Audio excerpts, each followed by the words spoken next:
All right. 10-minute late start because of some weird crap that StreamYard did to me. There's no one here to offer my explanation. If that's okay, I am going to make my cocktail.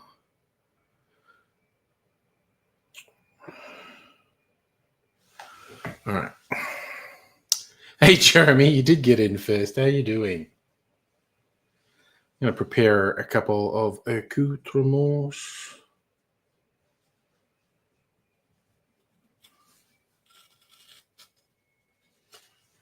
Yep, that's a nice bitto peel. I'm going to trim excess pith from it. All right, I'm just getting organized, and I'm going to make a cocktail video inspired by an article on a website called Punch Drink, where they asked well-known and accomplished bartenders what they think is the most overrated classic cocktail.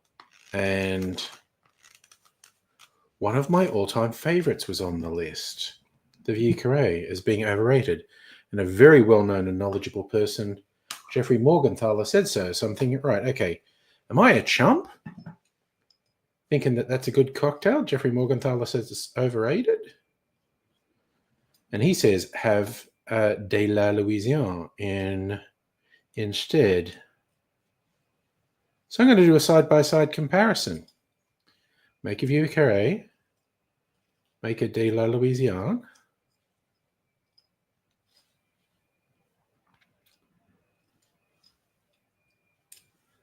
And see what I think.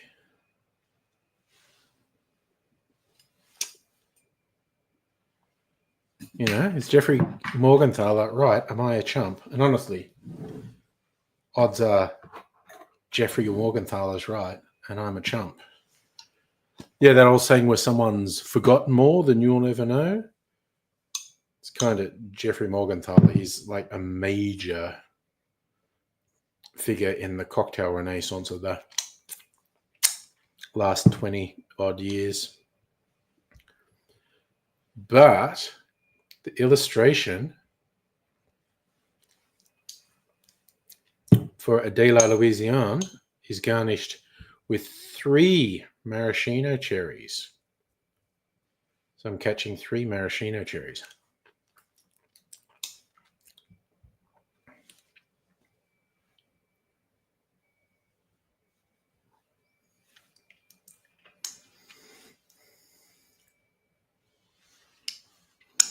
Okay, so I got my citrus twist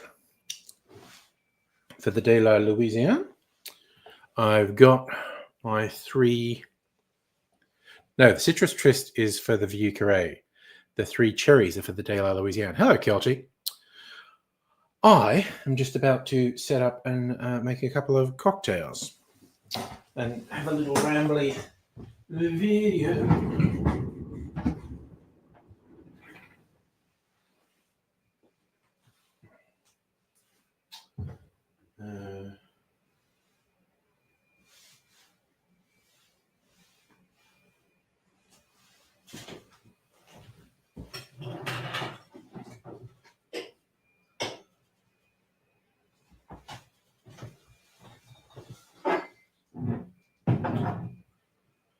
Okay, so what do we want? Ingredients. Benedictine, that's what I want to get out. Ooh, absinthe.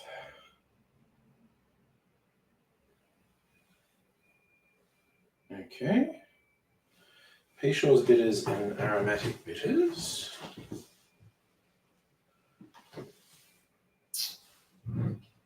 What is this? Aromatic bitters. last of that, really. Wait, where's my Peychaud's bitters gone? There it is. Peychaud's bitters.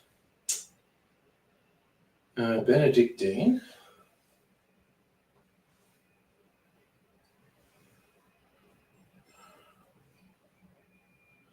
Benedictine, rye, and cognac. Okay. Well, we're making an American cocktail. Why not do an American rye? Whistle pig. There's my Benedictine, which I'm almost out of, but I have a backup bottle, so that's okay. Because I realized I was almost out of it, so I got a backup bottle. Okay. So, Benedictine and brandy. VSOP.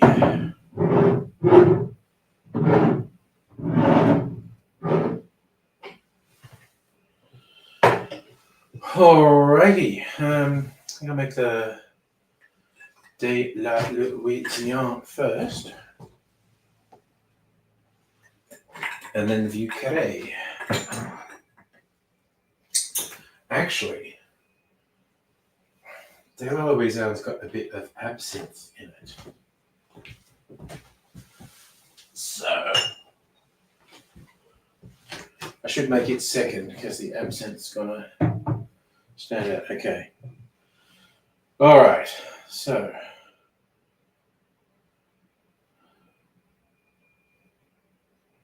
okay. Let's get everything ready.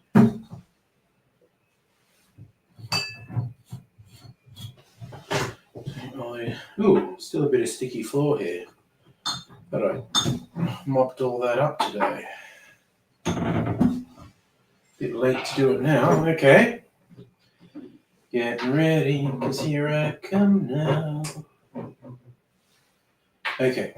So we want 3/4 of an ounce of sweet vermouth. Might as well do that now.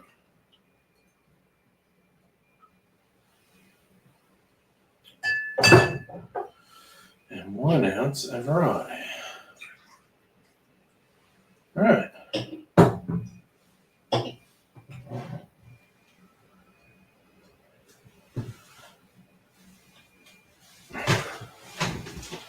Okay.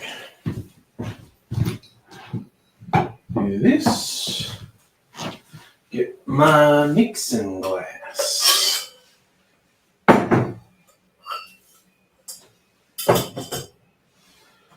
Okay. And get my glass ready.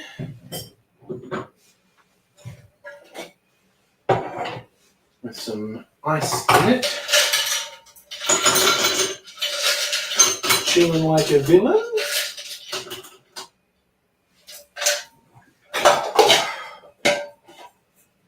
Okay.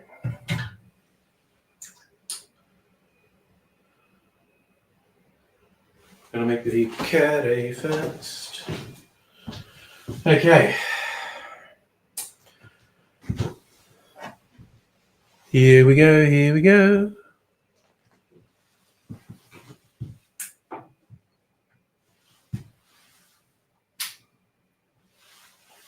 This it.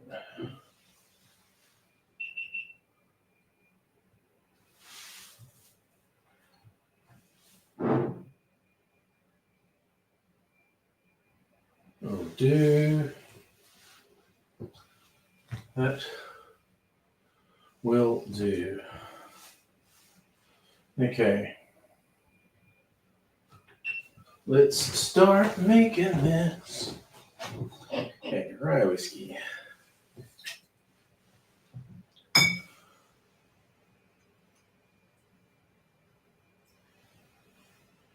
Blending. Sweet vermouth. Benedictine.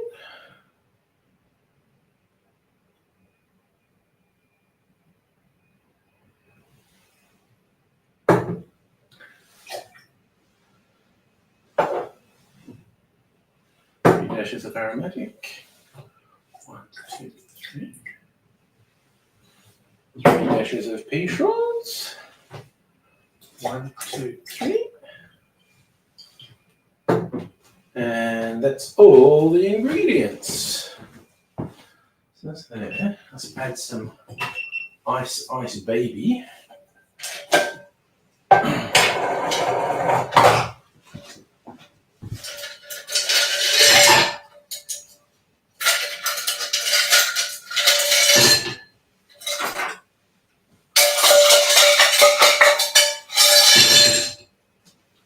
All right. That's all done.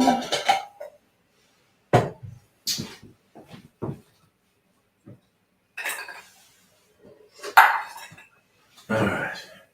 Start that up. Give it a stir.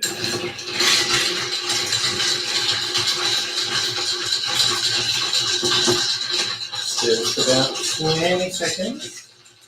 See if no ice goes flying out of my glass, because some of it really wants to.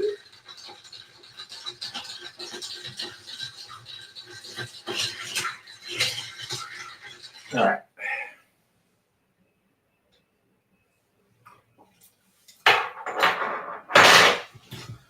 Oh, that's tasting mighty good.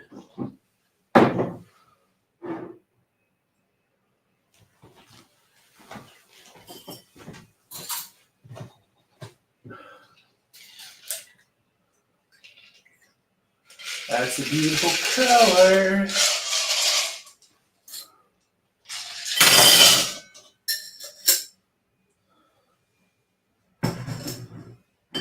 But where did I put my orange peel? Put my orange peel on here.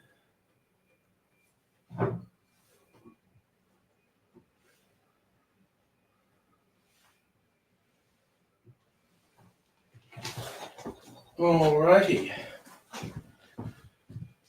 That one's done. Now, let's go to that date like Louisiana. Okay. So, le recipe for the date la Louisiana.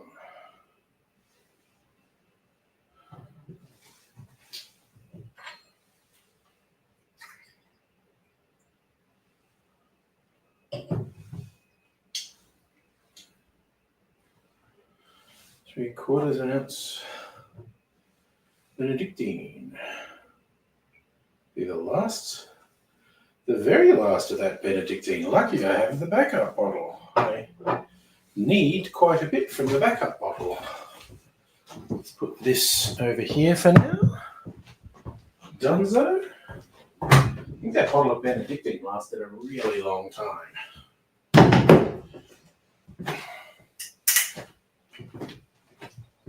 All right. Nope. 3/4 of an ounce. Here we go.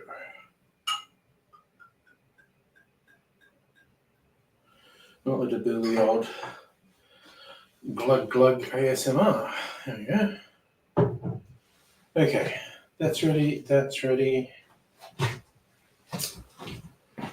Okay, let's give it a go.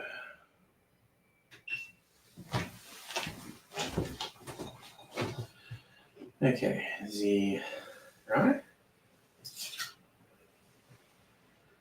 the Benedictine. Sweet vermouth.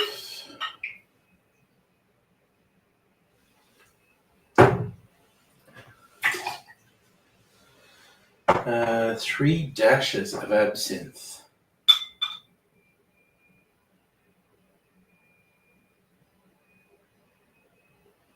It's a kind of meaningless measurement.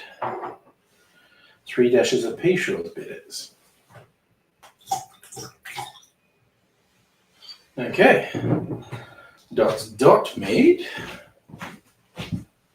Do this. And now we get the ice.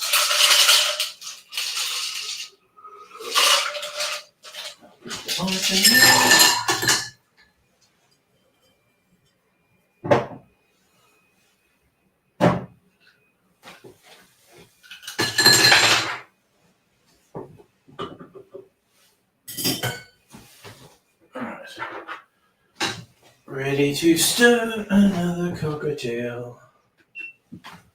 Let's see.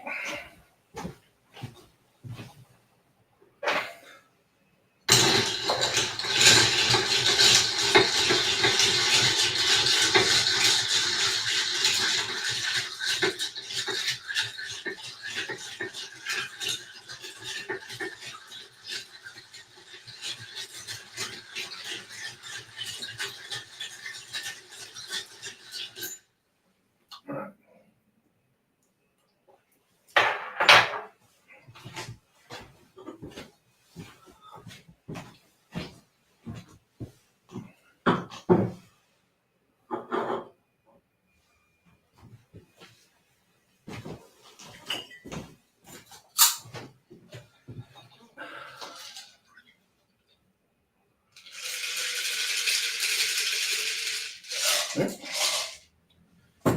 fill there, and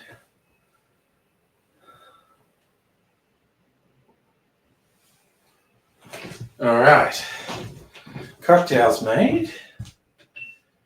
Now to do the talky bit. Thanks, Celtic. I always appreciate your appreciation for the shirts. Oops. God. This power cable, man. Oh, wait, what am I doing? Alright. With that. Ooh, I need to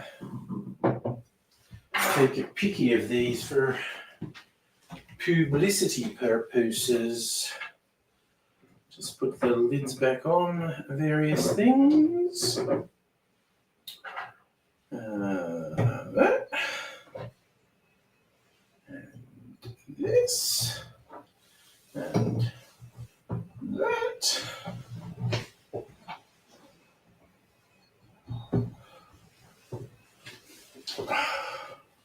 I need to get a publicity photo for the thumbnail. Alrighty. Bring these out here a little. Move the light back around. Oh, motherfucker. Yeah. Do.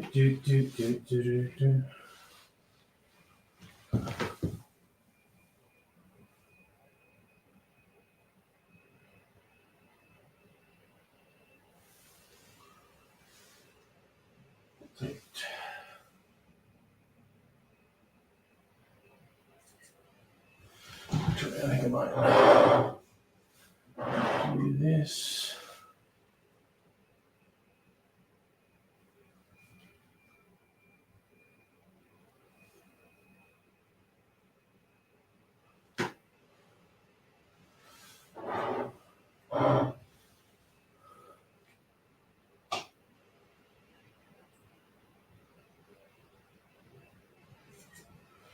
Alright, I'm probably overthinking that, but all good. Okay, now back to where I was. Got to do the talking. I can settle down because I really don't think I'm gonna make more than one cocktail video tonight, but we'll see. Indeed, we shall. Okay. Okay, turn that on. Turn this on. Oh, shite. I gotta. Forgot I did that.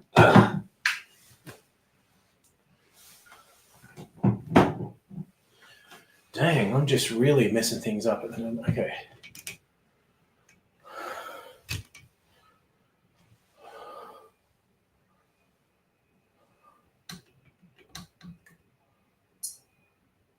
That just about does it. That's ready. Okay, motherfucker. stop being clever and let's go.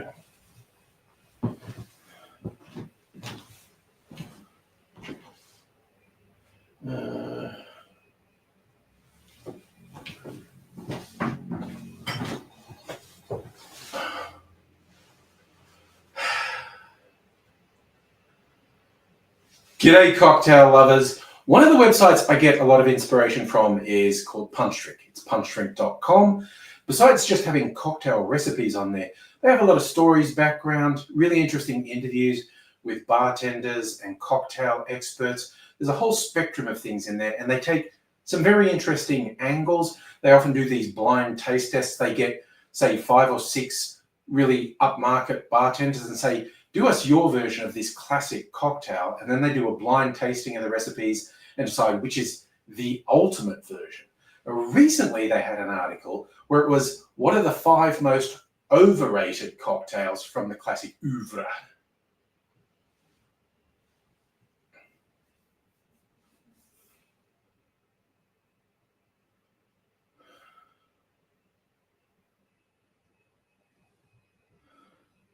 They talked to very experienced bartenders and said, of all the classic cocktails that people still ask for and have a high opinion of, which do you actually think are overrated? And I thought that was an interesting approach.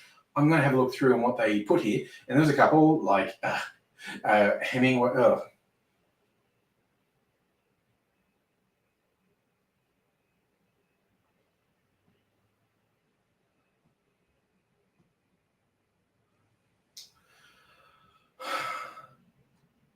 There's a car going fast. They got some very... They talked to some very experienced bartenders and just went, yeah, look, what are the classics, the ones that people talk highly of, that you actually think are overrated? And I started looking through the list, and I started to agree. Hemingway Daiquiri, yeah, not a fan. And then a Negroni, definitely not a fan. And then one of my all-time favorites, the Vieux Carré, was listed as overrated. I thought, okay, who's this jumped-up ignoramus who dares to call one of my favorite cocktails overrated?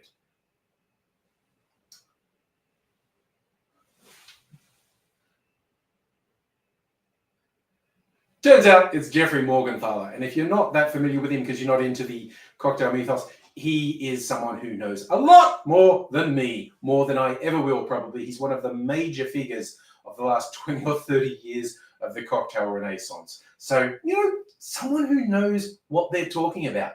Is he onto something? And he was not shy at all.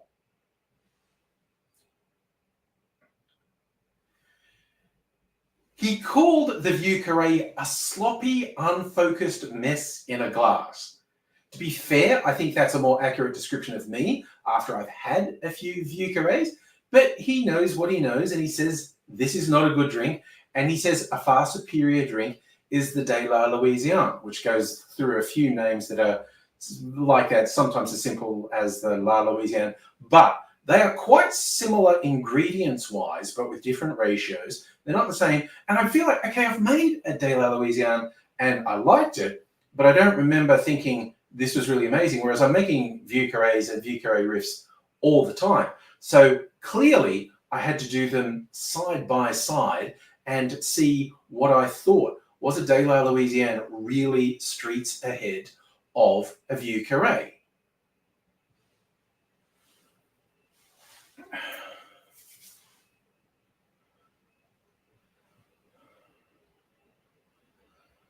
They both have rye whiskey traditionally, given it's an American classic. We're talking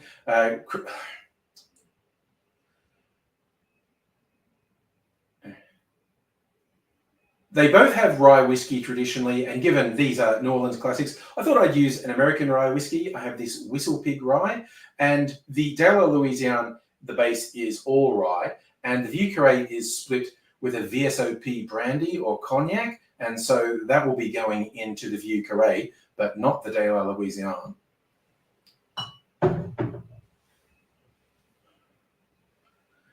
They also both use sweet vermouth and Benedictine, but the ratios aren't the same. And one more difference is the De La Louisiane has a few dashes of absinthe in it, whereas the Vieux Carré doesn't.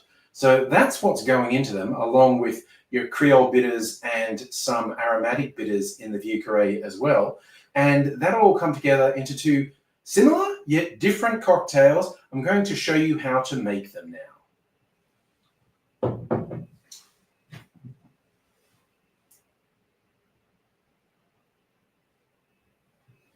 Oh, that's right, okay.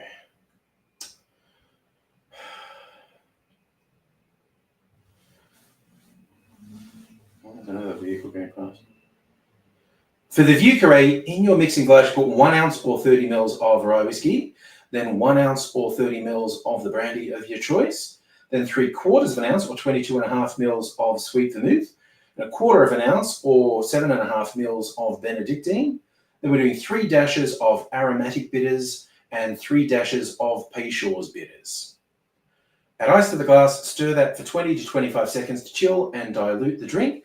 And I'm straining that into a rocks glass over a big chunk of ice, preferably sexy clear ice, and garnishing with a twist of orange peel.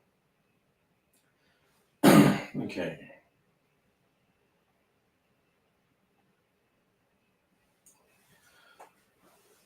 For the De La Louisiane, in a mixing glass, we're doing 2 ounces or 60 mils of rye whiskey, then 3/4 of an ounce or 22.5 mils of Benedictine. Follow that with 3/4 of an ounce or 22.5 mils of the sweet vermouth. Then we're putting in around 3 dashes of absinthe, and finally 3 dashes of Peychaud's bitters. Add ice to the glass, stir that for 20 to 25 seconds to chill and dilute the drink. And I'm straining that into a chilled Nick and Nora glass and garnishing it with 3 maraschino cherries on a skewer.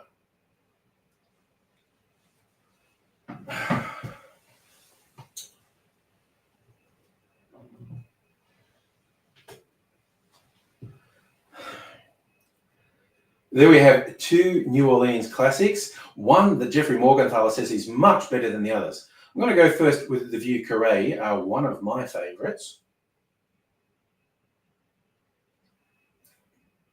And like I said, I've got to say, Jeffrey Morgenthaler knows more than me, but I really don't agree with his harsh critique of the Vieux Carré. It's just a lovely boozy drink. But with a direct comparison of De La Louisiane,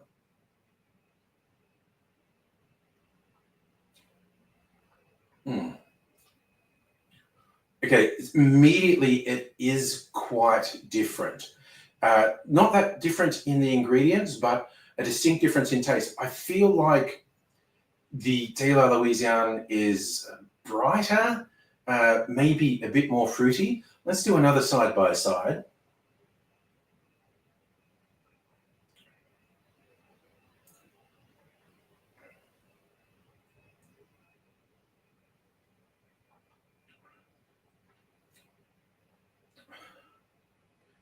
Maybe the De La Louisiane really benefits from being all rye rather than the split of rye and brandy.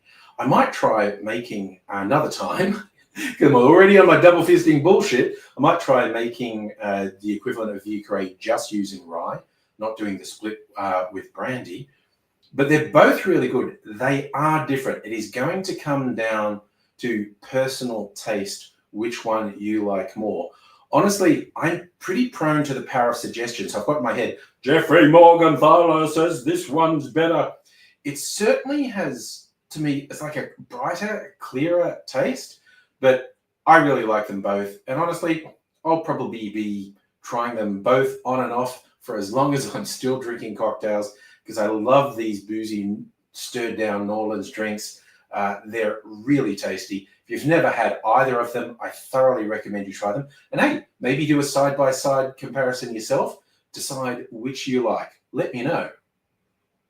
I was going to keep going and I ran out of breath.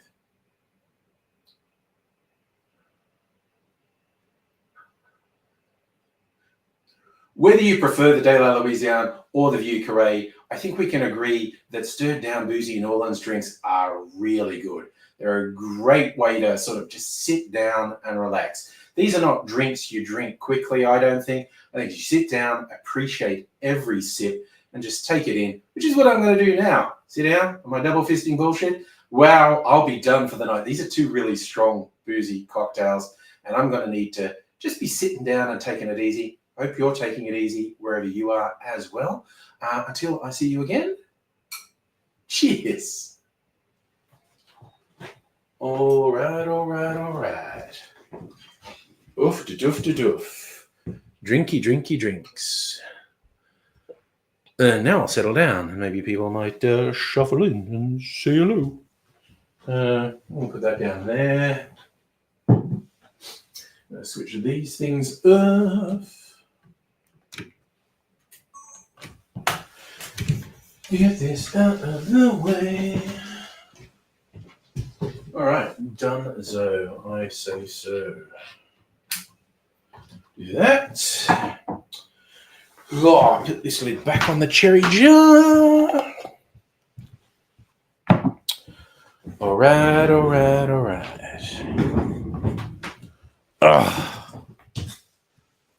No. Sit those cherries in the drink. Hey, View Carino. Well, I don't know how much of that you saw, Home for the Elderly. Based on an article in Punch Drink, I was doing a comparison between a Vieux Carré and a De La Louisiane.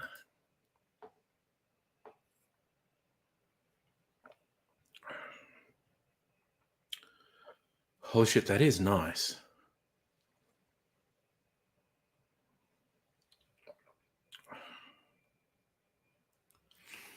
God, maybe again, I'm very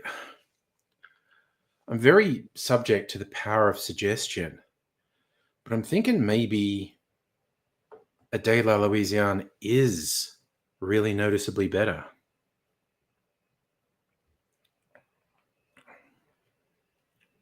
God, that is fucking tasty. I'll give it that. I will give it that. It's very, very tasty. Yes, I know. You're a bit really talky. And now it's drinky. Strong drinky. Ah, my foolish friend.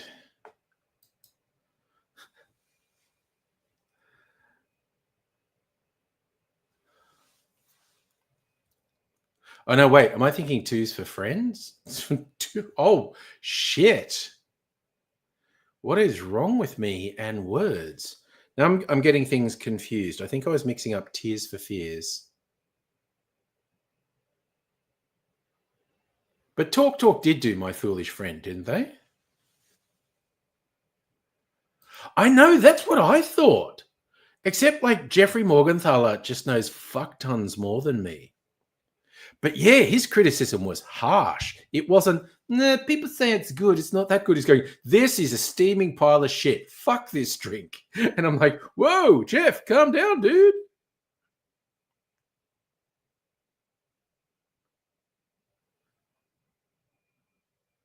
Okay, well, I got a drink in my hand, so I can't look it up. Look up, did they do My Foolish Friend?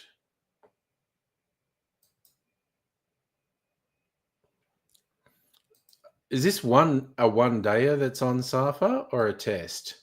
No, I'm not paying attention.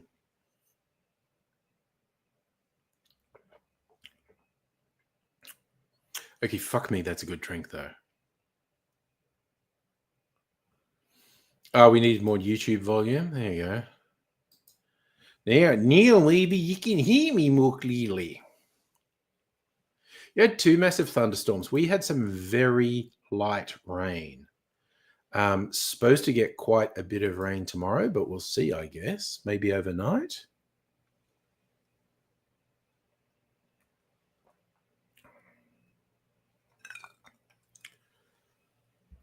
Oh, god damn. I have to say, every sip is telling me De La Louisiane is a better drink than a Vieux Carré.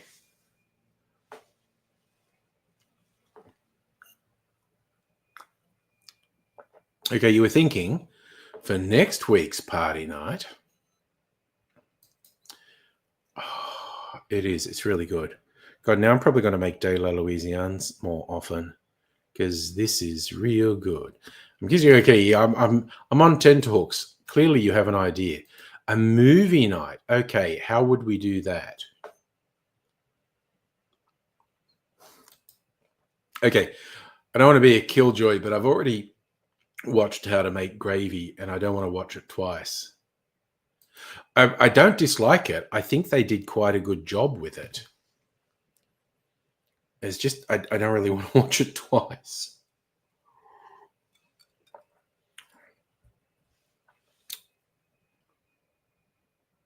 No, it's not that it's that bad. It's just that with everything, I've literally just watched it. I don't want to watch it again. I mean, Jackbox Games is good if we could organize that somehow. I mean, it's a good idea. And if I hadn't already watched it, I would definitely do it.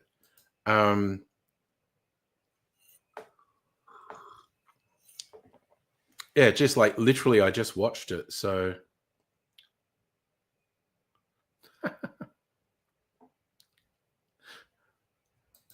did you take Sega away from your name so they don't sue you? Dear, I don't know. I didn't ask.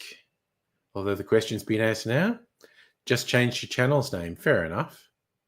Because you're not strictly Sega anymore. It's more about the Laserdiscs, home for the elderly. Oh my God, this is a really fucking good start to the night. 2 fucking super boozy cocktails. Very red cocktails too. Oh my God. Okay. No, this is better than a Vieux Carré. I mean, Jeffrey Morgenthaler didn't have to shit talk a Vieux Carré. He could have just said, this is better. But yeah, consistently sip for sip. The De La Louisiane. I know. If I'm going to be double fisting, it's going to be with something special. Yeah, these are both. I should not be. Oh shit! I should not be drinking them this fast. They've both got 2 shots of spirits in it, and then other stuff too. Damn. I have heard of Four Pines Brewing. Yes, I mean, I haven't drunk it because I don't drink beer. Oh my God, that is just really good.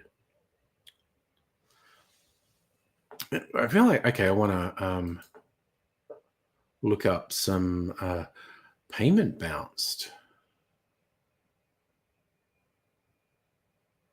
Damn. Okay, I'm going to have to look in the...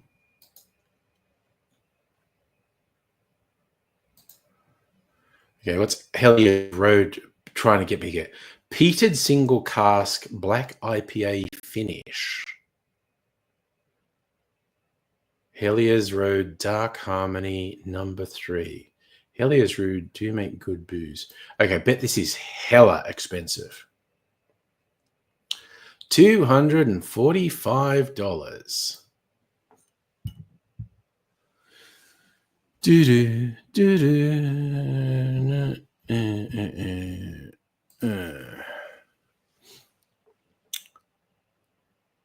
Two proud Army Hearties, proud to introduce Dark Harmony number 3.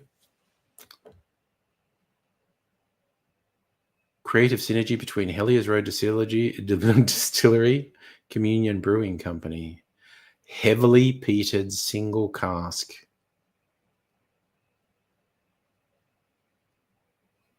As the dark winter nights made for hunkering down, weathering the storms of northwest coast of Tasmania, the brewers at Communion crafted a colossal black IPA. Which, okay, so they aged this beer in a Helios Road X whiskey barrel, and they call that beer the Mutinous Bastard. And so then they had the cask that the beer was in that used to have whiskey in it, and then it went back to Helios, and they put a heavily peated single malt in it. So it was like whiskey, then beer, then peated whiskey. Ooh, and 53.5% ABV. Damn.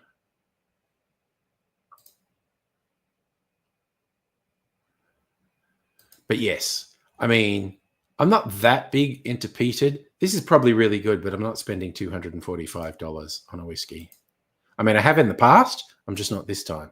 Haven't been keeping up Secret Santa. I posted mine today. Oh, I don't know. Ray's was just sort of like, no, don't turn it into a job. But you were just trying to keep people alert. So don't worry too much about it. Do I hate beer? I don't like it. Have to take your old cat. Oh yeah, no, we had to do that. Yeah, no, I feel for you, Dr. Abigail. We had to do that with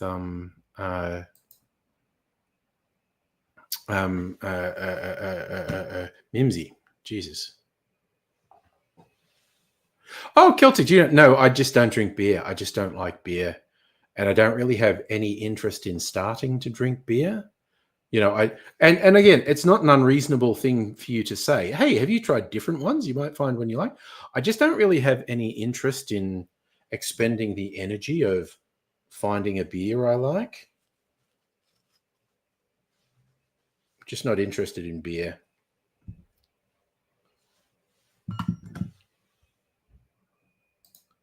Gonna stick with the spirits and the cocktails, trimming the pith.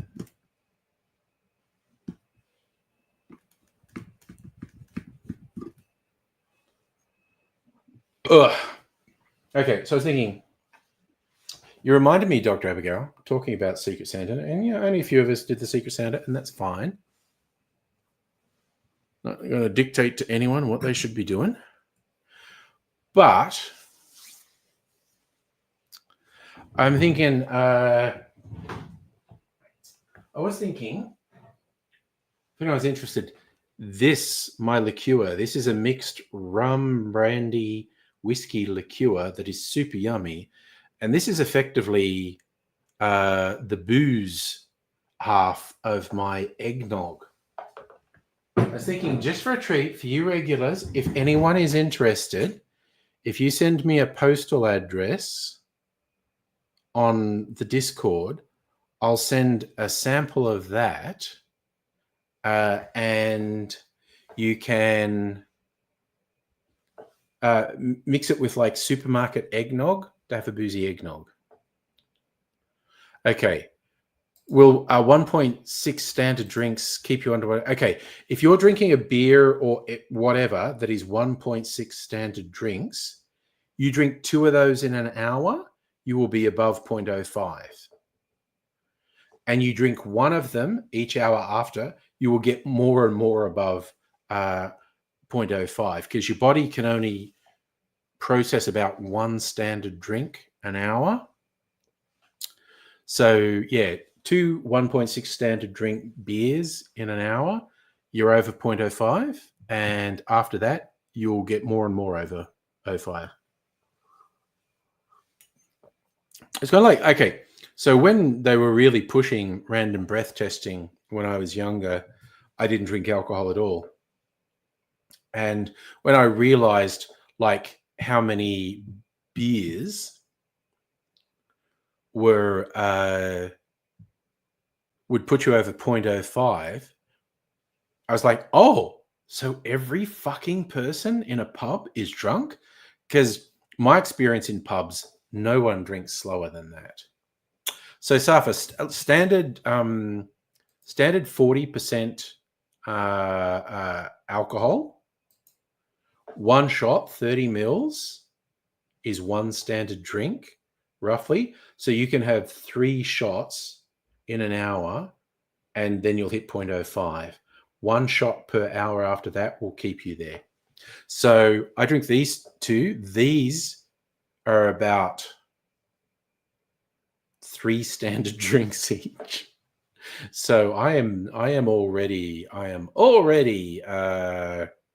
not allowed to drive, but I wasn't going to. Have I had Kraken? I have had Kraken. Oh, you got a friend who's a rep for Kraken. Neat. It's very popular. Look, it doesn't taste bad.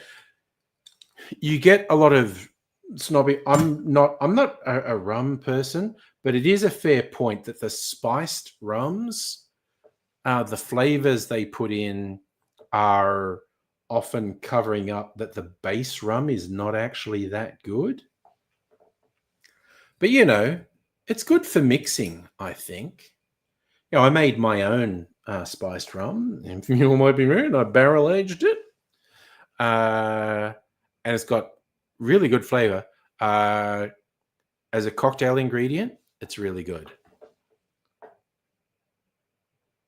You have heaps of crack and shit, and it's not good. You give it to people. Yeah, it's a mixer.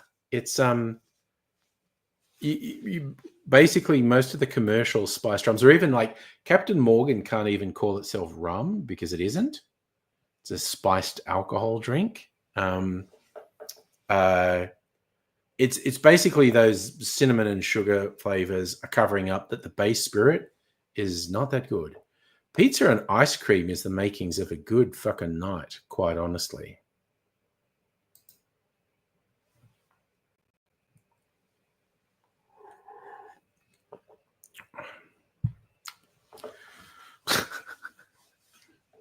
Sorry.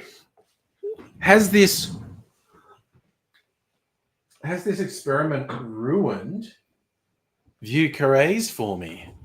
Because I'm thoroughly fucking convinced the De La Louisiane is better. All right. I'm going to look up, because people tend to have slightly different recipes for the same drink.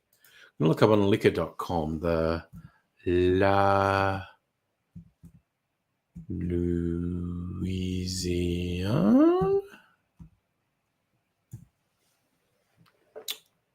The a la Louisiane. How do they say to make it? 2 ounces rye, 3/4 ounce sweet vermouth, 1/2 ounce of Benedictine.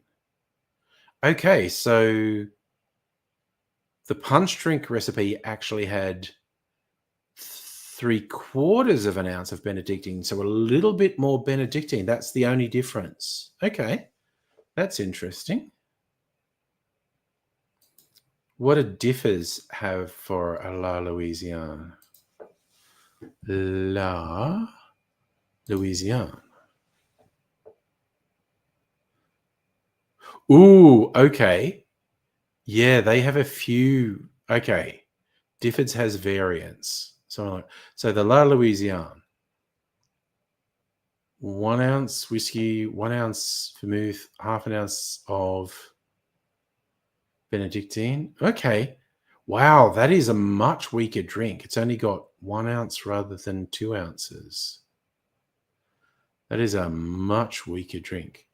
Okay, what's that? De La Louisiane number 3. 1.5 shots of bourbon. 1 shot of Dubonnet. Triple sec. Jesus, that's very different.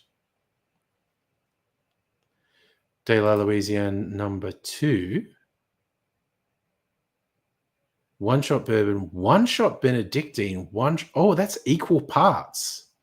Again, not as strong as the one I had, which was 2 shots of rye whiskey.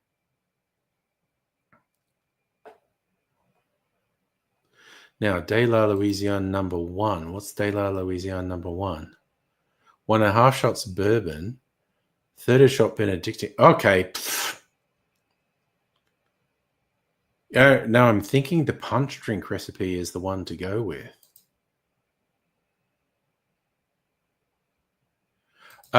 Which drink are we talking about? The De La Louisiane? Because I absolutely will. Oh, that's a complex question, Safa. Look up the Rum Rebellion.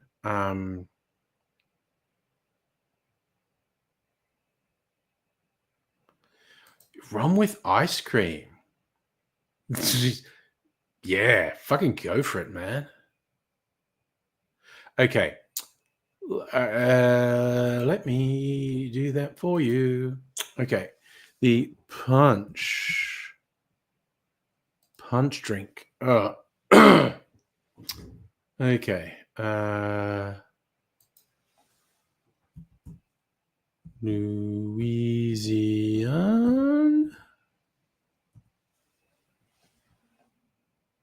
No, what the fuck? I need to. Their search is confusing. Louisiane.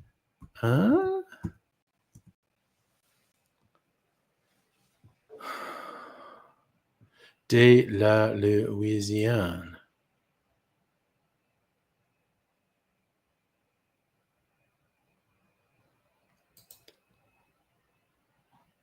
What's this recipe? 2 ounces rye, 3/4 of an ounce. Yeah, okay.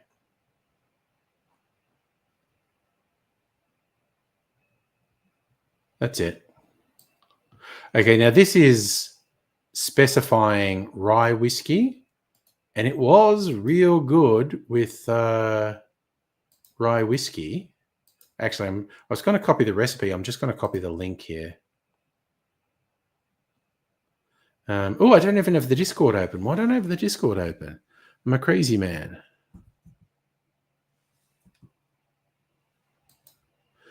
Oh, Jesus, motherfuck. I'm just not clicking on things properly. There we go. There we go. Where will we put it? Oh, look, there's a cocktail channel. Okay, so I put a link to the punch drink recipe for De La Louisiane. And actually, just for fun,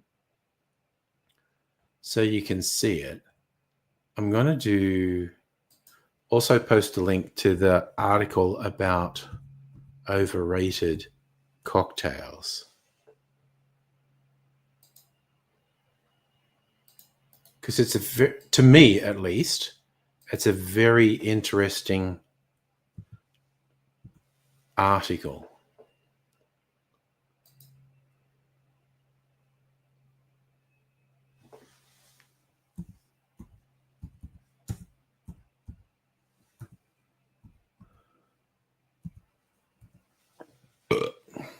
Okay.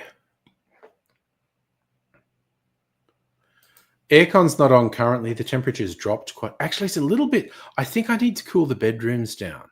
Oh, yeah. Next Friday is Friday the 13th. Dun, dun, dun. Now you've made me think of it. I'm going to go turn the aircon on just to cool this and the bedroom down. Give me a sec. I'll be back. I am really feeling those boozy cocktails.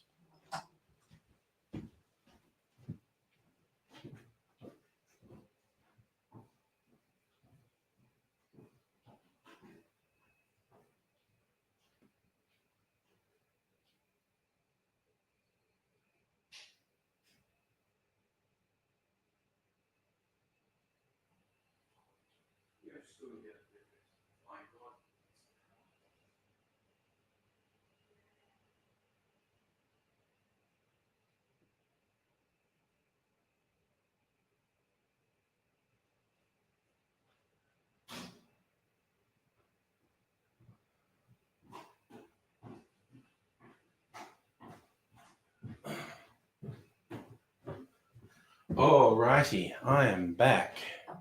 So, holy shit.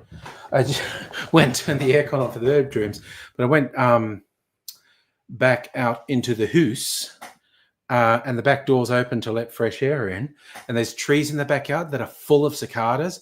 Motherfuckers are just screaming. So that, oh, don't worry about rye, unless you want to get rye.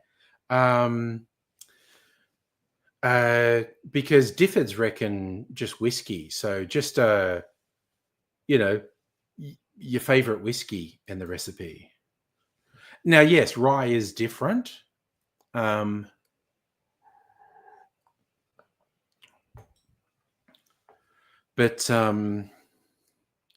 yeah, Diffords say to just make it with bourbon. Okay. Oh, you definitely need Benedictine if you're going to try that. Benedictine is a great mixer. It's a really sweet herbal liqueur. Really makes great. There's a bunch of great cocktails that use Benedictine. And you can just experiment with Benedictine as well. Yeah, rye bread's Eastern European and German. Germans love rye bread and black bread. I haven't had rye bread or black bread in ages, but I do quite like them. But yeah, you get a different flavor with rye as the grain. Oh God, I just noticed how much when I move, the webcam is doing that. We're going, wow, wow. Make you all true. Oh no, now I'm out of focus. Now I'm back in focus. Okay. I confused the webcam for a second there. God, just as I move, it just keeps doing the wow, wow, wow, wow, wow, wow. Probably should stop doing that, really, honestly. I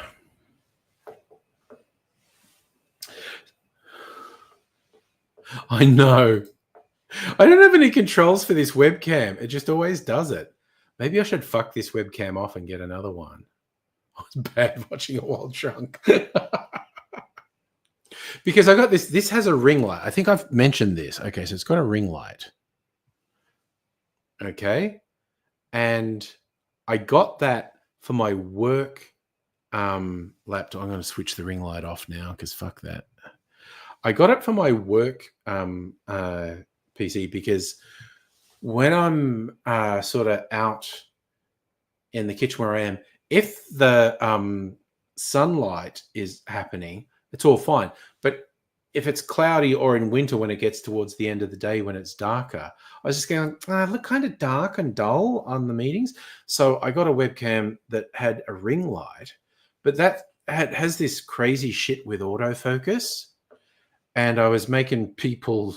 Oh, and I've said this before, but it does not like the fake background on Microsoft Teams. I would always be out of focus.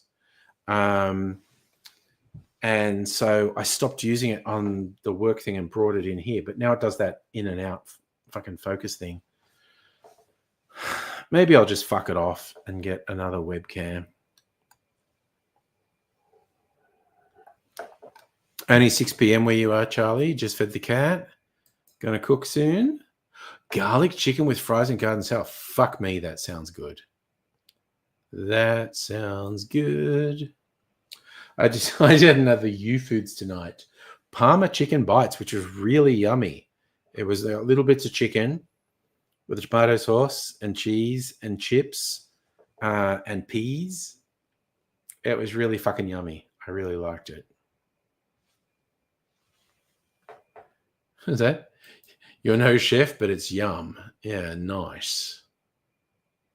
So that does sound genuinely good. But I know I answered the question before I saw Safa ask it. You had butter chicken? Nice. I fucking love butter chicken. My favorite Indian restaurant, Shalimar, does a fucking killer butter chicken. But even just like supermarket microwave butter chicken, I tend to like. My favorite thing for dinner, I mean, my all-time favorites, particularly like if I'm getting takeaway, is things like pizza or burger. Ooh, yeah, korma, tikka masala.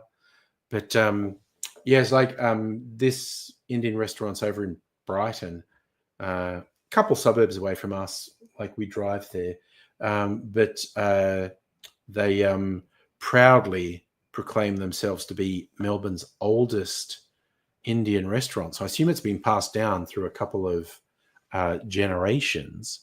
And when Mrs. Anger and I go there, we normally get butter chicken and something else. We look at the menu and go, let's try that. Shout out to the absolute legend who dispatched the insurance. Oh my God, that shit is so wild. And an extremely large proportion of the population is like, oh, shame. It's just like, have you considered not being the CEO of an evil, blood-sucking corporation that literally kills people in the name of increasing shareholder value? It's like the idea of people going, oh, you shouldn't celebrate that guy getting shot. It's like, that motherfucker was responsible for the deaths probably of thousands of people. And not just the deaths, but the depriving of basic dignity of hundreds of thousands of people. Like, fuck that guy. Now, genuinely, I don't think the barrel of a gun is the way to affect social change. But I don't even have a moment's sadness for that guy. Fuck that guy.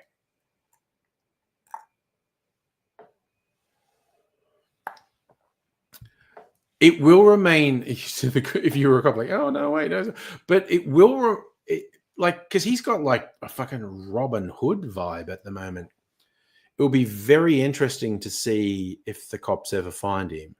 Because, again, okay, and the funny thing, and I said this on the various socials, my strongest guess is if it's ever discovered who this guy is, I will be willing to bet a large sum of money he's an ex-military Trump voter, and I wouldn't really like him as a person. I wouldn't want to hang out with him. But a whole bunch of people who do genuinely know, they looked at the video of how calm and methodical this guy was, and they went, yeah, that's someone with a long professional history, almost definitely military. And the guy almost definitely had a plan to get the fuck away. So 3 days, and they don't even know who it is. I think almost definitely the guy's got away. He's just gone. I don't think he's in the US anymore, actually. That's the thing that everyone goes, this guy was a hella professional, because he's got the gun, he goes bang, bang, bang, and it like jams, and he clears the chamber and fires a few more shots, and he stays calm the whole time. And people who know their shit are going, oh, I'm not saying he has to be military, but the likelihood that he's military is way up here. That was the whole thing. For those who don't know, yeah, he kind of went bang, bang, and then he had to clear the gun and fire a few more shots. And that speaks to really significant amounts of training. And also the lying in wait and the staying calm and all that shit. Yeah, and the cameras everywhere and he got away. Like the popular theory is he got to Central Park and then completely changed his outfit and left Central Park. In all probability, that dude's just gone. Oh, and the former Japan PM murder, when it's so hard to get a weapon in Japan and someone went to the trouble of making a weapon, it's just like, that dude was fucking determined. And again, that guy was kind of unhinged from trauma and blamed the Japanese PM for what happened to his mom. As the whole thing about, where's the list of suspects in the US of people who want the head of a medical insurance company dead? It's like at least half the population. But realistically, it's going to be like, okay, the first people you'd look at was someone, you're going to look at people who died because they were denied cover from that thing, and then of the people who died, who has a son who was in the military. That's who you're looking for. Oh yeah, I was going to say, is it funny? It is funny. Another health company said they'd had this plan to do something really fucked, and then this CEO of the thing got killed, and the thing says, we've changed our mind. We're not doing the really fucked thing anymore. Oh no, 3D printed guns are freaking out law enforcement around the world now. Particularly in Australia, we have quite effective gun control, but you can't control 3D printed guns. Law enforcement around the world is freaking out about 3D printed guns right now. But in Australia, the cops are very aware of the dangers of 3D printed guns.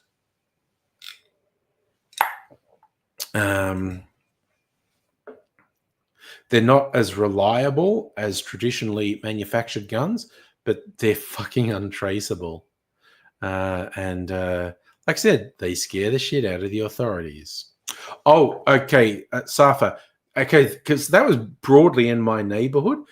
Whoever the fuck set fire to that synagogue is a piece of shit. That was a fuck thing to do. That was an inexcusable thing to do. It was a counterproductive thing to do. Whoever did it is a fucking piece of shit. I'm sure. Well, actually, I'm not sure. There's two camps of who could have done it. Either someone who's pro-Palestine, very angry at the genocide being perpetrated by the Israeli government, which is the thing everyone should be outraged by. It's literally breaches of the Geneva Conventions, war crimes, crimes against humanity. It's inexcusable. But attacking a synagogue in Melbourne because of that, if that was the motivation, that fucking stupid and misguided and a piece of shit. The other possibility is it's a Nazi, an actual neo-Nazi anti-Semite. But whatever, fucked up. That is a really good point, Dr. Abigail. It's the 3D printed guns, but I don't think they 3D print the bullets. They use traditional bullets. Yeah, I don't know if that was a joke, Justin, but it's not a great idea.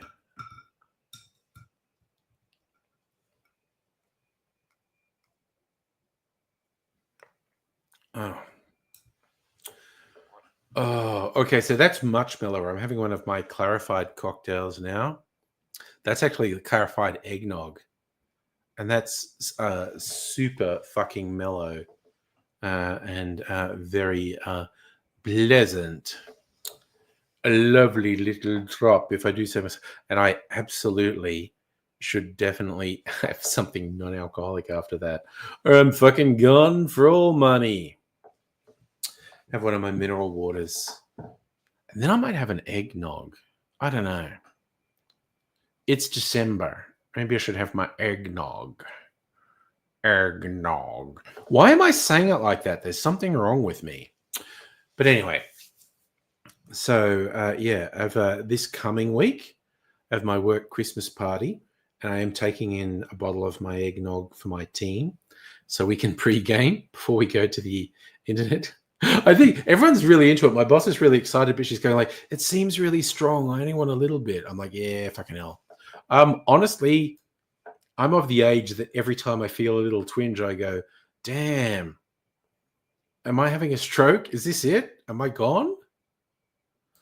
I'll suffer. I think that this year's gone hella fast. It's fucking terrifying that we're in, the end of the first week of December. That's fucking wild. Oh my God, that's so fucking good. Okay. Store-bought eggnog and it's a clarified cocktail. Very good. Oh gosh. If you already had a stroke, you'll know. Yeah. But again, I'm just so old. Like, okay, so I have a problem sometimes with my hip. Like sometimes if I like lie on this side in the bed, my hip starts to feel a bit sore and I just have to move. Like it's not terrible, but it's like, I don't want to keep lying there. I'm going to lie on my back or on my other side. And sometimes when I'm walking around, and it's not excruciating pain, but it's like, oh, and every time I get that, I go, oh, God damn it, am I going to have to get a hip replacement? And it's not like bone-on-bone pain or anything. Yeah, people in their 40s get hip replacements. Okay, yeah, you had yours at 19. Yeah, strokes are generally related with age, but they happen to people of all ages. Oh gosh, a headache so bad you want to put hernia bites. I had a friend, someone I knew through YouTube, who had a really debilitating stroke, and he was only about 40. And I mean, it almost fucking killed him. And quite noticeable, he's suffering from quite significant disability because of it since.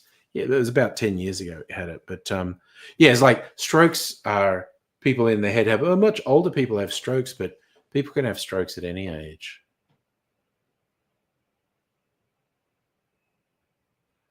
Stepdad had a knee replacement. That's a big football thing. Explain something. No, just fucking with you. Just friendly fucking with you. I had a friend who, like, there's a few people that get Dr. Abigail has migraines. I've had a particular type of migraines. I know, bit rude, definitely. But I hope we're taking it in a light-hearted, friendly, ribbing way. I remember working with someone years ago. I think she was only in her 40s. And I think I was still in my 20s at this point. But she got like really bad migraines. Like she described the migraines as pain so bad you think you're going to die, but you're worried you won't. And there was one time when this migraine kicked into it. We did actually have a sick bay in this workplace, little room, and she just had this really fucking brutal migraine. And she went in the room and she wanted to turn the lights out. And I said, okay, you okay? And she's like, no, I think I'm going to die this time. Just stay here and hold my hand. So I stayed in there for a couple of hours. Someone where she's like, this is it. I'm sure this is the one. This one's going to kill me. That's the only answer. It's just being 1,000% rude because of love. But yeah, that was the whole thing. And that was a real revelation to me. Someone have this pain in the head that's so bad you're actually convinced you're going to die. Even though you've had it lots of times, you're going, nope, this one's going to kill me. This one's definitely going to kill me. And I stayed in there for a while, and eventually it passed. And I went back out, and oh god, there was someone on my team who I really did not fucking like. Where have you been? And I said, well, I had to go, and Claire was having this thing, and she really needed someone to be there.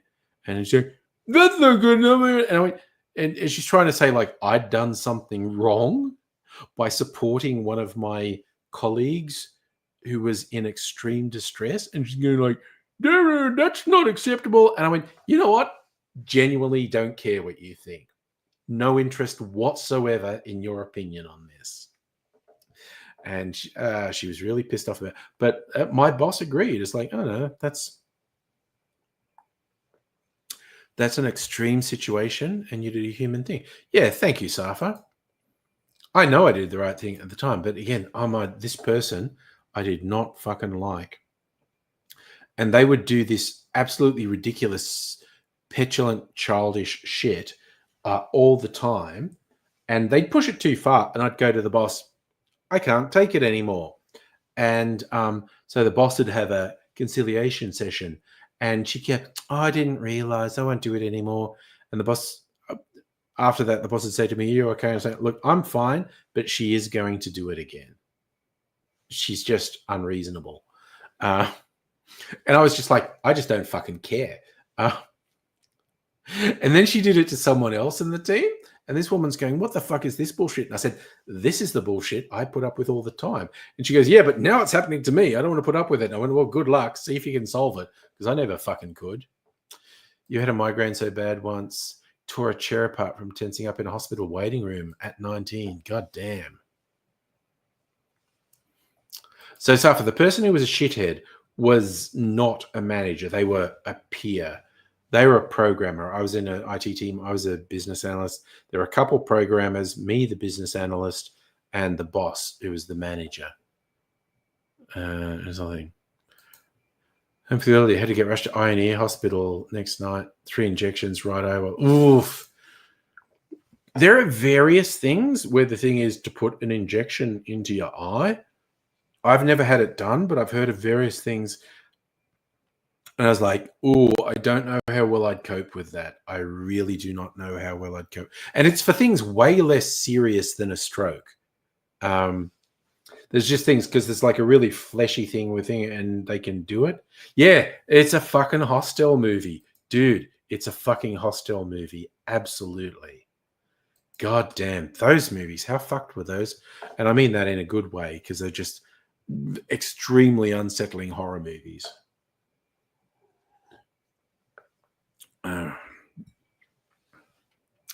I also kind of like Hostel 3 that most people shit talk. It was set in Vegas. Hostel 1 and 2 was set in Eastern Europe. Hostel 3 was in Vegas. That's lifelong trauma. Dude, you need EMDR. It's a therapeutic technique that Mrs. Angry does in her practice, but it's a really effective treatment for trauma and PTSD. Seeing 1 and 2, but not 3. People shit talk 3, but I kind of liked it because it really drove home that theme of rich people can get away with anything. Dr. Abigail, I absolutely don't blame you. I no judgment on anyone who's because the Hostel movies are all about torture, and if you don't want to see movies about torture, that's a rational decision to make. It's kind of like the horror movie from a couple of years ago, Hereditary, which a lot of people like. Not a fan myself. A lot of it was just unpleasant. I thought a lot of it was just nasty and unpleasant, and I didn't like. Yes, I'm aware you're not a fan of Eli Roth. I liked his first film, Cabin Fever. I really liked that. But Jesus, he's done some stinkers. And again, he's a Nepo baby, if I remember rightly. I'm sure he just had an incredible number of connections in Hollywood. I don't think I saw Thanksgiving. Was that an Eli? I assume that's an Eli Roth film. He's the bear Jew in Inglourious Bastards, isn't he? He does the occasional bits of acting.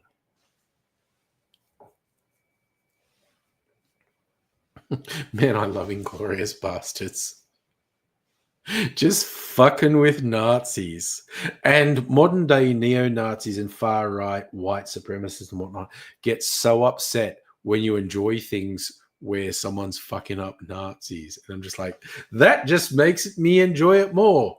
The fact that you get upset that I enjoy a thing about fucking up Nazis is even better. Okay. Story they tell about that role is great. That's a film buff's film too. I mean, I kind of feel like all Tarantino films are film buff films because he's so fucking obsessive. He puts references left, right, and center into all these films. There's just like so much going on in his films. He's so obsessed with film, and he watched all the classics. It's like, all those stories of him working in a video store for years, and he just spent the days just playing classic movies while he's behind the counter and just immersing himself in film and just really analyzing the technique of the great directors and whatnot. And yes, Inglourious Bastards is essentially about cinema and classic film. Based on some true stories, yes, about the guys who killed Hitler. That's my favorite spoiler for Inglourious Bastards. And again, it's so old, I don't care that it's a spoiler, but spoiler alert, they kill Hitler. And it's kind of like, I think Inglourious Bastards is kind of a cousin to what's that thing? The League of Ungentlemanly Warfare or whatever it was called. Is that Tarantino does a podcast with Roger Avery? Holy shit. I need to look that up. Tarantino and Roger Avery do a podcast? No, Safa, they kill Hitler, which is very funny. Yeah, for several years, there was a thing of Tarantino was going to do a Star Trek movie. He wanted to, and they're in talks. I'd actually just love to see Tarantino do sci-fi, actually. And yes, there's an old, there was a 70s film called Inglourious Bastards, yes. A Fred Williamson movie. Yeah.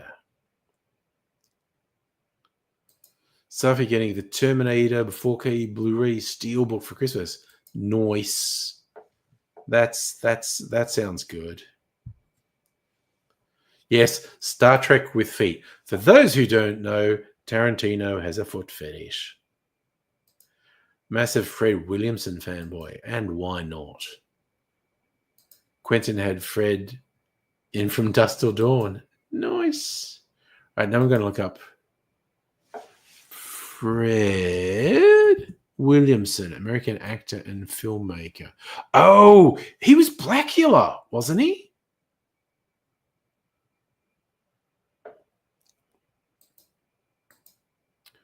Where are we? Oh my God, what am I doing? Do.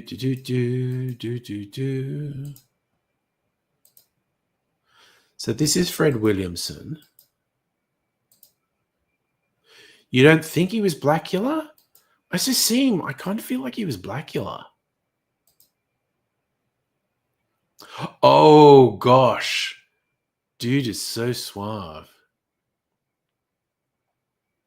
Okay, let's look up Fred Williamson's history. Fred Williamson's IMDb.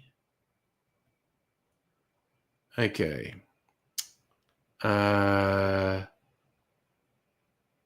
he last did something in 22. Let's go right back, though. No, let's go right back. We want to go back. Oh, he was in the Starsky and Hutch movie, which was not great. My God, he's just been in so much. He's been in so much. He just keeps working. You've never heard of any... He's in From Dusk Till Dawn. It's like you've never heard of any of these fucking things. But he just keeps working. He's in so much. He just keeps... Look at how many... He's in a couple of things every year. He just never fucking stops. TV, movies. He was in The Inglourious Bastards in 1978. New Spartans. Mean Johnny Barrows. That sounds like a classic blaxploitation. Buckdown, the Black Bounty Killer. 3, The Hard Way. Tough Guys, Black Eye.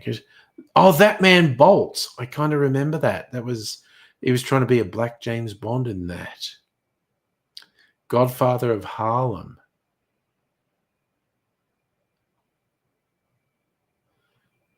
Holy shit, he did so much. That's an incredible career. Yes, we're going to get to that word. I'm not saying it. Okay, there was just... Older Fred Williamson looked like Blackula to me. Young Fred Williamson was sexy as fuck.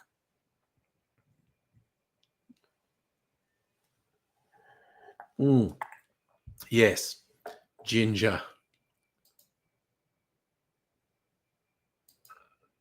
That great song, Only a Ginger Can Call a Ginger Ginger. Oh, I was not going to say that. Okay, again, I also like Louis C.K.'s routine about the word. And I don't want to dwell on it.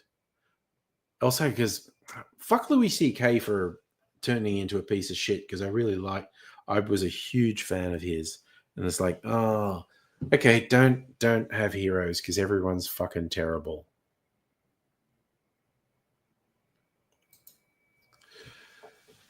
But yeah, I'm also... I don't want to be gratuitous, but I'm also...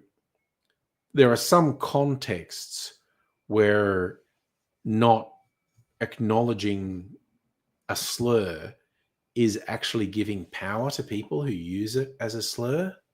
But it's not for me to say. It's not for me to take up the crusade. It's just like, me, don't be a racist jerk who uses slurs. And listen to black people when they tell you about context, meaning, and reclaiming words. It's really not for people who aren't the target of a slur to say when it isn't, and when it is and isn't acceptable to say out loud a word that's used as a slur.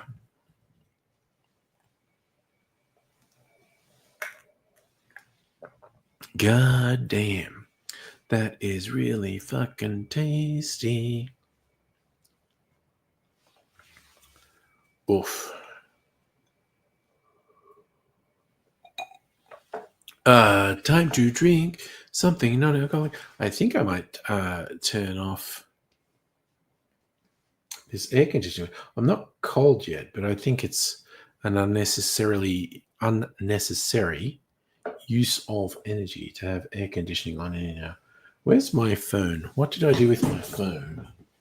Oh my god, where's my phone? Is it still over here? Okay. It is still over here. Okay.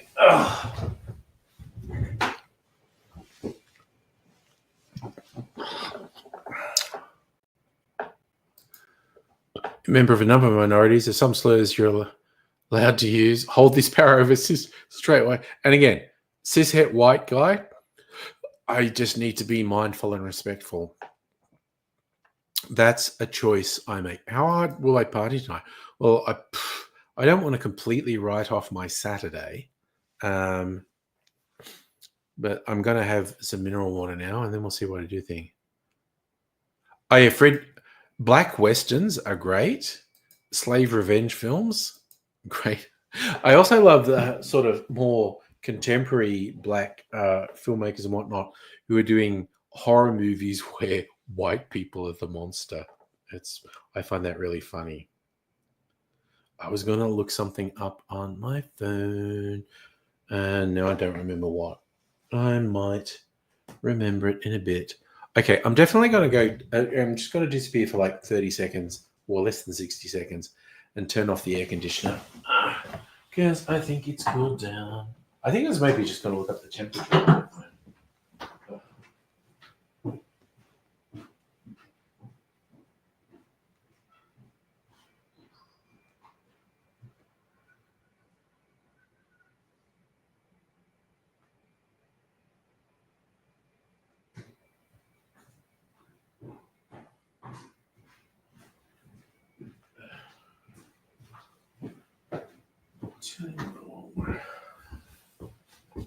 Do you know I had the fucking Spice Girls pop into my head as I was coming out? I tell you what I want, what I really, really want. Damn. Okay, so.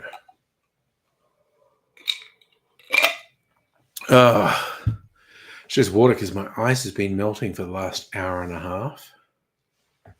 Stack that glass up with ice. When I started to have day, so the ice is half melted in the. Because realize clear ice, besides looking cool in cocktails, melts much more slowly than normal ice.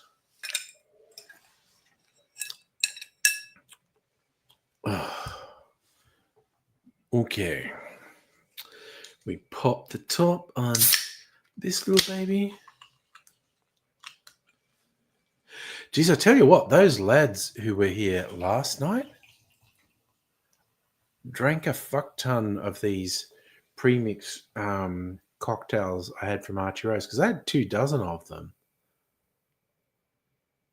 And I think they drank 10 or 15 of them, and it's like, okay, go for it. They were free. I didn't pay for them. And I told you to just go for it. But they went for it. Not that many of them left. Well, that's okay. And I just thought, Mrs. Angry's lad in a couple of weeks is having some different people. Like the lads from last night were his school friends. They were guys he went to school with. And they are top lads. As everyone in the chat said, they're very polite and respectful young men. They are. They're really fucking good young men. I think the next time when he invites a couple of people, it's ain't going to be the same number, like 2 or 3 people. He's going to be his uni friends. So that'll be a thing. Oh, okay. Yeah, no, they all kind of woke up and later than me because I was working today, working from home.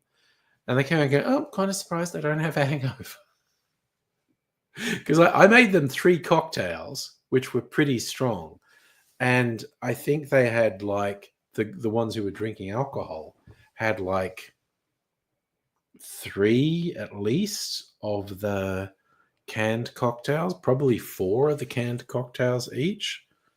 So they were getting pretty drunk. But they did say they didn't actually have hangover, but they slept in for a while. Like I'm up at 7:30 for work, and I don't think they got up to like 9 or something. So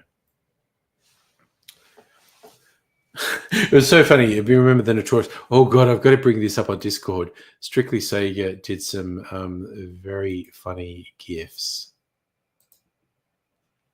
They're just in general Neurospicy.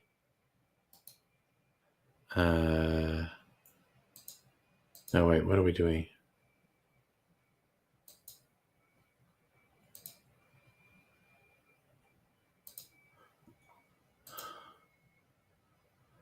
Just going to bring these up. Okay.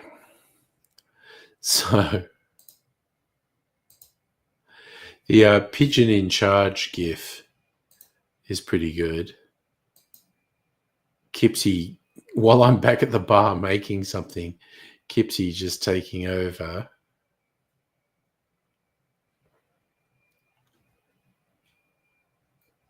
She gets right.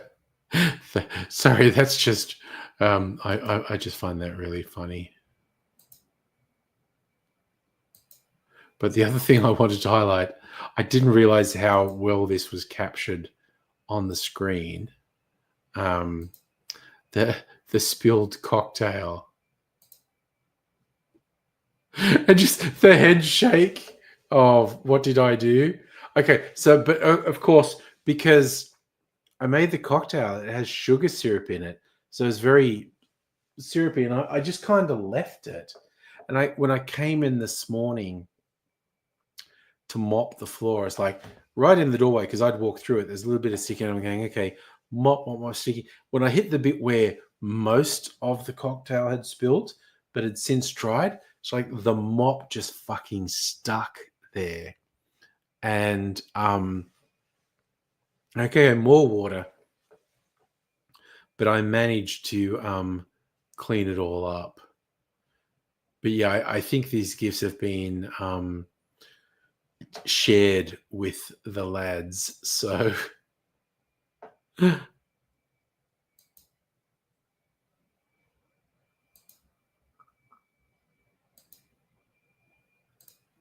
yes, Mrs. Angry's lad was very keen to get copies of those gifts. Took you a while. Well, it was worth it.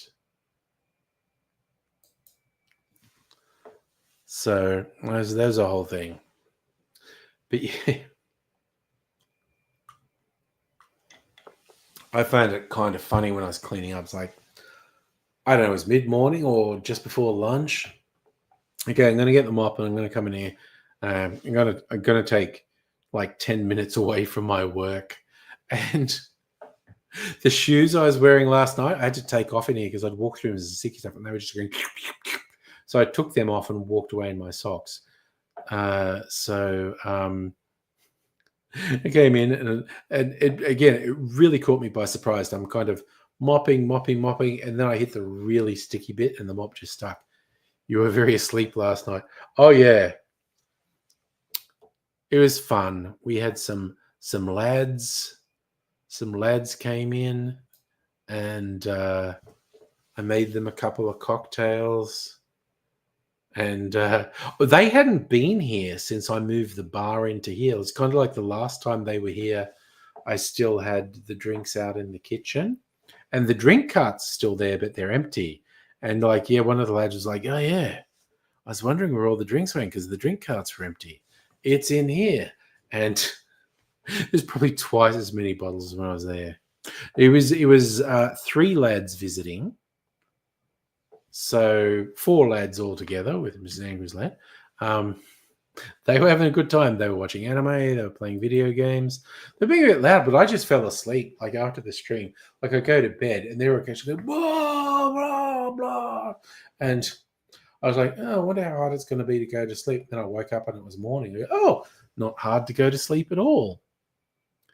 They did have fun. They are top lads.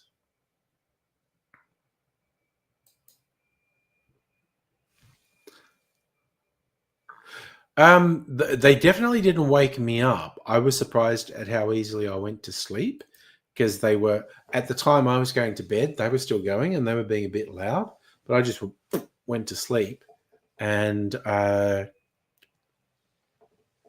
didn't wake me up because it was probably a couple of hours after me they went to sleep, but Jesus Christ, they went there. Ooh, yeah, cooking garlic chicken on the barbecue. Nice. Okay, so I know you're still there, even if you're not chatting, so that's cool. I'm okay with that. I know, right, Safra? It sounds really good. I don't know what they were playing. They were using the Switch to play something, with all the controllers so they could play like 4 people. Don't actually know what the game was. My nose is really sensitive, so I switched over with my CPAP machine. So in the very early days of my CPAP machine, this thing with these little nozzles which go up your nostrils, and they hurt my nostrils so much. I was like, no, I can't do that. So the people at the CPAP center gave me different attachments that just kind of sit under your nose, and it's harder to hold it in place because it's just sitting there. But I did that for years, and anyway, they were having there was a Black Friday sale for CPAP stuff, and I was going, you know what? I probably should have. I've had this for 4 years. I probably should have replaced it before now, but I'm going to replace all the hoses and bits that have probably been growing slime and mold. And I go, you know what? I'm going to try these up the nose things. It's really soft silicone, but my nose is delicate. I haven't done enough cocaine in my life or something. I don't know. And so I've been doing it, and it definitely has a much better seal, so the thing doesn't leak. But after using it for about a week, it's like, okay, no, my nose is sore. I'm just going to have a couple of days off and put it on with this thing just on my nose. It's good, and I think I'll get used to it. But yeah, my whole it's okay now. Yesterday it was all quite raw. Yeah, I know. Raze and Pat aren't here tonight. Raze is probably working. Who knows? Pat might be at a wrestling match. Anything could be happening. But that's okay. Oh, Safra and Humphrey the Elderly having barbecue talk. I have a gas barbecue that I haven't used in a couple of years, so it's actually probably not safe to use at the moment. I tend to just cook on the stove. And that's all good.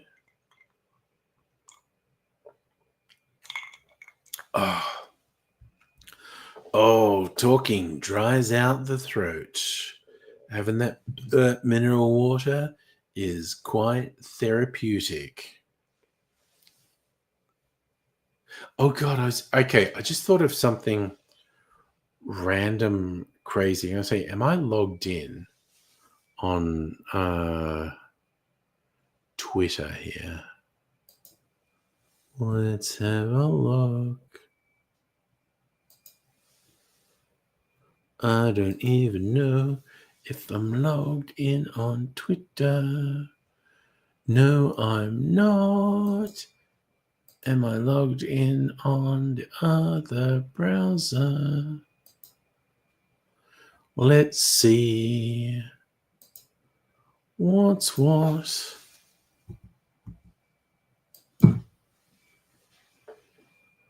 No, I'm not logged in on that. Okay, I'm not going to try and remember my fucking password. Okay, fuck that. I was literally thinking of a weird, trippy background. There's an account I follow on Twitter called Proto Bacillus. These people who do these really fucking trippy looping bits of video. It's really good.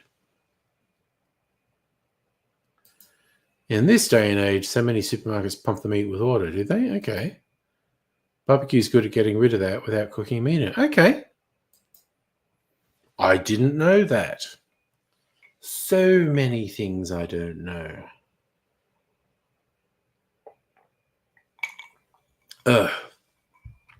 Yeah, I have no idea what state my barbecue is in. It's in the back veranda. It's probably not functional. I don't fucking know. It's probably extremely dirty and very questionable whether there's any leaks in the gas hose and whatnot. But yeah, without the young'uns here, there's far less cause to cook anything on the barbecue. I have like the whole hood thing that's designed to have a rotisserie in it, so you can like cook chickens and shit. And I had many good barbecue meals on the barbecue, but not for years, quite honestly. Oh yeah, no, I'm super lazy. The combination of Youfoodz and Light and Easy, just shit I can microwave. Just like, here we go. Microwave it. Oh yeah, ooh la la for the rotisserie. I didn't actually have a motorized rotisserie. It just had a big hood that would come over the top, and you could put something in there. Oh my god, that is fucking winning, Abigail. You got pizza and ice cream. God damn. I had a little ice cream earlier tonight. I don't have any pizza in the freezer. I have some bready things I could use as a pizza base though. But I was just super fucking lazy tonight. I'm just going to microwave something. But I might do a hybrid, one of my microwave things, and combine it with some other stuff, some meat and veg, and cook it up and make a bake. Friday night, party night is starting with the barbecue. Or you think it's starting with the pizza and ice cream? I mean, I dig it, honestly. All right. I'm still drinking mineral water because I drank in the first hour and a half. It was like 1, 2, 3, 4, 5, 6. I probably. Oh my god! It sounds really bad when I calculate out. Probably 8 standard drinks in the first hour and a half. That's not good. That is not good. Ooh, you're doing twofold and Coke? Nice. Make you happy. Quality drink. Oof. I really enjoyed doing the rum tasting last night. The 3 white rums and the 3 aged rums, all Australian. And just going like, oh yeah, okay. So for straight flavor, white rum, Killiquins. The aged rum, Brixwins, but they all, just the flavors of them all really would be all really good in cocktails. Twofold and Diet Coke. I am a bad influence. I'm definitely a bad influence. Dr. Abigail, sad and grumpy, ordered pizza, eating the ice cream first. Yeah, do it. No one can stop you. You can eat the ice cream first and the pizza afterwards. No one can stop you.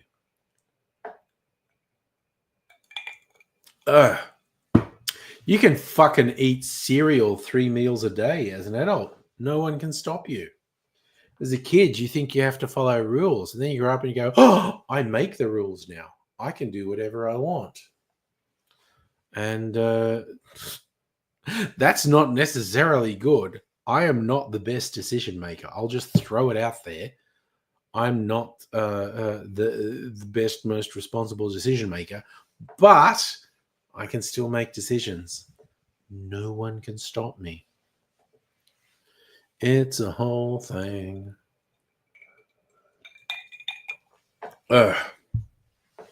We got to decide what I'm going to have after I responsibly have some mineral water.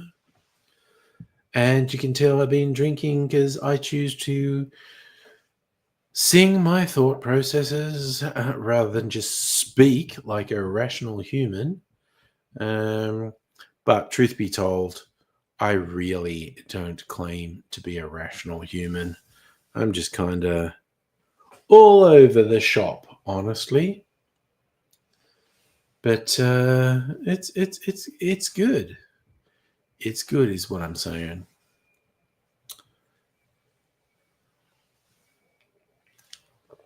God, maybe I'll make another De La Louisiane because that was really fucking good. Curse you, Jeffrey Morgenthaler, with your superior knowledge. I do now think a De La Louisiane is a superior.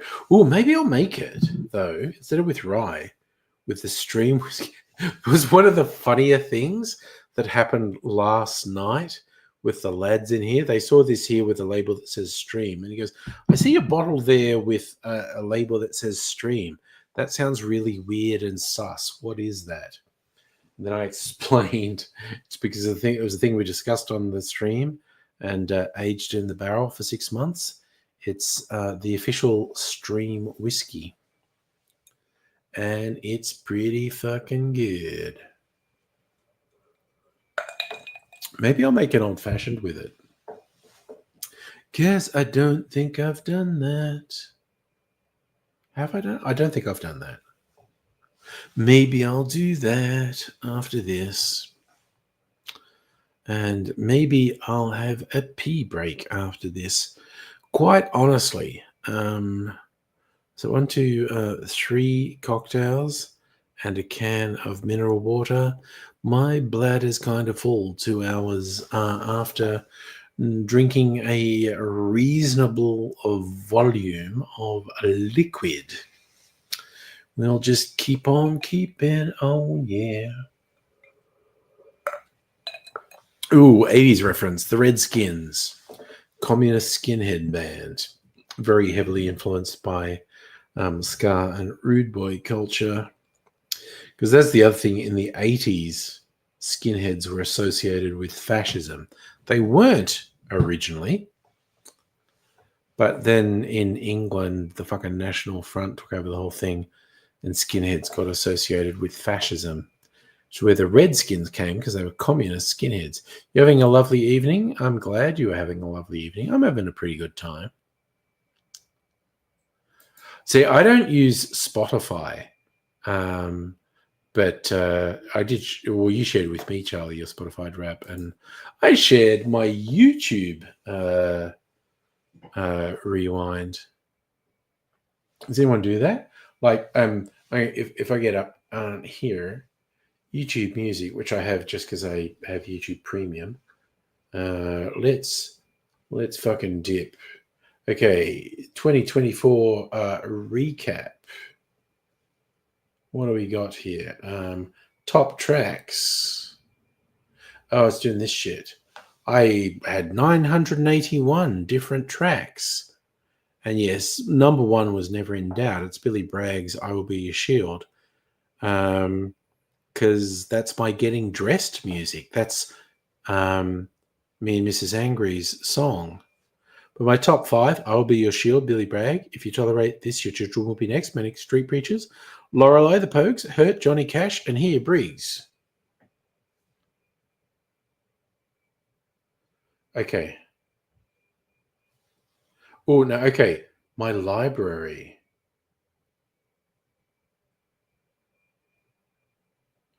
What's this bullshit? Okay. We go Billy Bragg, Manic Street Preachers, Pogues, Johnny Cash, Briggs. Nobody Speak, Run the Jewels, and DJ Shadow. Laced Up, Hilltop Woods, Friday I'm in Love, The Cure. Another Billy Bragg, Tank Park Salute. Amy Shark, Only Want to Be With You. Is that the top 10? We go 1, 2, 3, 4, 5, 6, 7, 8, 9, 10. Okay, so of the top 10, contemporary, Amy Shark and Hilltop Woods. Kind of contemporary, DJ Shadow and Run the Jewels. Oh, wait, and Briggs, that's contemporary. So that's like all Australian. Actually, I think Amy Shark might be a New Zealander. But 3 of my top 10 are kind of contemporary. Amy Shark, Hilltop Woods, and Briggs. I think Nobody Speak Run the Jewels and DJ Shadow. That might be older. That might be 90s. I don't know. I'm losing track. But then I've got all the 80s stuff. Billy Bragg, Tank Park Salute, Cure, Friday I'm in Love, Hurt, Johnny Cash. That's 90s, I think. Laura the Pogue is 80s. Manic Street Preacher is 90s. Billy Bragg, it's a recent release, but he's been around since the 80s. Then who do we get? Age of Chance, 80s. Hilltop Hoods, Leave Me Alone. That's kind of contemporary. One Moment, OK Go. I think that's like 10 years old. Mr. Brightside, The Killers. I think it's like 20 years old. Stranglers, that's 80s. Midnight Oil, 80s. REM, 80s. Mighty Mighty Boss Tones, 90s. Age of Chance, 80s. Do You Realize? I think it's about 10 years ago. Aztec Camera, 80s. Briggs, contemporary. Denzel Curry doing Rage Against the Machine for Triple J. That's contemporary. Smiths. Yeah, I've got a whole mix of 80s, 90s, noughties, and then the last 10 years, really. Yeah, the Johnny Cash version, I'm not sure when it came out. Let's actually look it up. Because the original version was 90s. Hurt, Johnny Cash.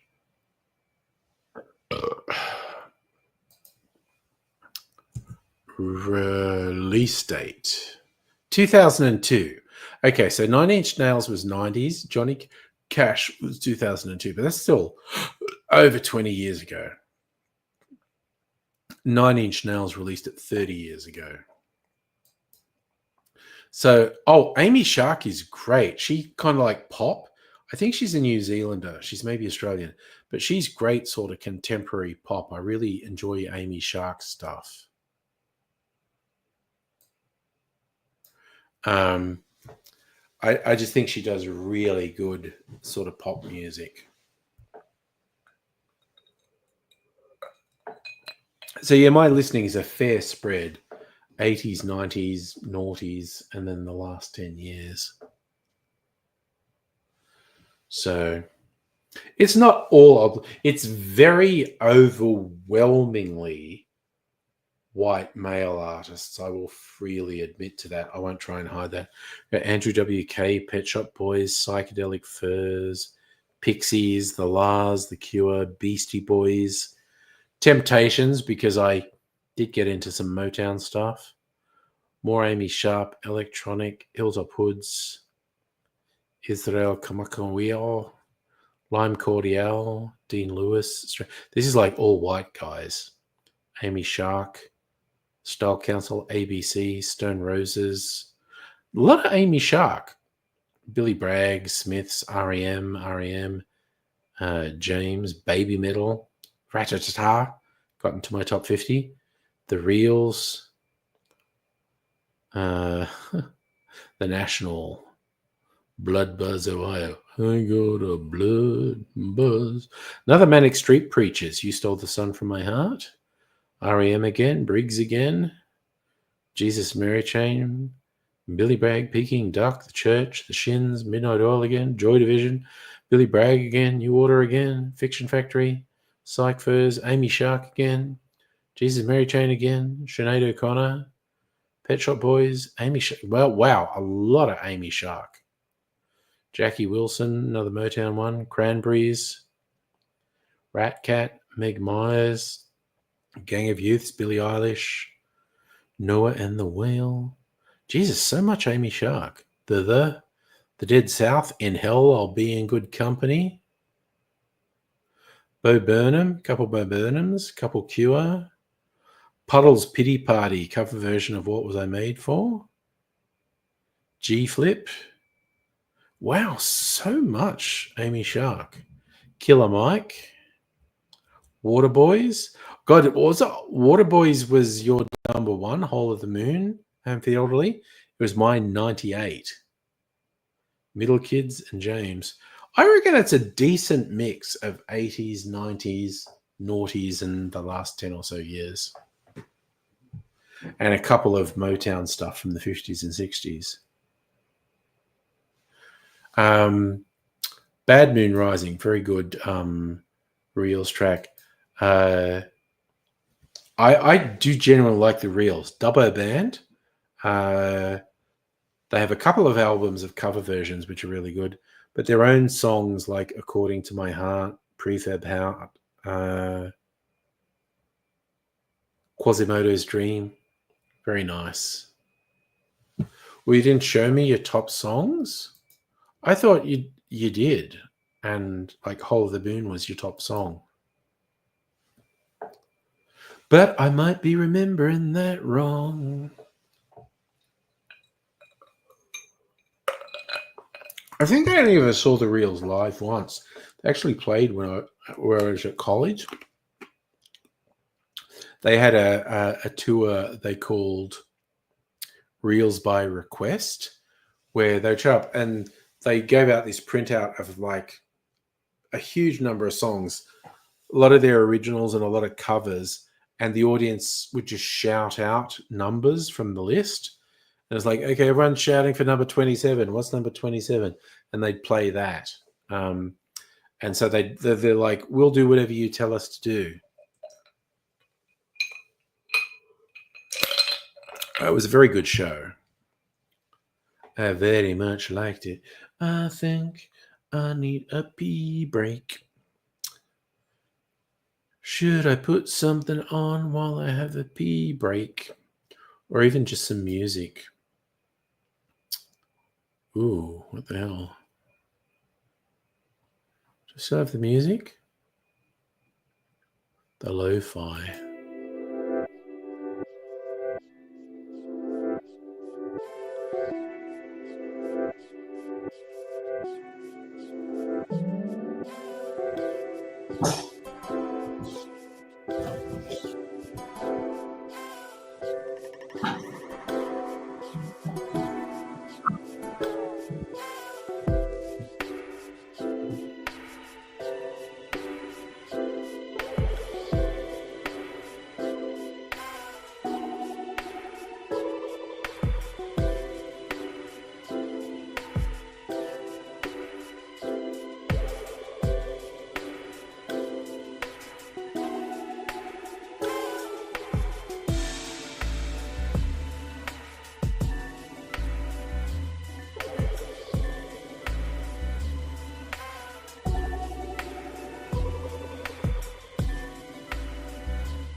Okay, stop the music.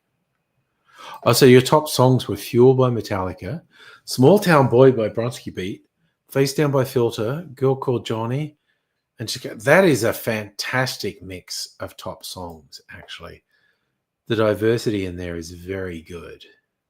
I like that. You know what? I'm going to make an old-fashioned with the stream whiskey because I don't think I've done that. Oh, still got enough of the clear eyes. Let's. No, I'm not even going to go behind there. Got all that shit. Voiced. Minor jigger. Okay, a little bit of sugar syrup.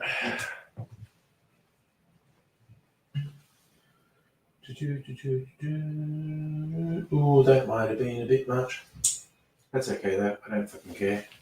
I don't care. It's gonna be a sweet old fashioned.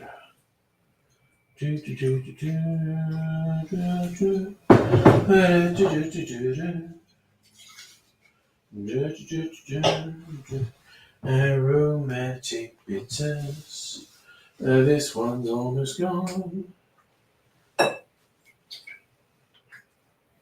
Alright. Also, I did get a new aromatic bitters. And I want to compare them. I might do that a bit later.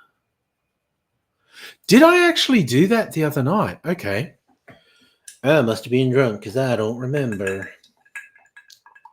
Well, I'm having another old-fashioned made with the Stream whiskey, the official Stream whiskey. Ooh, I lost my cherry. Ooh, you are keeping tabs because I don't. All right. And now you tell me I went, yeah, of course I did.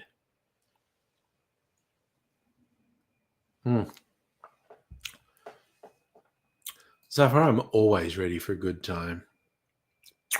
Ooh, man, I like. Oh, that is so rich. The Stream whiskey is really good.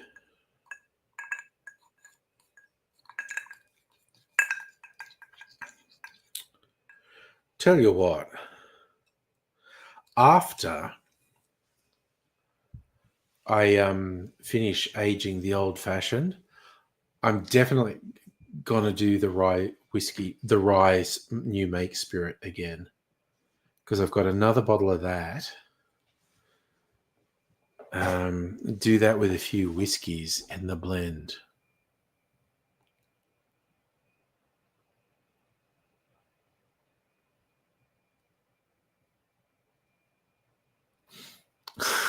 I don't know what that means, Safa. That's a very confusing sentence.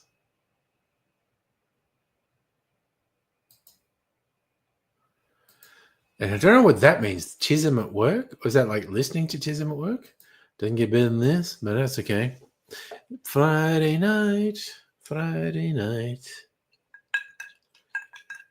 Gotta get down on Friday night. Oh, for Chisholm. Sorry, yeah, autism. Good-o. Yeah. I should have got that, but, you know, it's Friday night. I don't know. No one said they wanted to tonight. I'm always open for Angry Bunch on Friday night. But it's down to what people are up for. Yeah, you're on the spectrum now. Asperger's. Well, it turns out, yeah, like Asperger was a fucking Nazi or something. And he was just doing his classifications in a really negative way. There was a period of a few years where people thought talking about Asperger's syndrome had less baggage than talking about autism. But now everyone's like, no, fuck it. I'm autistic. I'm on the spectrum. Fuck it. And Asperger was a Nazi, so fuck that guy. Was doing fucking race science and eugenics. Fuck him. Oh, wow. Okay. The fucking Stream whiskey with my special sugar syrup goes really from. And yes, Safa, to put it mildly, fuck nosies. Yes, someone should start a band called Tism for the elderly. It could even stand for something like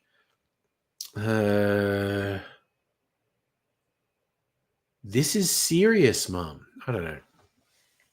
Oh God, Syria. Dude, Syria is so fucking complicated. I'll give the the simple thing, the Assad regime is evil and fucked, but the whole spectrum of people who are opposed to him, some of them are less good than others. Oh yeah, that's an excellent idea. Home Theology, a band called TISM could make an album about trucking songs, but they should the trucking songs should come from a particular period. And I think my favorite period of artistic expression might have been the Renaissance. I think there might have been great trucking songs in the Renaissance. We could do that. Oh yeah, the fact that is a huge indicator that Putin and Assad are like this. That is big science. I love you're just rolling with the jokes. TISM's great trucking songs of the Renaissance. I've got that on vinyl.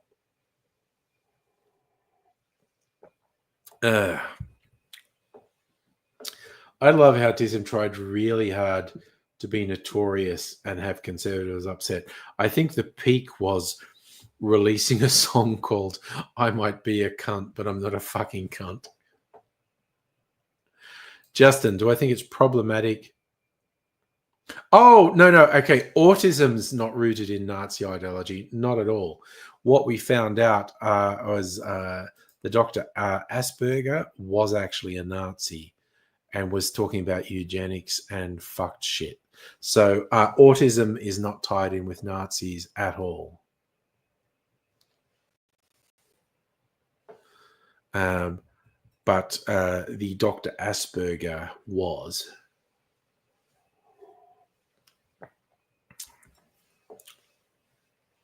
Plus, I also like the phrase of being on the spectrum. It's like a rainbow.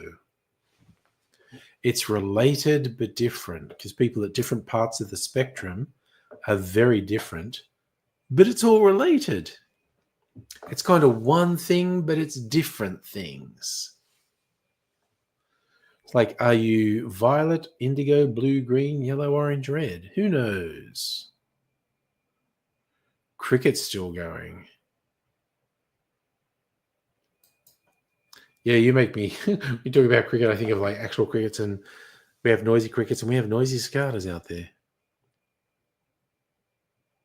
So we talk about the Porsche being a German car. Safi, you're magenta. Oh, okay. Look, I literally remember a song from Joseph's Technicolor Dreamcoat that we learned when I was at Catholic school about the rainbow. We go, it's violet, indigo, blue, and green, yellow, orange, and red. So magenta is somewhere in the purples, I think. Or is it in the reds? I don't know. I don't know color theory that well. And there's the whole thing about reflected light is different to filtered light. So the colors that you see on surfaces, which is like light bouncing off and reflecting in certain frequencies, is actually different to colored light coming through like, like a stained glass window. So yeah, it's a whole thing. How long did it take to become Christianified? What is it in this context? Oh, you saw Jason Donovan do Joseph in his Technicolor Dreamcoat? I think that like dates back to the fucking 70s or maybe even the 60s.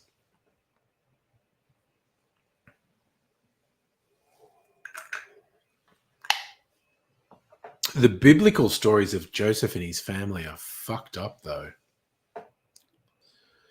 Justin, what we call autism. No, I think you are getting things in the wrong order. There was a Nazi doctor called Asperger who was doing classifications, and there was a period a few years ago where people preferred to say Asperger's syndrome rather than autism because there's a whole bunch of baggage that came with saying autism.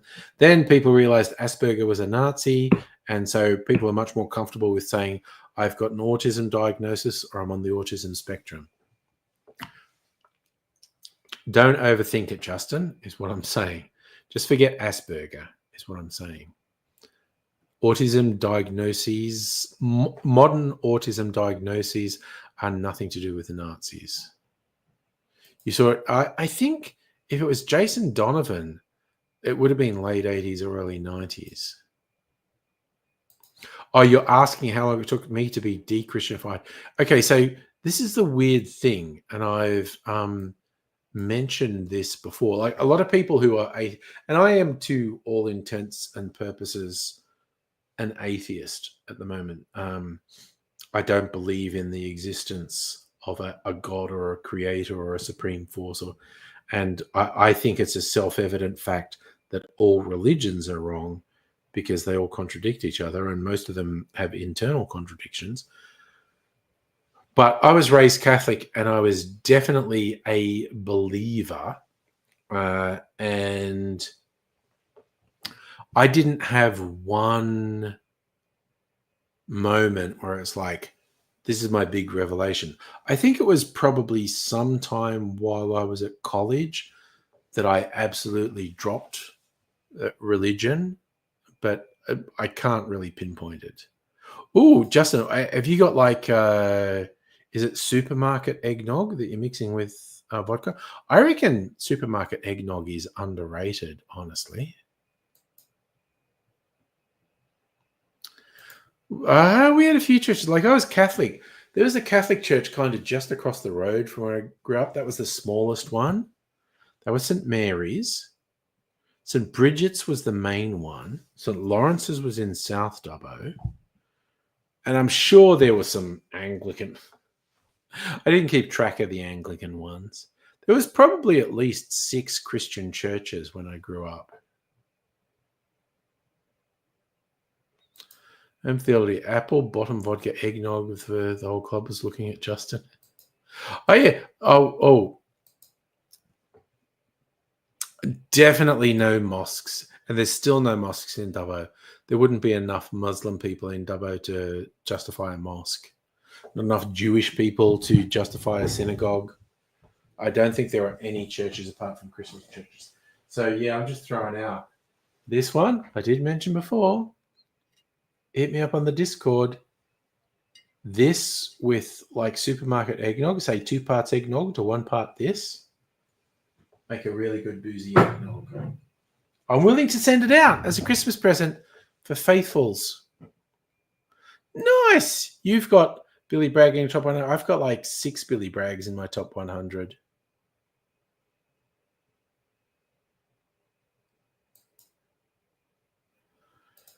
Oh, dude, you'll have to. Yes, I do, because I have sent you stuff before, but my brain doesn't fucking remember shit. You'll have to message me on Discord or something with a postal address, and I'll definitely send you some, dude. You're my guy. I'll send it to you.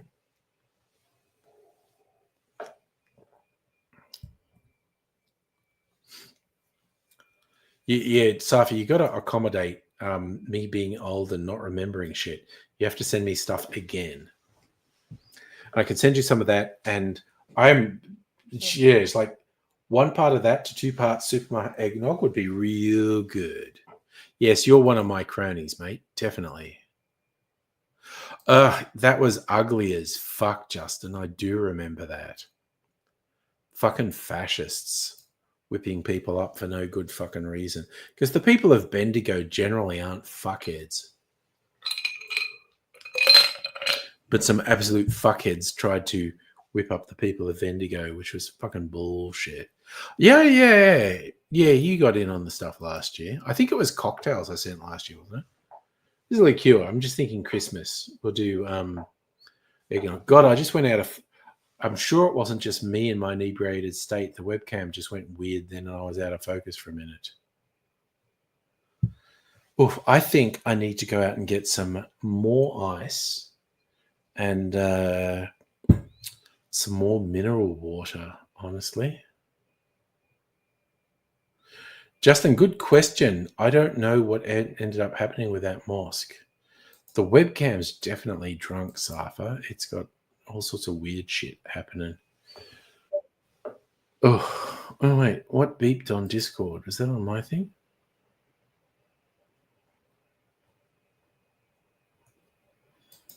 Who's posting stuff in memes? You know, honestly, I think some of the stuff that gets posted in the memes channel, people don't know what memes actually are. But anyway, that was you posting your top 100. Nice.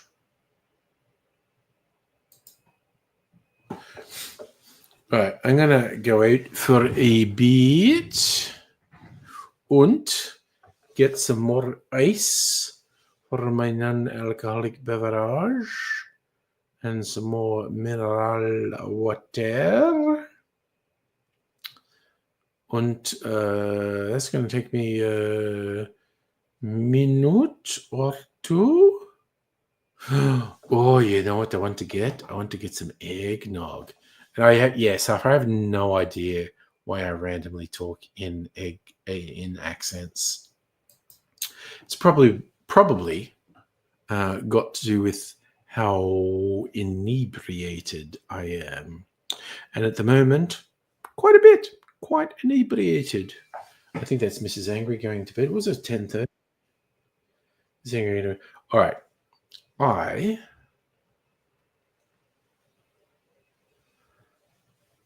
I am going to. Okay. Should I put like a video on, like, you know, maybe the AZ zombie video or some such?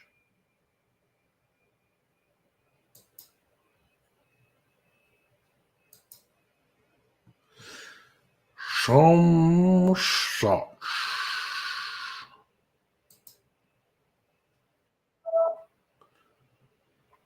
I feel like maybe I'll put the AZ video on because I might be gone for a couple of minutes. I feel like I haven't put this on for a while. Yeah, okay, we'll go full screen. And I will be back in a few minutes.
I was going to say his jaw hasn't even fallen off yet, but his jaw just fell off. So I'll leave him there. Oof.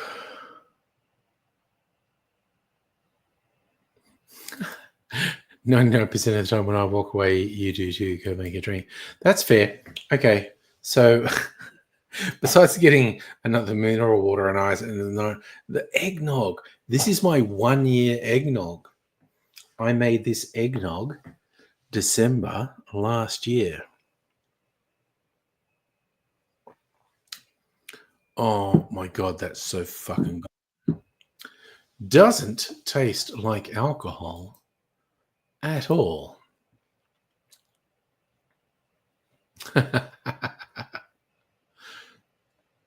I'm definitely seeing very good memes. Oh, wow. What? Shit. Jesus Christ. Oh, that was a bit too much for me. I'm seeing very funny memes about the guy shooting the head of the American health insurance company. Oh my God, that is genuinely fucking amazing. That is so good. Doesn't taste like alcohol at all, but it's got quite a bit of alcohol in it. Nice. If you're going to be a poor, they fear. Okay, I'm going to throw out this one. This one is Daniel Radcliffe in Guns Akimbo, which is a very weird film he did a few years ago. And it's not bad. It's not terrible. It's not a terrible film.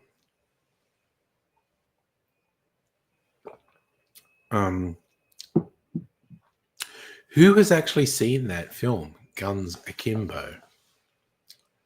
I'd like to appeal the denial of my insurance claim. It's a whole thing. Guns Akimbo was not an incredible... See, Daniel Radcliffe made so much money from Harry Potter. He can just do whatever he wants now, whether it's Swiss Army Man or Guns Akimbo. Home for the Elderly seen it. Dr. Abigail's got it on Plex. Say, I didn't mind it. Didn't absolutely love it.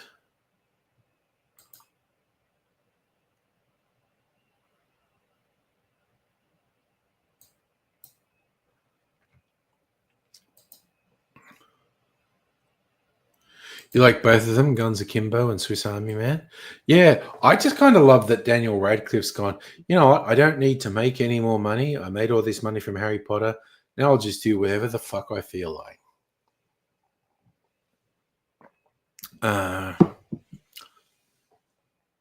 God damn, Justin, you're doing shit. You're going to Melbourne, you're going to Queensland, you got your swimsuit. You're just fucking sorting shit out, man. Oh my God, this eggnog is so fucking good. I cannot recommend too strongly aged eggnog. I fucking love it. This doesn't taste like alcohol at all. It just tastes really sweet. Probably given me the diabetes.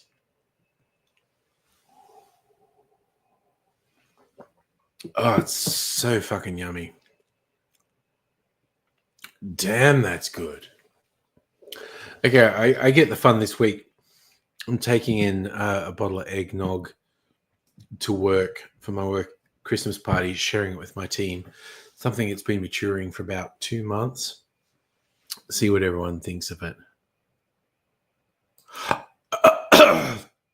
Oh, yeah, that's a really hardcore movie. Radcliffe did Escape from Pretoria.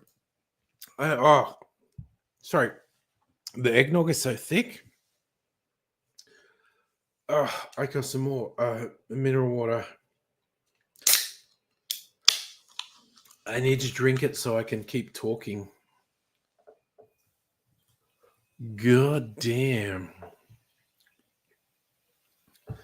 I feel like I got all this eggnog coating my vocal cords at the moment, like phlegm. Let's just get some mineral water. I need to be able to fucking drink. You're packing up and getting drunk. Well, that's a fun combo, Justin. Definitely.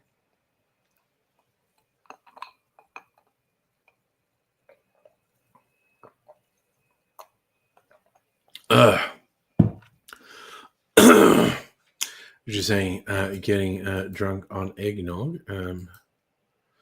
Tis the season to get very noggy. As Homer Simpson says, with the supermarket eggnog, we only get 30 sweet noggy days before the government takes it away from us. But be like me, make your own eggnog. And it's A, better than the supermarket eggnog. B, the government can never take it away from you. I've got eggnog 12 months of the year. Ooh, okay. Ooh, Home for the Elderly with a controversial question. Why? I don't hate AZ Schumer. Is the right wing? Okay, no, it's not just right wing. It's a whole bunch of people. Okay, I'm having to guess other people's motivation because I don't hate Amy Schumer. It is kind of like, a woman doing crass comedy definitely upsets conservatives. Raise, when did you pop in, man? Oh, yeah, you're supposed to send it this week. So, yeah. Everyone was meant to send their Secret Santas this week. So, depending on how efficient Australia Post is, everyone should get their Secret Santa stuff next week. You should definitely get it before Christmas anyway. I know I just posted mine today. So, everyone should get their Secret Santa's stuff before Christmas. Have you actually finished work for the evening? That's very early for you to be finished if you're finished. And feel you watched a movie with God Hill and Constant. Yeah, and they were playing different generations. That's a good movie.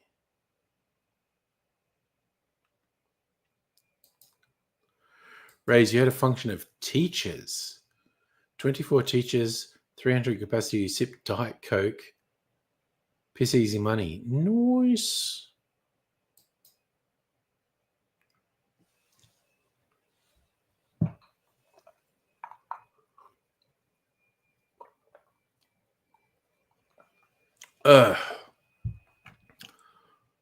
Hot damn. Okay, I'm feeling like my throat's a bit clearer. Drinking the mineral water and gonna keep on. It's only 10:40. It's fucking early. What are we doing? I'm kind of fine. I don't know.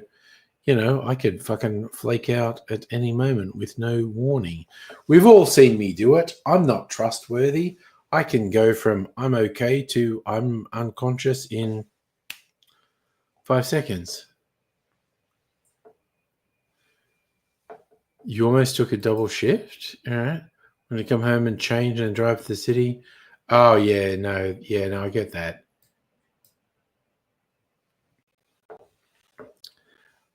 You were going to do double shift, but then they made it too difficult. Yeah. That seems fair. Not wanting to do all the driving back and forth. That sounds like some bullshit. But yeah, I'm kind of used to you coming on before you go to work. So if you're coming on now and you've actually finished work for the evening, that seems unusual.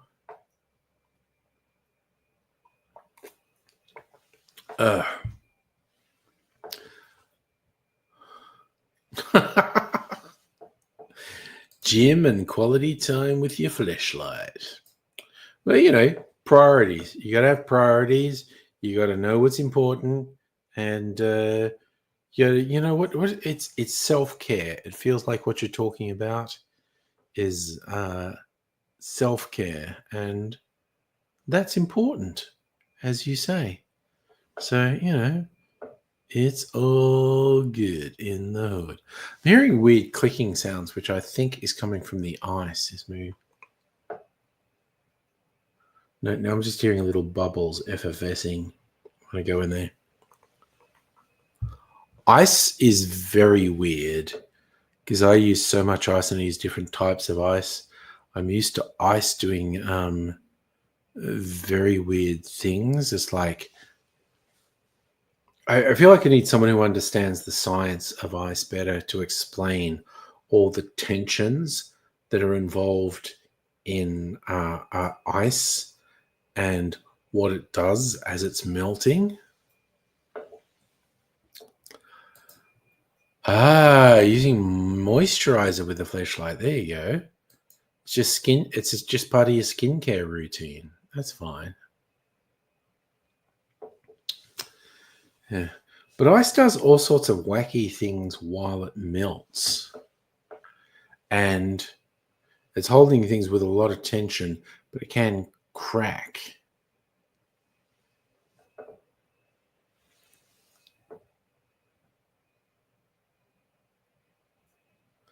So is this soccer or soccer/football you're talking about?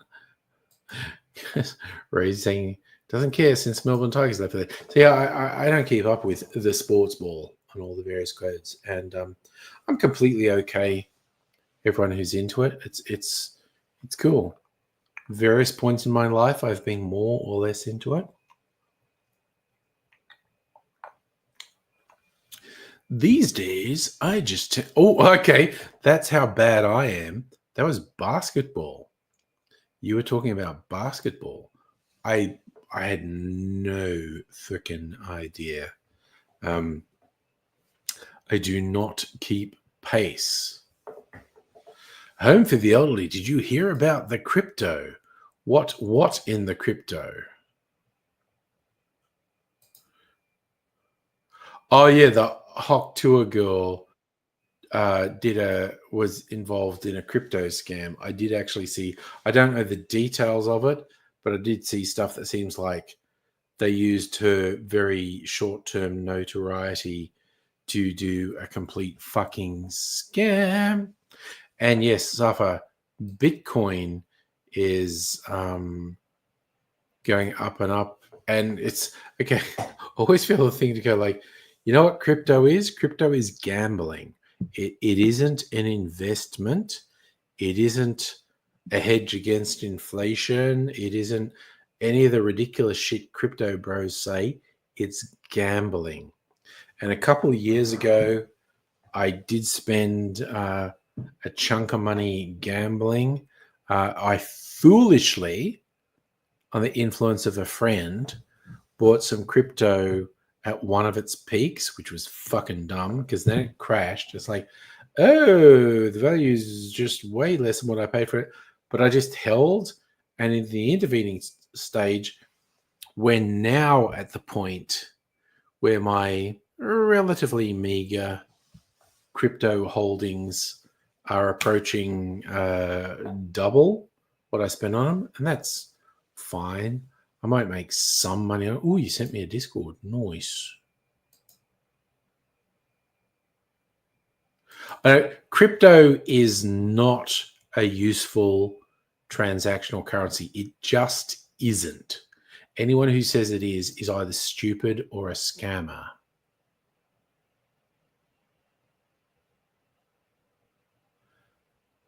Oh, okay.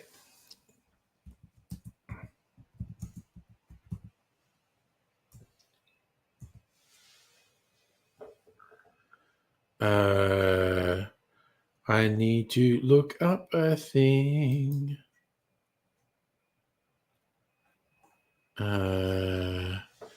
Okay, I am trying. Oh, wait, what am I doing? I'm going to do this.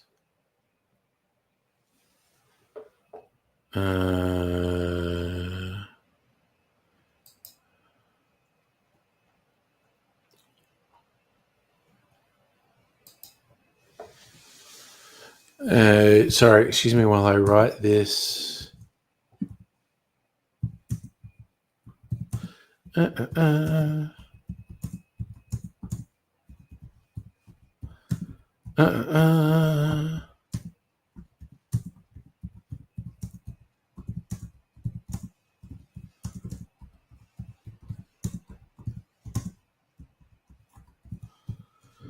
have no idea if this will work, but we will see. What am I doing? What the fuck? What the fuck? Sava, I could not, in good conscience, recommend anyone gets into crypto because it's just gambling. Don't put any money into crypto that you can't afford to lose completely. But there is a platform based in Australia that's relatively reputable called CoinSpot, where you can invest in crypto. If someone was to ask me, is investing in crypto a good idea? I'd say no,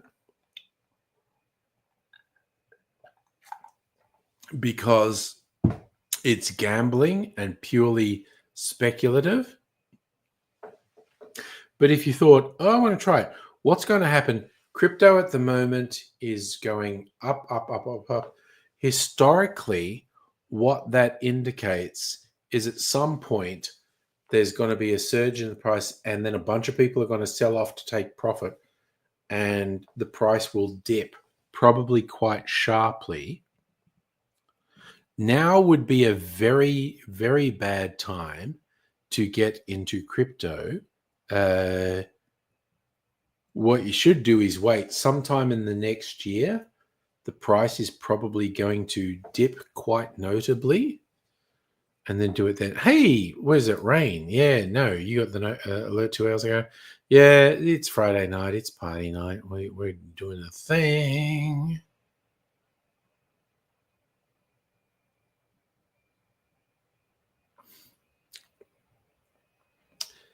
Yeah, no, very probably in the next year, maybe in the next couple of weeks or months, there'll be a quite sharp drop in crypto prices, but who knows? Yeah, the shooting up is just weird, irrational exuberance about Trump. Again, there is zero inherent value in crypto. It is a hallucination, basically. So, yeah, if you feel like gambling and you're prepared to completely lose the money you go into crypto. Anyone who says it's an investment, anyone who says it's a hedge against inflation, anyone who says it's it is bullshit. The only honest advice to give about crypto is it's gambling, and it might pay off big. The majority of people who put money into crypto are going to lose, as is the case with all gambling. But you might get lucky, and you might win off the gamble. And yes, I actually agree that there is zero inherent value in fiat currency. And fiat currency, if you don't know the term, is the official currency of governments around the world. US dollars, Australian dollars, British pounds, euros, all those things, Japanese yen. Those are fiat currencies.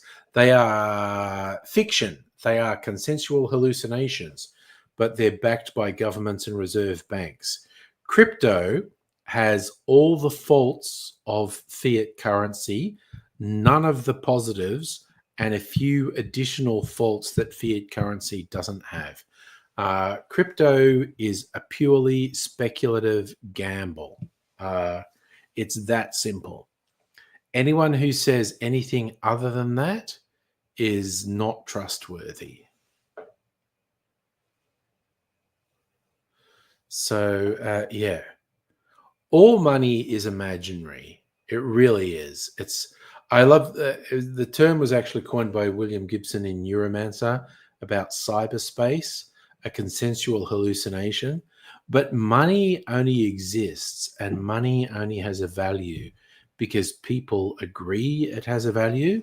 This is when you get things like, the Zimbabwe currency tanking and them having $10 trillion banknotes because the consensual hallucination collapses.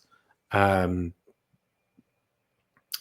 had a thing where the Zimbabwean bank was literally releasing $1 trillion notes that were worth less than $1. It's ridiculous. Oh, yes, that's the funny thing. You had this thing where people thought crypto was anonymous, and crypto is definitely not anonymous. Hey, Hannah, how are you doing? Nice to see you. Well, I am still semi-conscious. I've been hitting the drinks a little bit hard tonight, so I am definitely Tim Smith at the moment. But I'm kind of holding it together, drinking some mineral water at the moment. You procrastinated in a way that was both useless and useful. That kind of sounds like the best procrastination.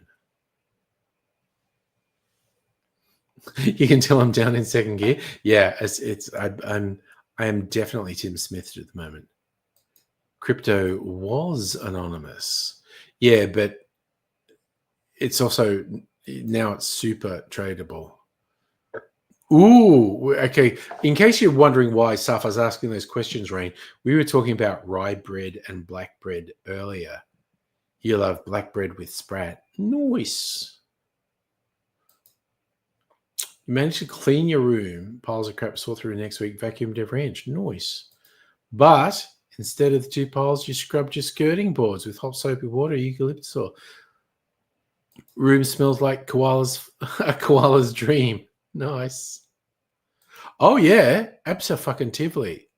Okay. Anyone wants to come on, you can keep me awake for a while. Because I don't fucking know how long I'm gonna last. Let's do this. If anyone wants to join, that's the link. A bit more mineral water. There we go, there we go, there we go. We got to go because I'm floundering a little bit because I've been drinking the alcohol and we don't know. I know it's absolutely surreal how often when Pat hasn't been in the chat, but I put the link out and somehow he appears. It's freaking Charlie, he's our man. If he can't do it, no one can. God damn. God damn the Busherman. Rain, you had about 400 to 500 euro in crypto. 1,600. That's not bad. That's 4 times. Yeah, but that was also what I did. Like like I was saying before, I bought crypto at a bad time. It was one of the peaks, and then it crashed, and I just held on. And now it's worth almost twice as much as I paid for it, and that required just hanging on for like 4 fucking years. And I'm not going to try and cash in on this peak, even though I'm quite sure there'll be a dip. I'm thinking maybe it'll be when I get closer to retirement, which honestly is not that far away because I am fucking old. We need to remember. Maybe that's something. Hello, Dr. Abigail. When you die, I want to get all your Bitcoin. That's fair. Oh, wow. When am I visiting?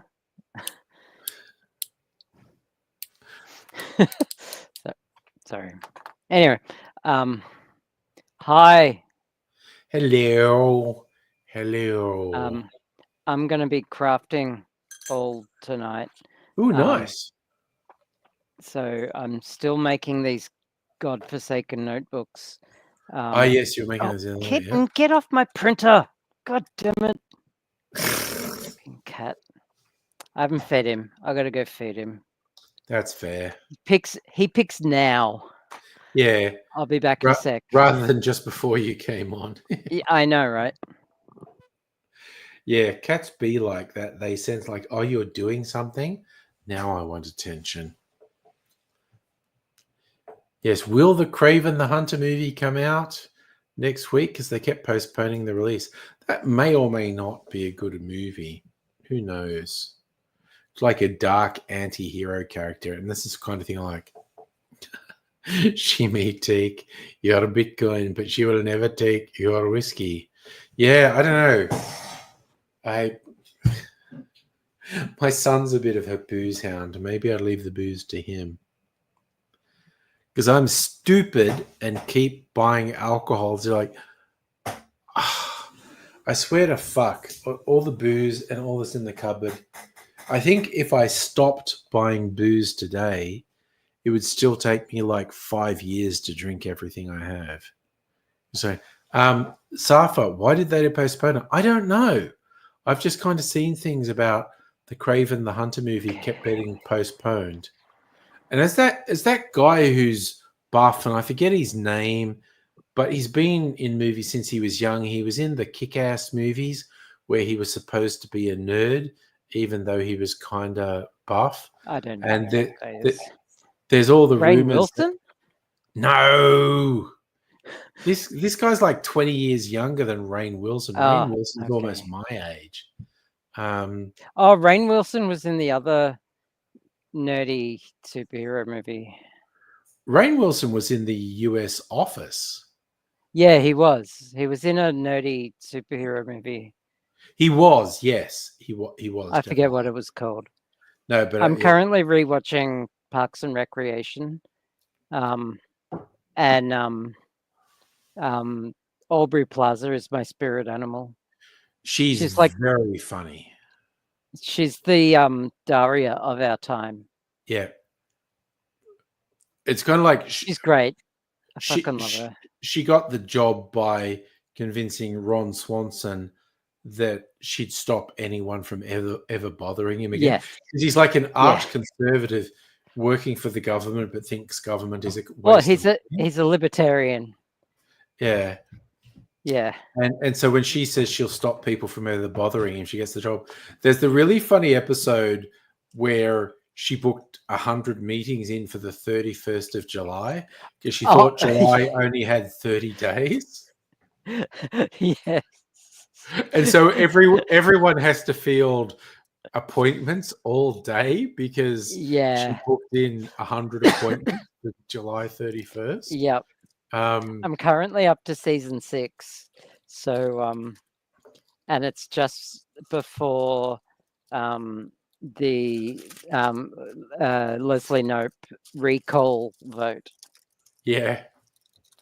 The one that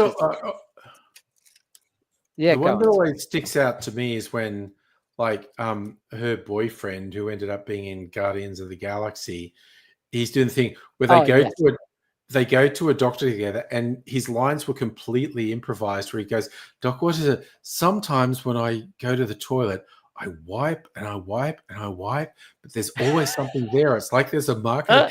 And he improvised it.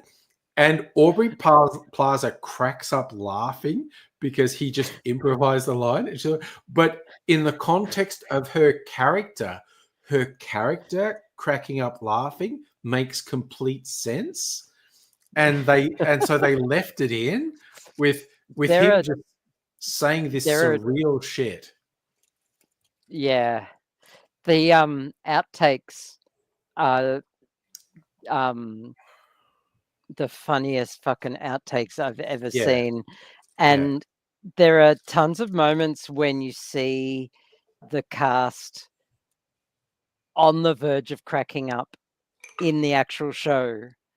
And you know that like that's the 20th take, and they had Yeah. to use that one Yeah. because they've gotten the giggles, Yeah.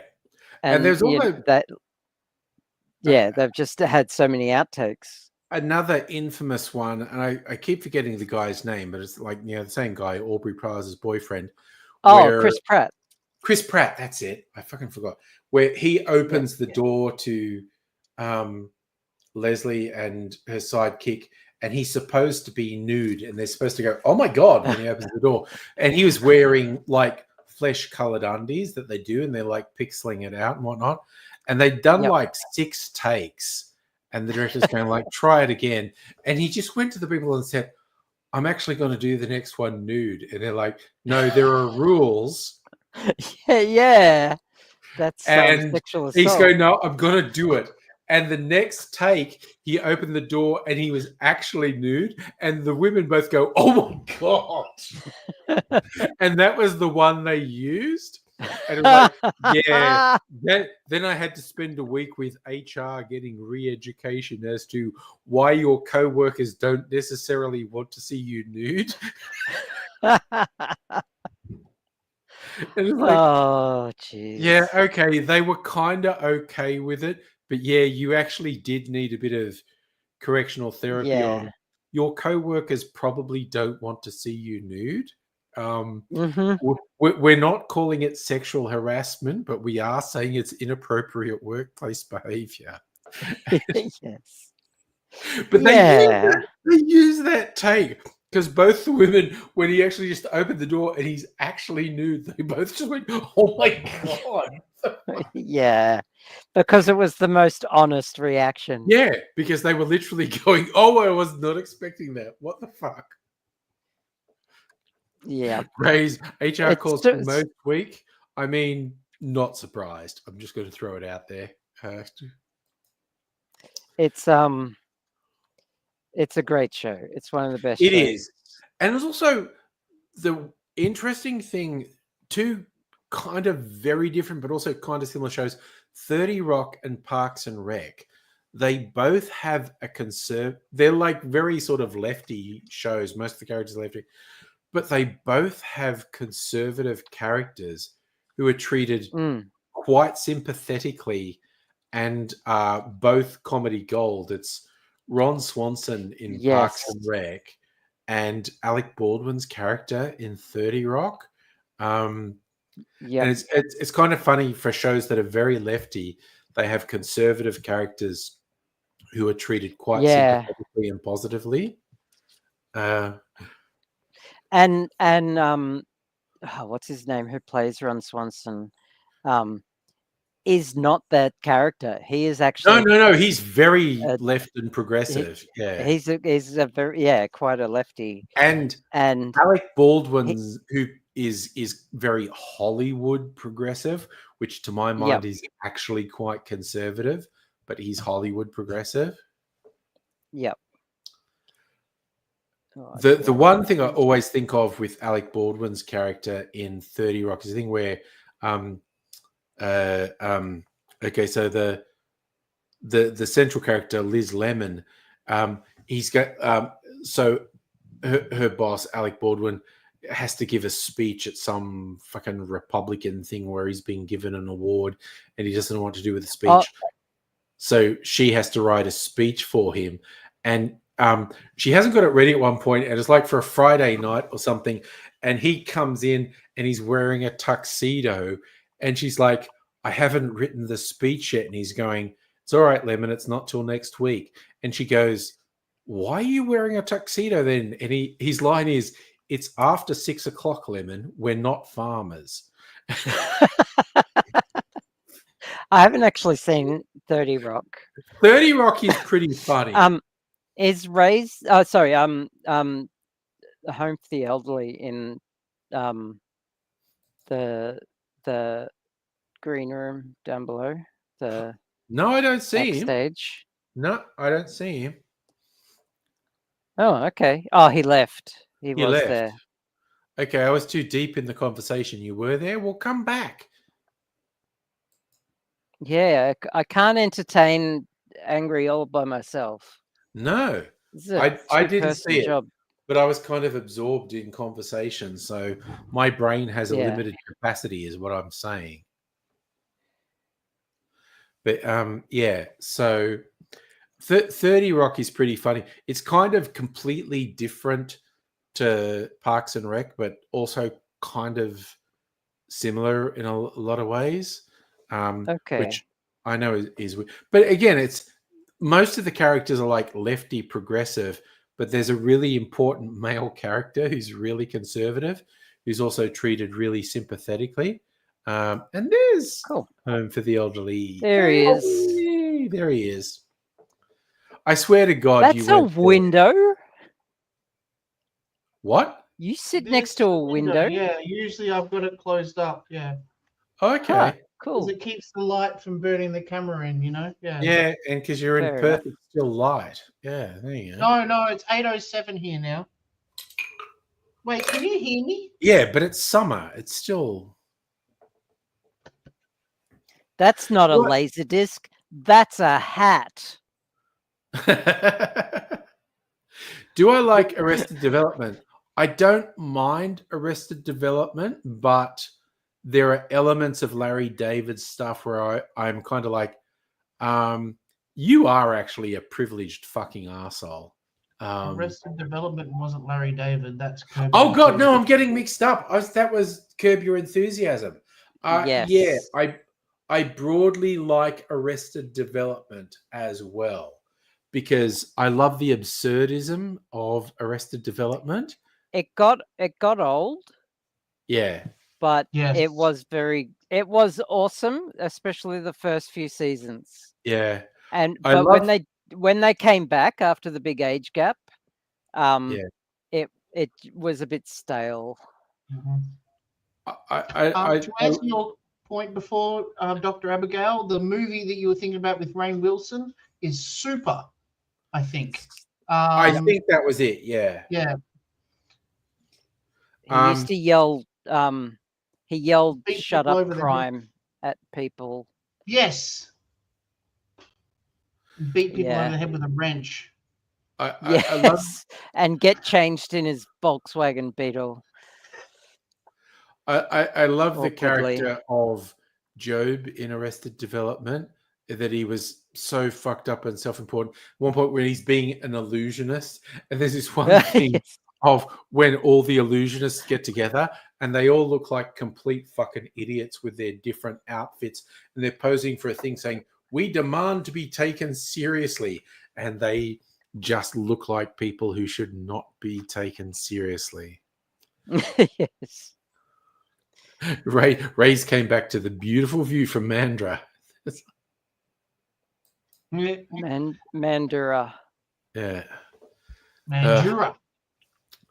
Mandura? Is that? Yeah, Super's directed by James Gunn, who did Guardians of the Galaxy. Oh God, yes. No, I was looking at up to date James Gunn stuff. Yeah, he's James Gunn is really interesting because he was being like super progressive and whatnot. So around the Me Too thing, very bad faith conservatives tried to fuck up James Gunn because being a white male comedian, he had posted shit on Twitter that was like dodgy as fuck. You basically don't get comedians who don't say shit that's dodgy as fuck because comedians' whole thing is upsetting people. But yeah, I don't understand that. He was doing stuff for Disney, and so bad faith acting conservatives tried to go, Disney, why are you giving James Gunn work when he said this offense? And it's shit they didn't give a fuck about, but they're acting in bad faith. And James Gunn just went, when Disney said, oh, James Gunn, you know what? If Disney want to take that stance, that is an appropriate thing for them to do. If they don't want me to work for them anymore, and that was with Guardians of the Galaxy, and yeah, that's fine. And he just went off and worked with DC for a while. And then it calmed down for a year or so, and Disney went, come back, please come back and do another Guardians of the Galaxy. But I loved James Gunn refused to play the game the conservatives were doing, and he's just going, yeah, you know what? If Disney have a problem with the fact I did all these off-color jokes, then that is legit. They get to make that call, and that is fine. And he just rolled with it and didn't make a big scene. So about a year later, Disney went, "Yeah, all right, enough time's gone. Come back, please. Make another Guardians of the Galaxy." If I come back, then it's got to be my story. And he did the Rocky Raccoon story, which is next level when it comes to Guardians. Good. Guardians of the Galaxy 3 is pretty good. Yeah, he comes from trauma background as well. Yeah. And with trauma, you got to take shit with a grain of salt, you know? Like sometimes your movie will spend 9 months in development and never get made, you know, and you've just wasted a year of your life, you know? But, also, he's used to that. I have to admit, the Guardians of the Galaxy Christmas special, which is on Disney Plus, I think is really funny. From the start of the opening song of the aliens who don't understand Christmas, and they do a Christmas song, which starts off sounding like a Christmas song, and it gets really weird. And you've got Chris Pratt going, "No, that's not it." And then when they do the whole thing, and you get the characters. What's his name? The wrestler Dave Bautista, who did the stuff. Just play this guy completely straight. He says and does ridiculous things, but don't do it for laughs. Just do it really straight.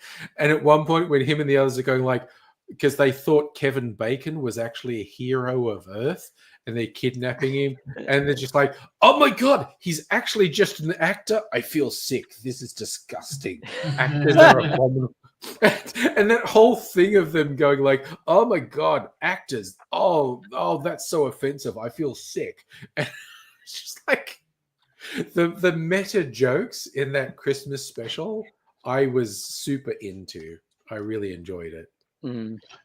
Did you end up watching the remake of Suicide Squad by James Gunn as well? Yeah, the second The Suicide Squad was the good noticeably better. The good one. Yeah, good call. The good one. Yeah.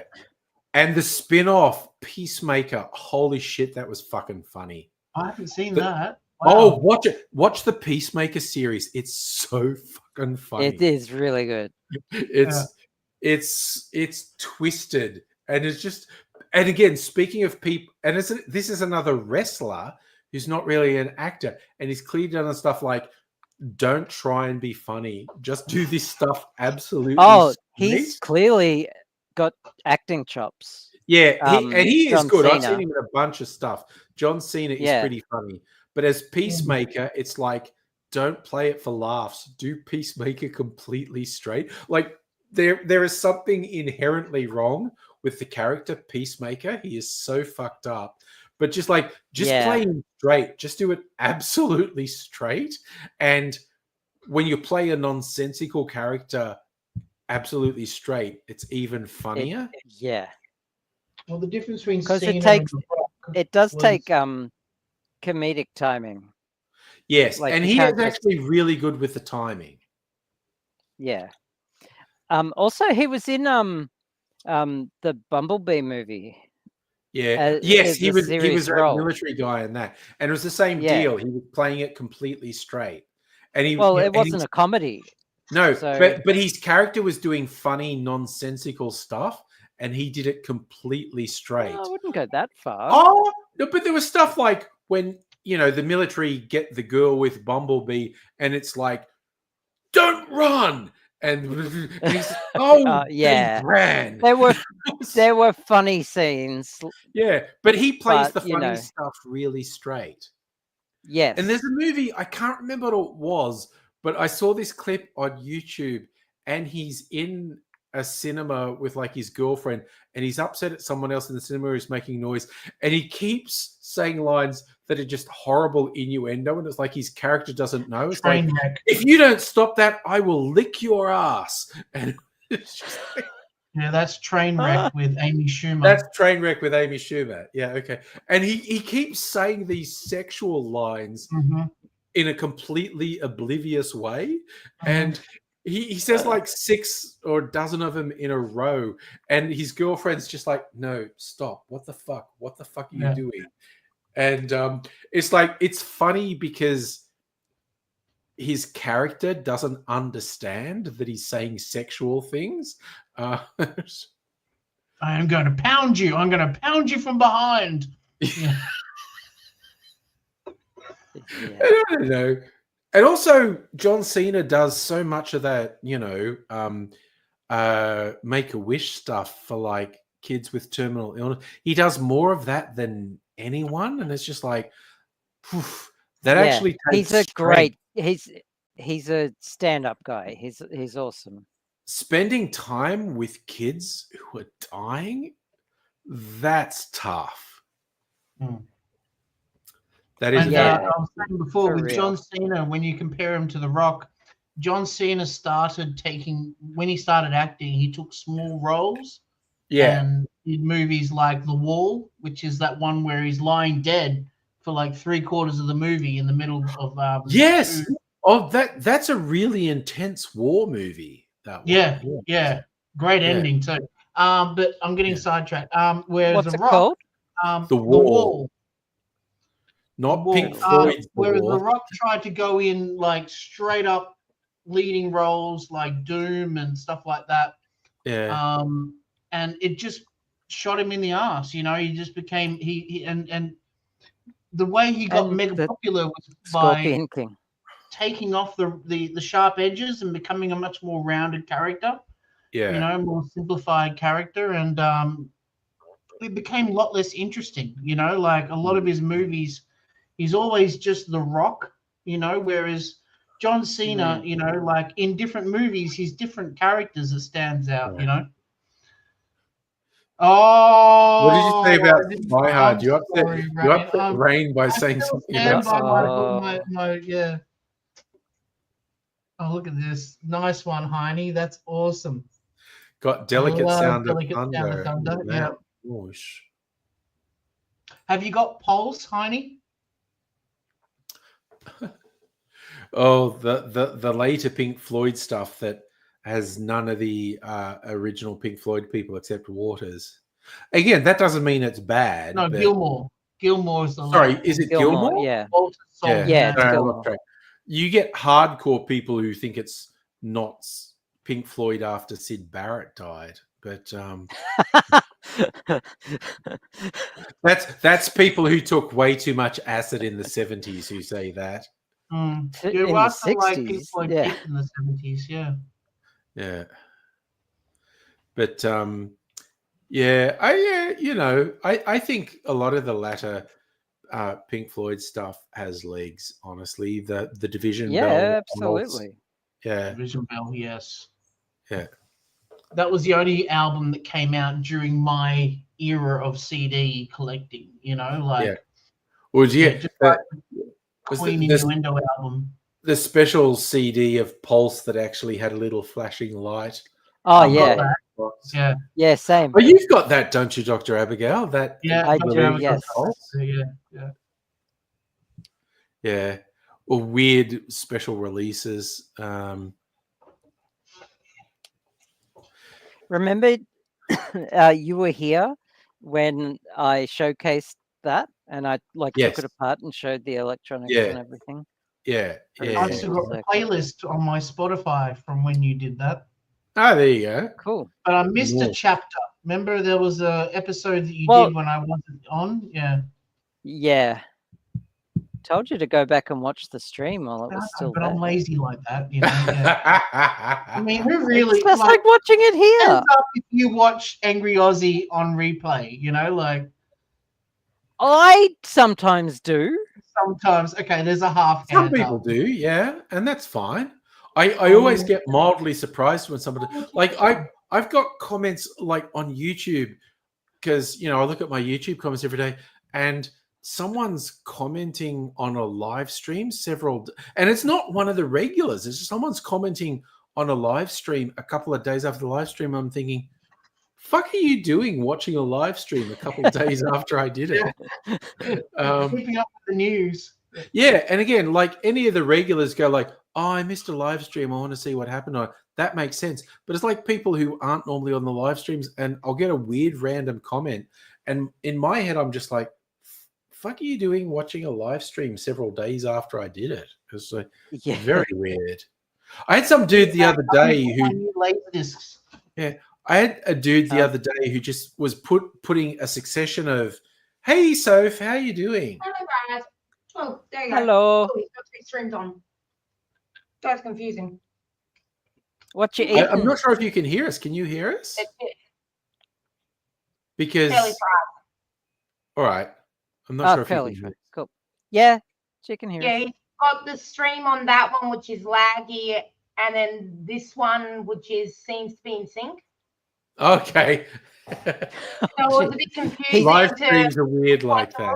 Okay. Multi-stream drifting. Yeah, he's got 2 speakers, monitors doing weird stuff. Okay. Yes. Oh, we got some new. I reckon Laserdisc Pat share is curious. currently having his surgery or I recovering think from Pat's off killing CEOs of health companies in the US. it. Yeah, He's either striking that while or- the iron's hot. He gets to be a folk hero. She was extra hungry. All right, showcasing some laser discs. Okay, seeing we're talking about Quentin Tarantino earlier. Yes, we He were. had his own Laserdisc brand. What was it? And so he only brought out 4 movies on it, and I've got 3 of the 4 films now. All right. The first one I've got is Switchblade Sisters.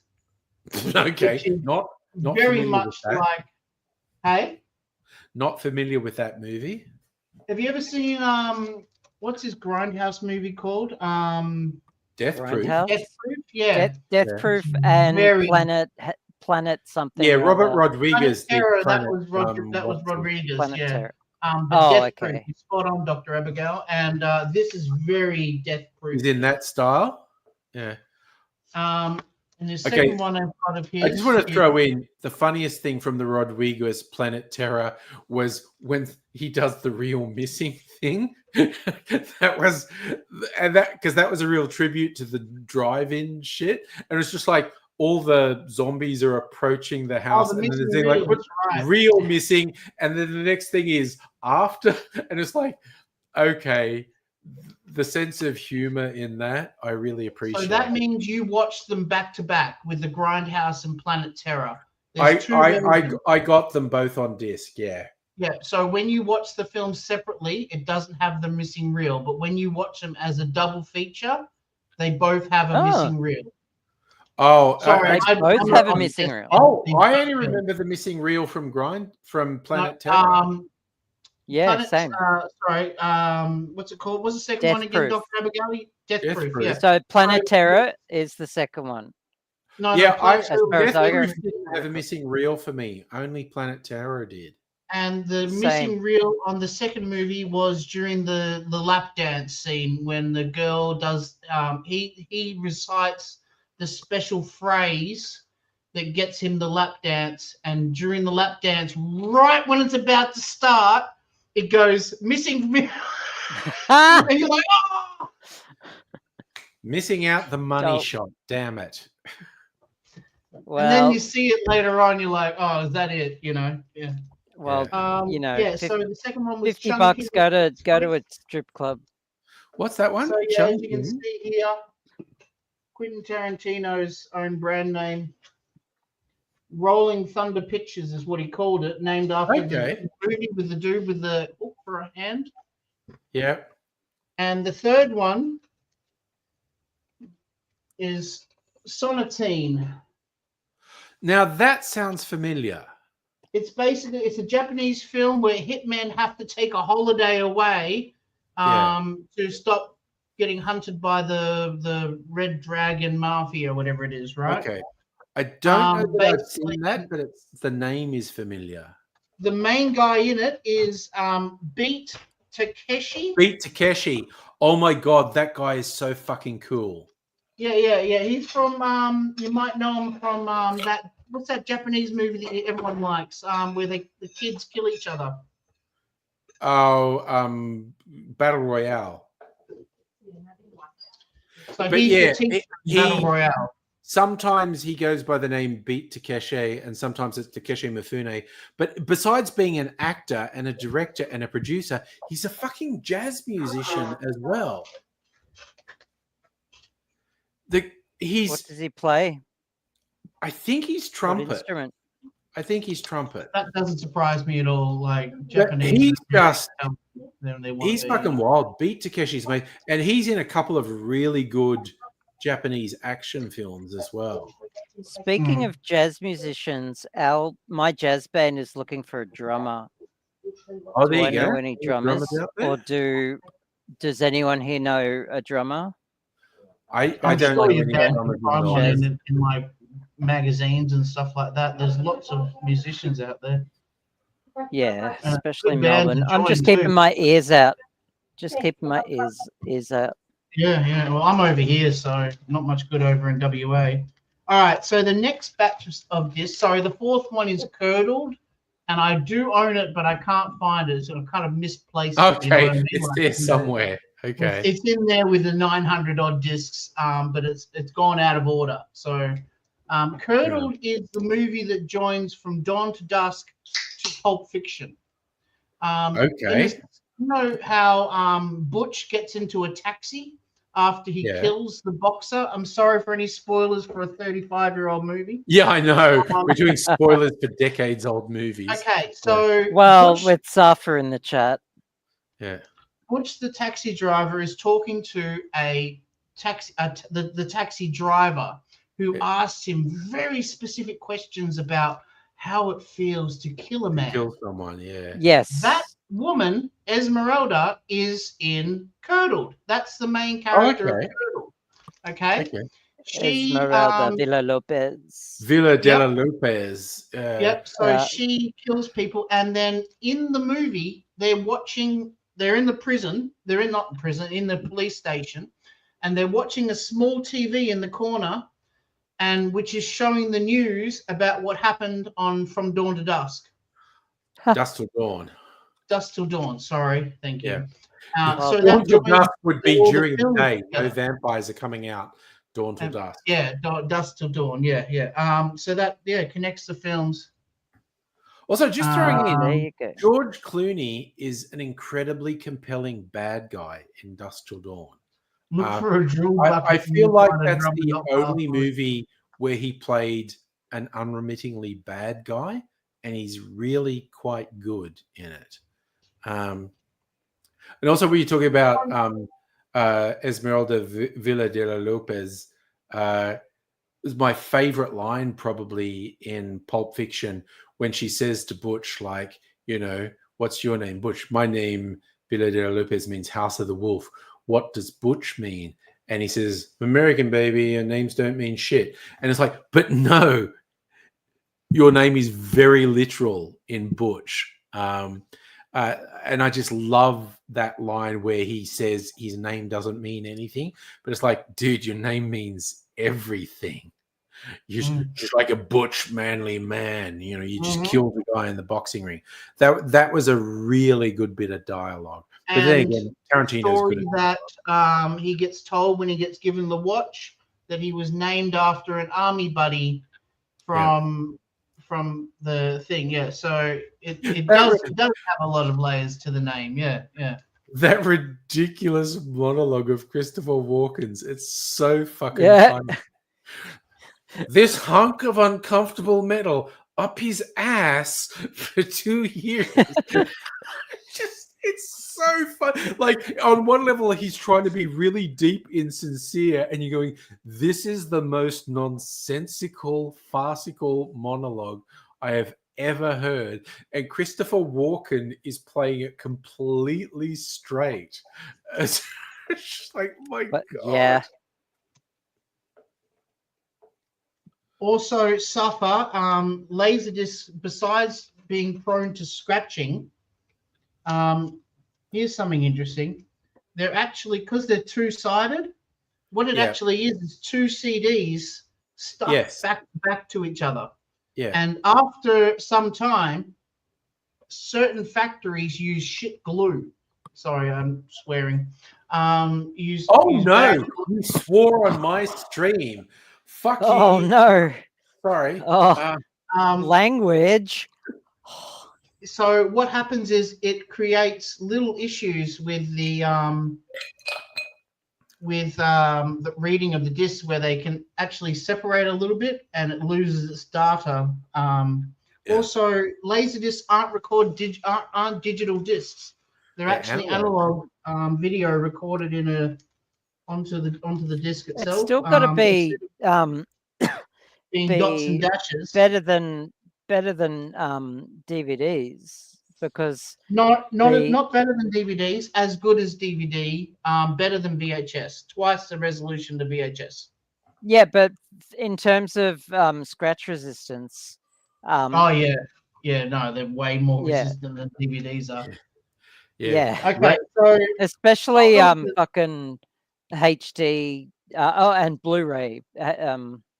Fucking, you look at them sideways. They figured out how to make it better by then. They've used up this. They got this new lacquer they put on top of on top of Blu-rays, and it puts a lot of scratch resistance on it. Yeah.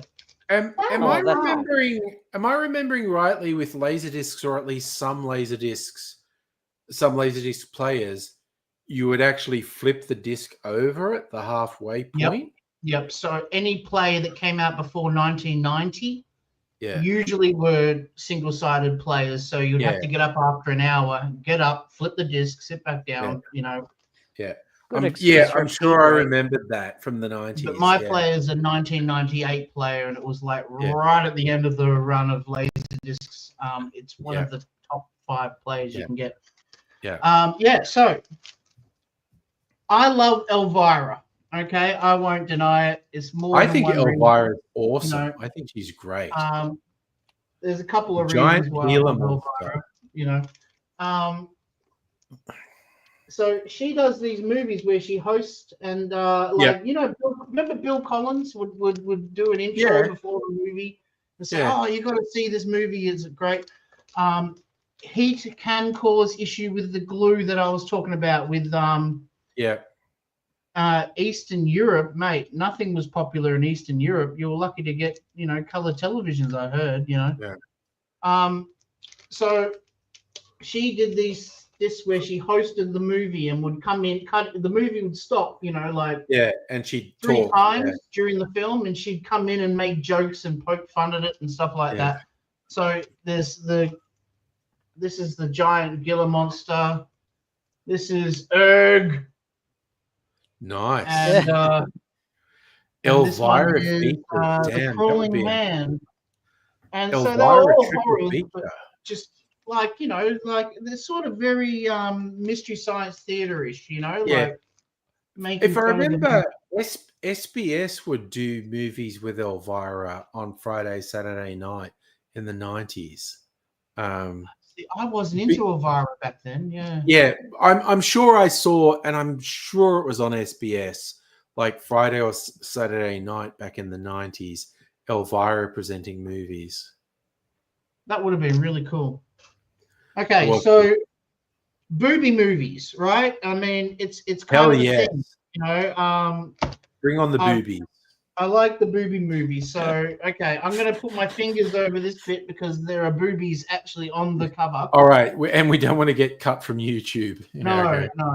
What's the movie called? Empire. Okay. So there's a couple of filmmakers that I follow. One of them is Jim Wynorski, who did this one. Okay. And he did also this one. Assault of the Killer Bimbos. Oh, I've seen that one. Assault of the King of Bill. I've seen that one. These are well-known comedies as well, like in the range. And the other guy I liked was Fred Olen Ray, who did this and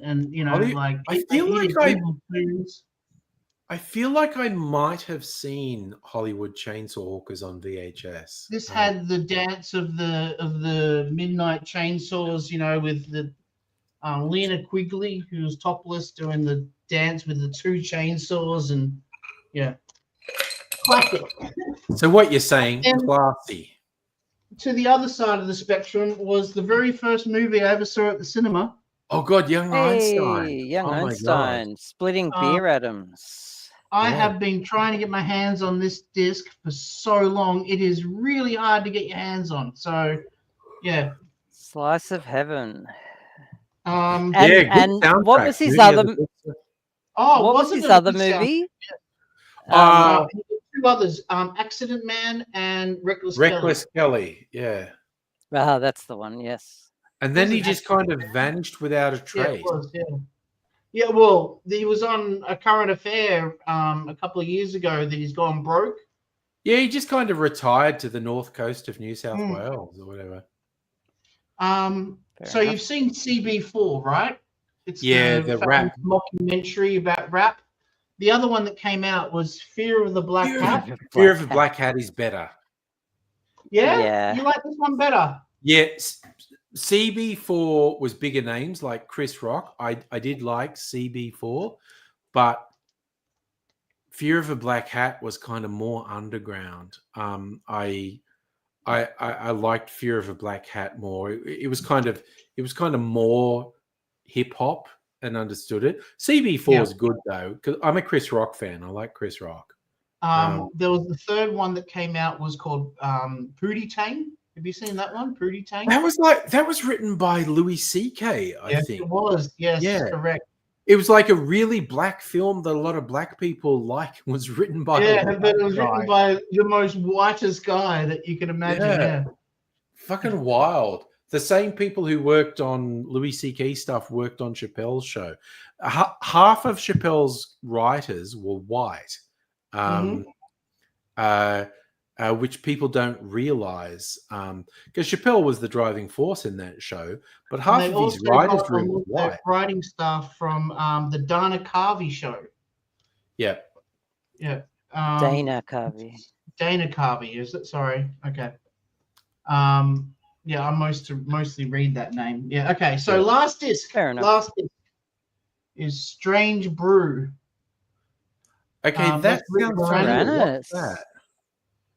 This was a very early film. They had a comedy sketch on Saturday Night Live, or not Saturday Night Live. It was called SCTV. Yeah, that's Canadian. Like Second. Oh no, that's Canadian Chicago. Second City TV was Chicago. Yeah, so these guys were on Second City, and it also had a lot of other people like Joe Flannery and stuff like that. So that's Rick Moranis? Yeah, Rick Moranis and is that Dana one there, Carvey. and Dave Thomas. Yeah. So Second City TV, that was originally an improv group in Chicago, I think. Yeah, that And, had and they tried to be like a competitor to Saturday Night Live, but they never really got the mainstream thing that Saturday Night Live got. No. To be honest, Saturday Night Live didn't really keep up with being a Saturday Night Live for like 10 years almost before it started getting better in the 90s, you know. Ray's got a complaint lodged because you didn't let someone into the bar without an ID. In English. So the manager was laughing. And it's just kind of like, I feel like if someone working security stops anyone from coming into a bar because, like, honestly, you seem fucking dodgy. If they make a complaint, management's just gone like, my life's hard enough. Security thought you're a fuckwit and they didn't let you in, so fuck you. We've been getting lots of people in my Laserdisc group on Facebook who take pictures of other sales that have previously happened, pretend it's theirs, and then have try and this get whole money from people. Trickery where they get money moved around and stuff like that. And next thing you know, like all these people are being hacked in the group. So we've had to tighten security up like crazy on there. And I've been rejecting people like left, right, and center if they don't answer the questions. It's just done. You're out. You know. I've seen a thing. This hasn't happened to me because like no one follows me on Blue Sky yet.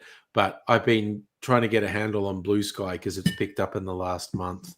And the people who do have a lot of followers, there are this new wave of bots, and they're definitely like AI bots, and they're doing this stuff where they do this semi-coherent but not really coherent reply to almost anything a high-profile account does, where they go like, I disagree with what you said, and the large language model tries to make a coherent couple of sentences about why they disagree with the premise, and it means nothing. And I've seen a few people highlight it and go, look at this weird fucking shit. All this account does is reply to things going, I disagree with your premise of blah, blah, blah, blah, blah, blah, blah. And they go, okay, it's obviously not a person. It's obviously a bot.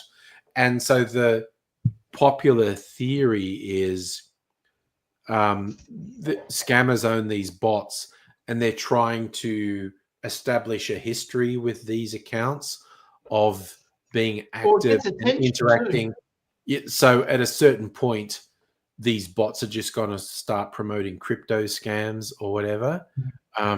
But I've seen so many accounts post things like, look at this weird fucking shit that's been happening with replies to me. And then I looked at this account and all it does is hundreds of replies to posts going, well, I disagree with you. And it generates engagement. Like people see these things saying, I disagree with your premise. And so other people feel compelled to jump in and go, you're a stupid poo-poo head.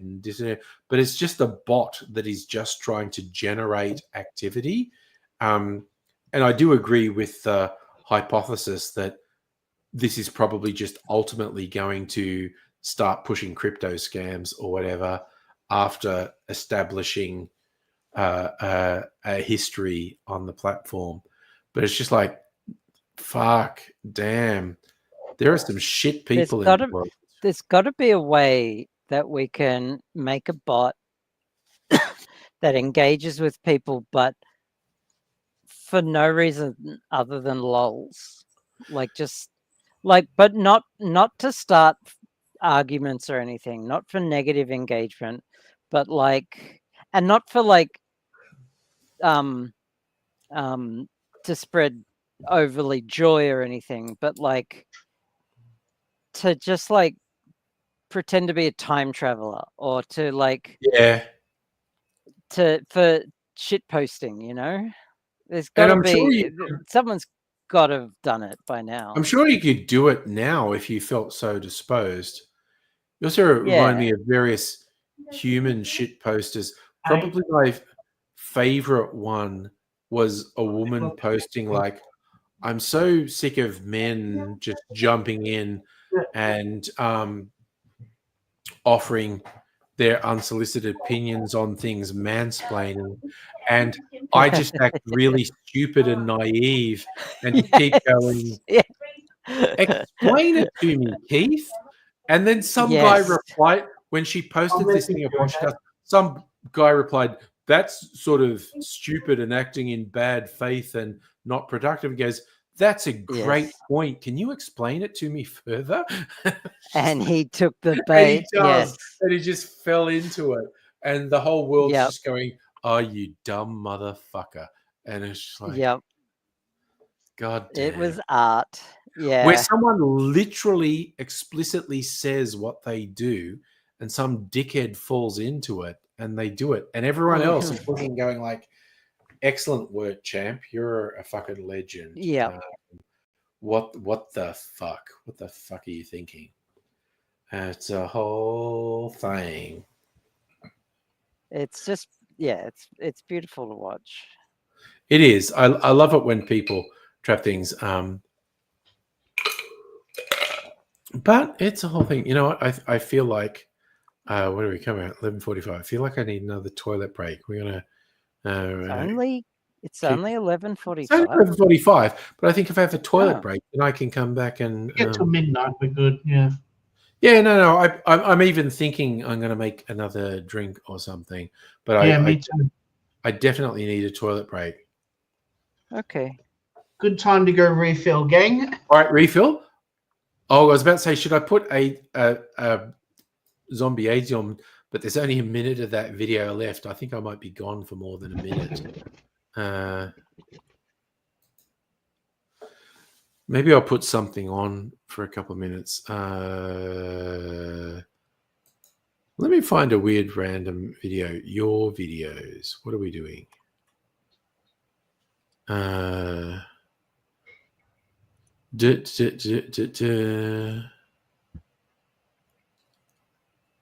Okay, the weird thing when I was talking about Bernie Bros from 4.5 years ago.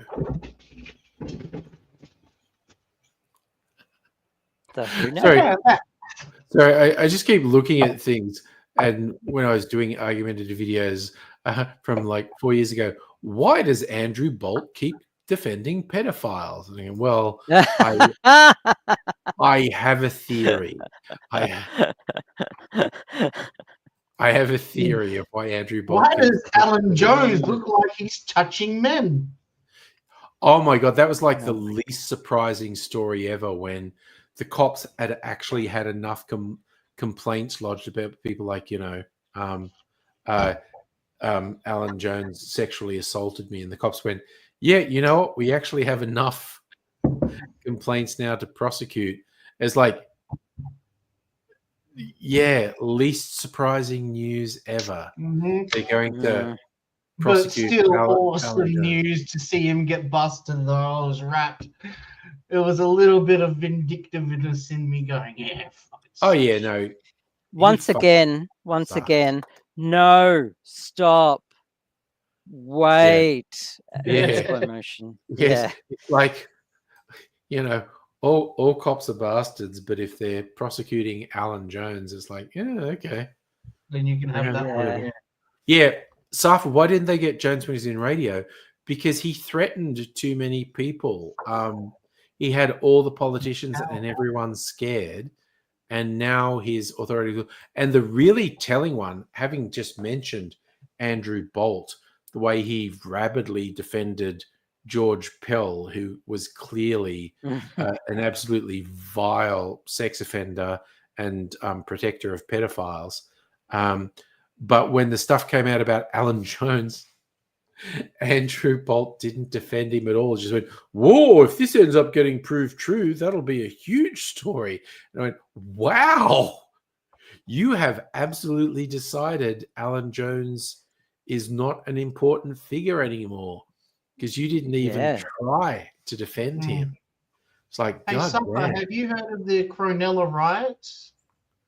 Which Alan Jones was the main agitator of, yes. I know he spent a couple weeks whipping up the racists in Cronulla. They should take a stand. And then lo and behold, if racists have a huge rally, they tend to be indiscriminately violent and offensive. And Alan Jones took leave for 2 weeks after that. So he wasn't on air for 2 weeks when everyone was going, well, ooh, that was some fucked up racist shit, wasn't it? And they attacked ambulance people, and they were just jumping on trains, assaulting paramedics, people. Children. And they were just jumping on trains, assaulting people on trains. The whole thing about protecting the people, because Cronulla is like the whitest fucking area of Australia, just about. Even like the eastern suburbs of Sydney aren't as white as fucking Sutherland is. But that was bullshit. Safo, Bolt had a column in the Herald Sun Telegraph for decades. That was actually bigger and more influential than his Sky News stuff. More readers, because Sky, you've got to be a cable subscriber to get. There's only like 5 people watch Sky News, so and every pub for some reason. Yeah, because it's free. They give it to the pubs for free. Yeah, but no one, because no one hears it in the pub. But anyway, I remember they banned it from Flinders Street Station. Do you remember they used to play it at Flinders Street Station? Yep, I remember that. And people said, "This is fucked." Oh God, I'm looking at old videos, feeling of playing something for a few minutes while I. Yes, Sky News is included with when you get a Samsung television. it's included in the IPTV section of the Samsung television as well, for free. You get about 10 network. What's a vegetableist? And who the fuck is Jim Young? It sounds. Do we have a troll? No, Jim's been in a few times. Okay. I'm not sure what he's trying to do there. Probably had a few drinks. Yeah, So. I want to know what a vegetableist is. Oh, I need to have a stretch. No, I don't know. What did you pick up, Rays? Is that about Sky News Big Friend? I was gonna play Widjo. Yeah, Ray's is just rubbing his hands together, going, "Come on, bring it on! I hope it's one of those trolls." Yeah, I haven't let him rip on a troll for ages. Called him. I knew it. He's drunk. Oh yeah, okay. Cheers, Jim. Jim's, yeah, dude. So am I, Jim. I was like literally gonna take a piss and then drink some more. You're not as bad as before. No, I've probably sobered up too much. Or you know what? Your view career. Oh yeah, the first hour, 2 really strong cocktails, and I've slowed down since the first hour. Yeah, Ray's, go for it, Jim. If Ray's does a psycho go at you, it's just in fun, and he just feels like doing it, so it's not actually personal. Although, from history, Rays might do stuff that sounds extremely personal. You only talk when you're drunk. Yeah. Yeah, I kind of feel bad, Rays, that you haven't had an actual troll to rip on for ages. It has been a while. Been a little while. But okay, I literally need to quickly take a pee break. Go to the Wiz Palace. The Wiz Palace. You can all either keep talking or be silent. I don't mind. Whatever. Oh God, don't leave me here. Wiz Palace. Yep. That's Parks and Rec, isn't it? Yeah. It is. My favorite scene in Parks and Rec. Okay. She's running for town representative, right? And they all help out. They all see if they can help her out, and they got this bit where she's going to do a presentation on a basketball court, but it's iced over and turned into a hockey rink.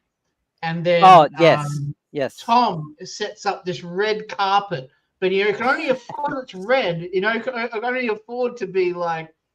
And then they play the music. Get on your feet, you know. And in the meantime, they're sliding around like crazy. Get on your feet, you know. Yeah. And they play it like 3 times because it takes them so long. 50 jokes just layered in there. Oh, that's such a great show. And when she meets Joe Biden. Yes, she like loses the capacity to speak. You protect him. You protect him. Oh, such a funny show. Yeah. I love Parks and Rec. Yeah, I'm glad you're enjoying it. I'm doing a rewatch at the moment. Yeah. Season 5 goes down a bit, I'll be honest with you. Especially when it does the future jump. You know how it kind of jumps ahead in time? Okay, so she runs for president? No, that you're thinking of a different season.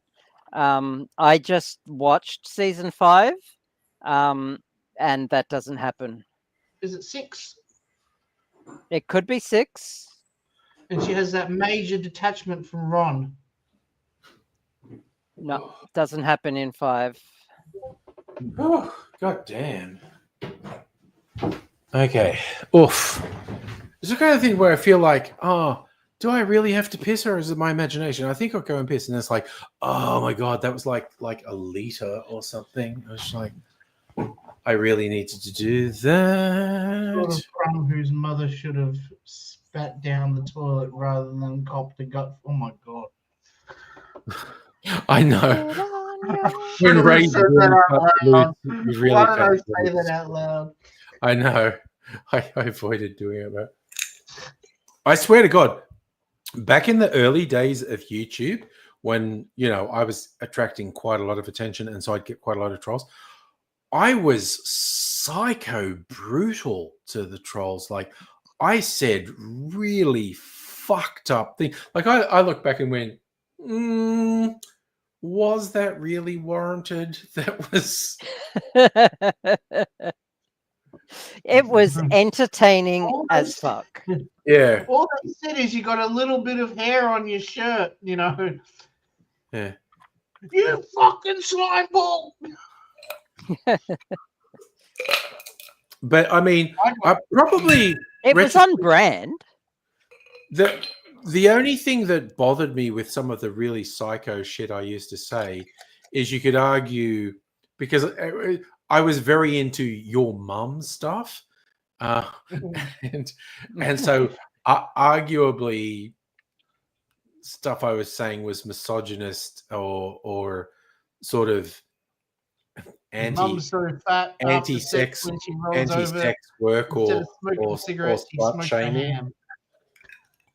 So stuff I was saying was arguably promoting viewpoints that I don't actually agree with. Because I don't agree with slut mum shaming. jokes. I don't agree with slut shaming. Sluts are awesome, and people who want to, fuck a lot or fuck for money, it's all good. Jim, you remember the old Wanga fat? I forget who it was, but one of my regular viewers, because I was just doing occasional videos where I was going like, why are people saying this is important? This isn't important. This is bullshit. And someone went like, I love these types of videos. It's almost like you're just saying, what am I not giving a fuck about today? And I looked at it and went, that's like an acronym.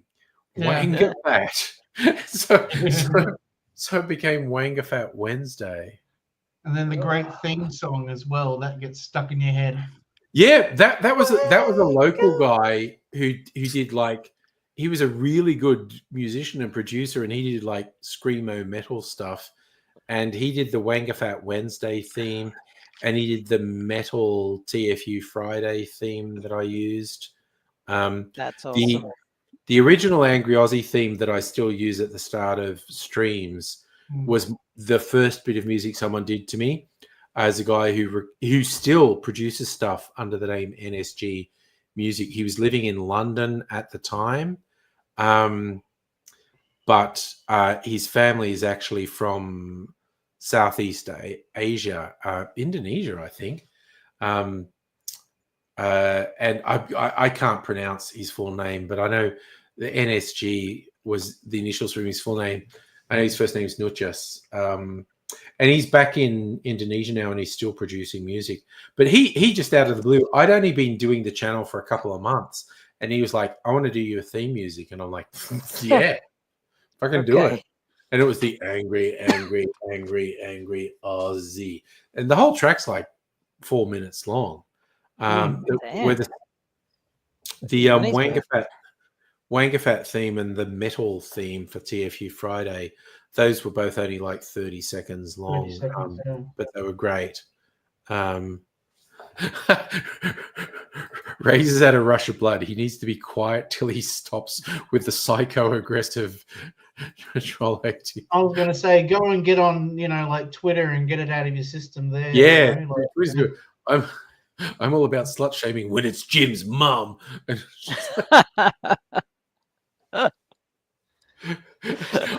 I swear to Christ, I did so much your mum stuff. The whole thing, like you leave Jim's mum out of it. She's an angel. She is, but safely tucked under my desk right now. I would do the classic stupid stuff, like when someone was upset, like, shut up, you fat prick, and you go, I'm only fat because your mum insists on baking me a cake every time I let her suck my dick, and it's just like, I would just say the worst stuff, and it was just like, oh, what the fuck? Okay. I just stopped doing it after a while, but there was several years where I would just go to town. Jim, that's the best sort of mums that have no shame.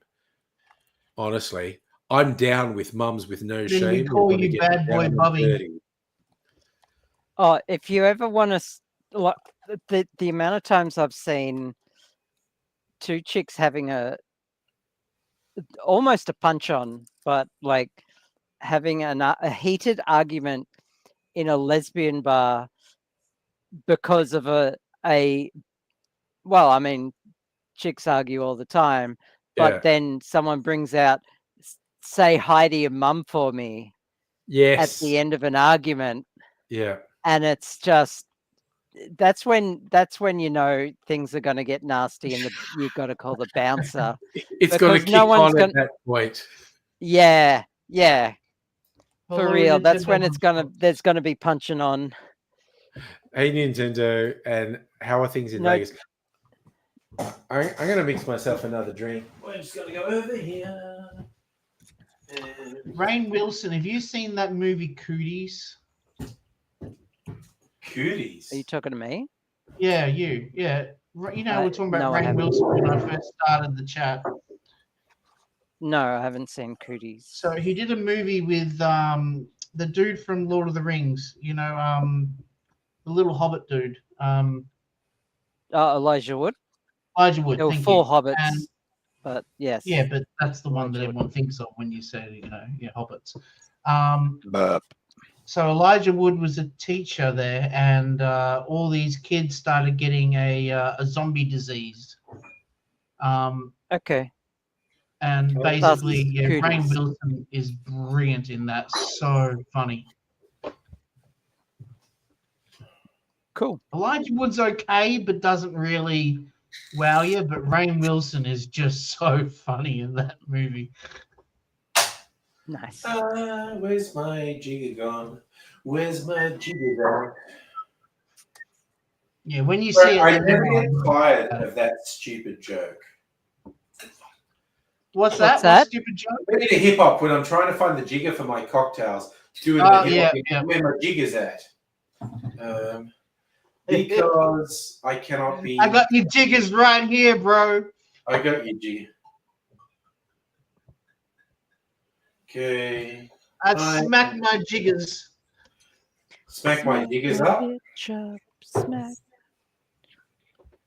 I remember when people were saying, "Hey, that song seems to be kind of promoting violence against women." And Keith, what's his name from the Prodigy? I was just thinking, and it was the guy from Chumbawamba said, "Yeah, you know what? He's making a good point. We're going to release a new single called Smack My Keith Up, where we give out Keith's home address and recommend everyone goes around there and kicks the fuck out of him."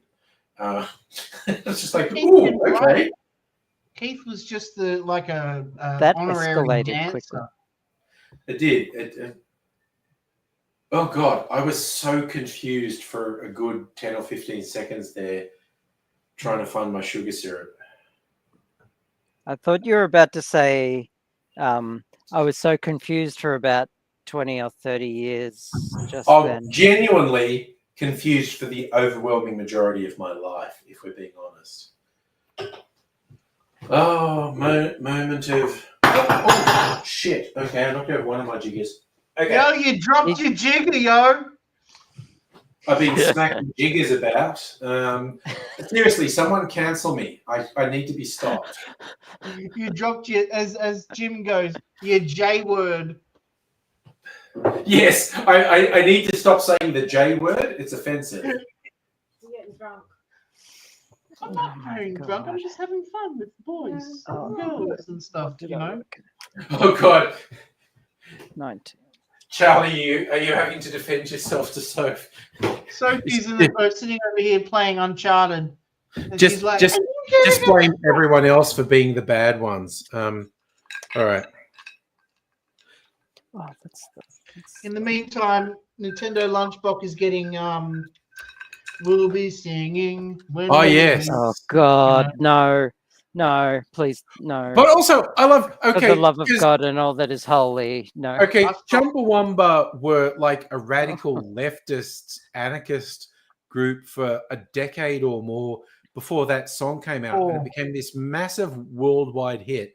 that they made a shit ton of money, and they were just like, yeah, whatever, and they licensed it, and they were just using the money to pay for radical political community groups. Yeah.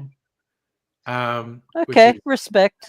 yeah, no, Chumbawamba were interesting. Okay, before I drink this, I'm going to do a thing. I mean, Okay. that's not like burning £1 million on a beach KLF Yeah, no, levels of KLF, awesome, though, but they that's still were pretty awesome. the KLF were Discordians. They had a whole philosophy behind it. Chumbawamba, Yep. oh my god, look at that! Look, it's like I cut myself, but it's actually just bitters on the back of my hand. Nice. Oh my god, what the fuck have What's I it, done? orange bitters, is it? No, it's aromatic bitters like Angostura, but Oh, it's a okay. different brand. It's the thing, rather than tasting it, because bittersies are overwhelmingly strong, if you rub it on your skin and then smell it, you get the flavors of it. You haven't been to the Bitters Lab recently, have you?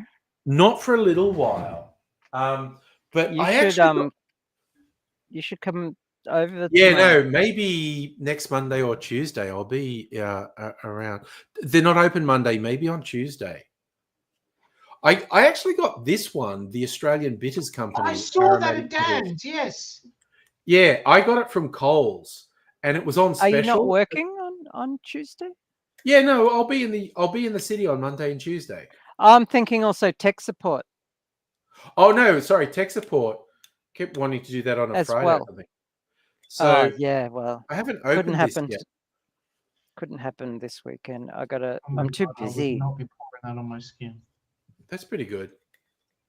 Yeah. That's the problem with being crafty as fuck and making a maker is that once people coin on how good you are at it, they commission you to make stuff To do stuff, as yeah. gifts. You're busy. And now I'm just too fucking busy, and Oh. it's just like first world So you're problems. going to wait till after Christmas.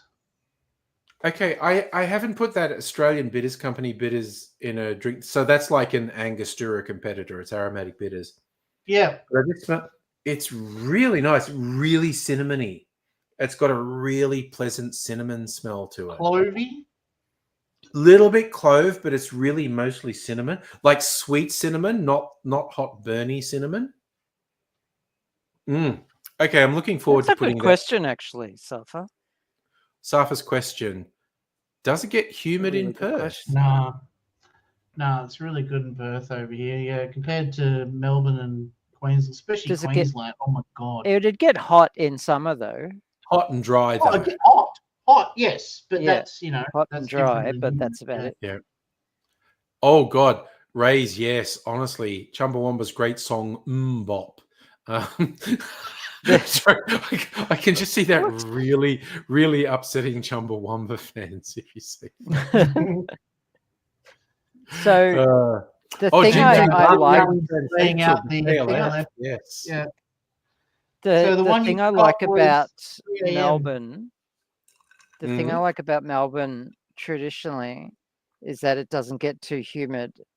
But because of fucking climate change, we've had all fucked 2 up. humid fucking summers in a row. Yeah. This is well, I'm including this summer because this is shaping. This summer up to is be shaping up to be a really fucking nasty, humid summer. Yeah, I The used to broad live thing on- is hotter and in wetter than Israel. normal.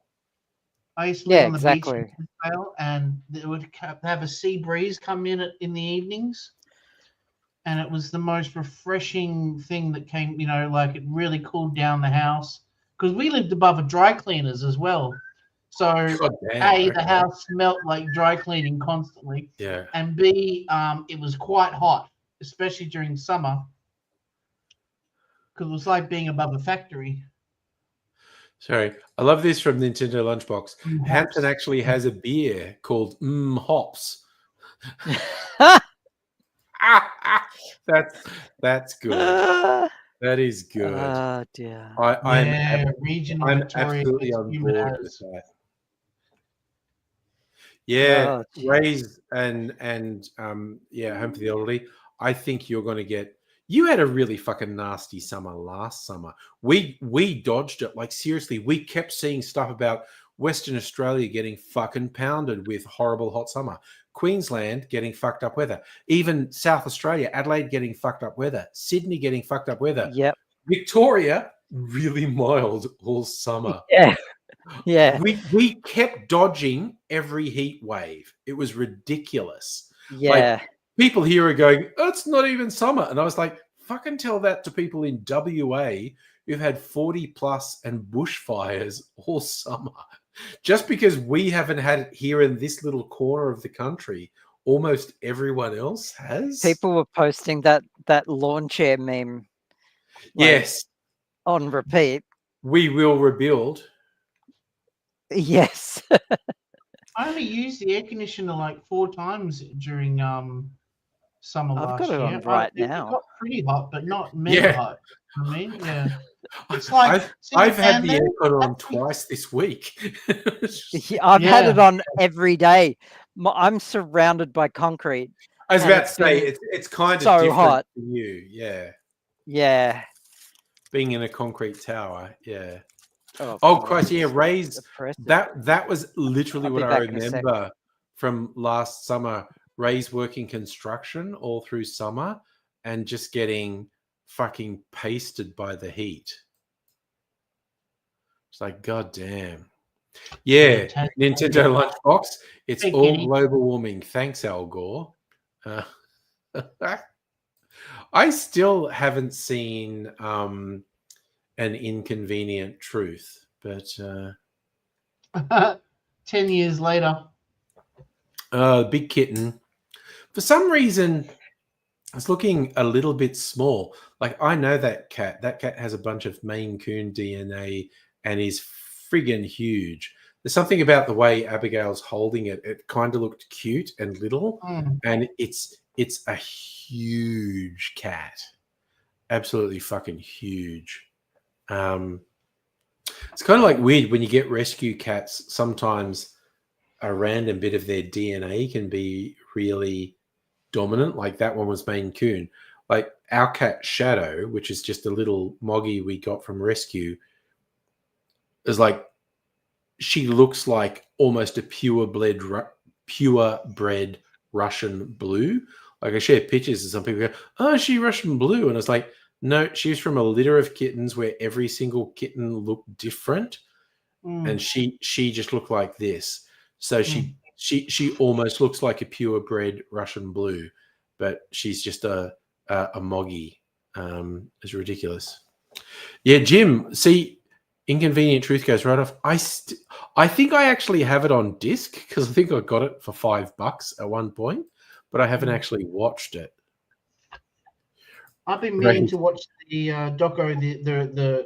There's Fahrenheit 9/11 came out right after during the Iraq War, right? Yeah, that was the George Bush one. Yeah. During COVID, Michael Moore did Fahrenheit 11/9. Yeah. Which is, I don't know. I don't even know what it's about, to be honest with you. No, I haven't seen it. Yeah. He kind of, I listened to some of his podcasts. I don't know if he's still doing it.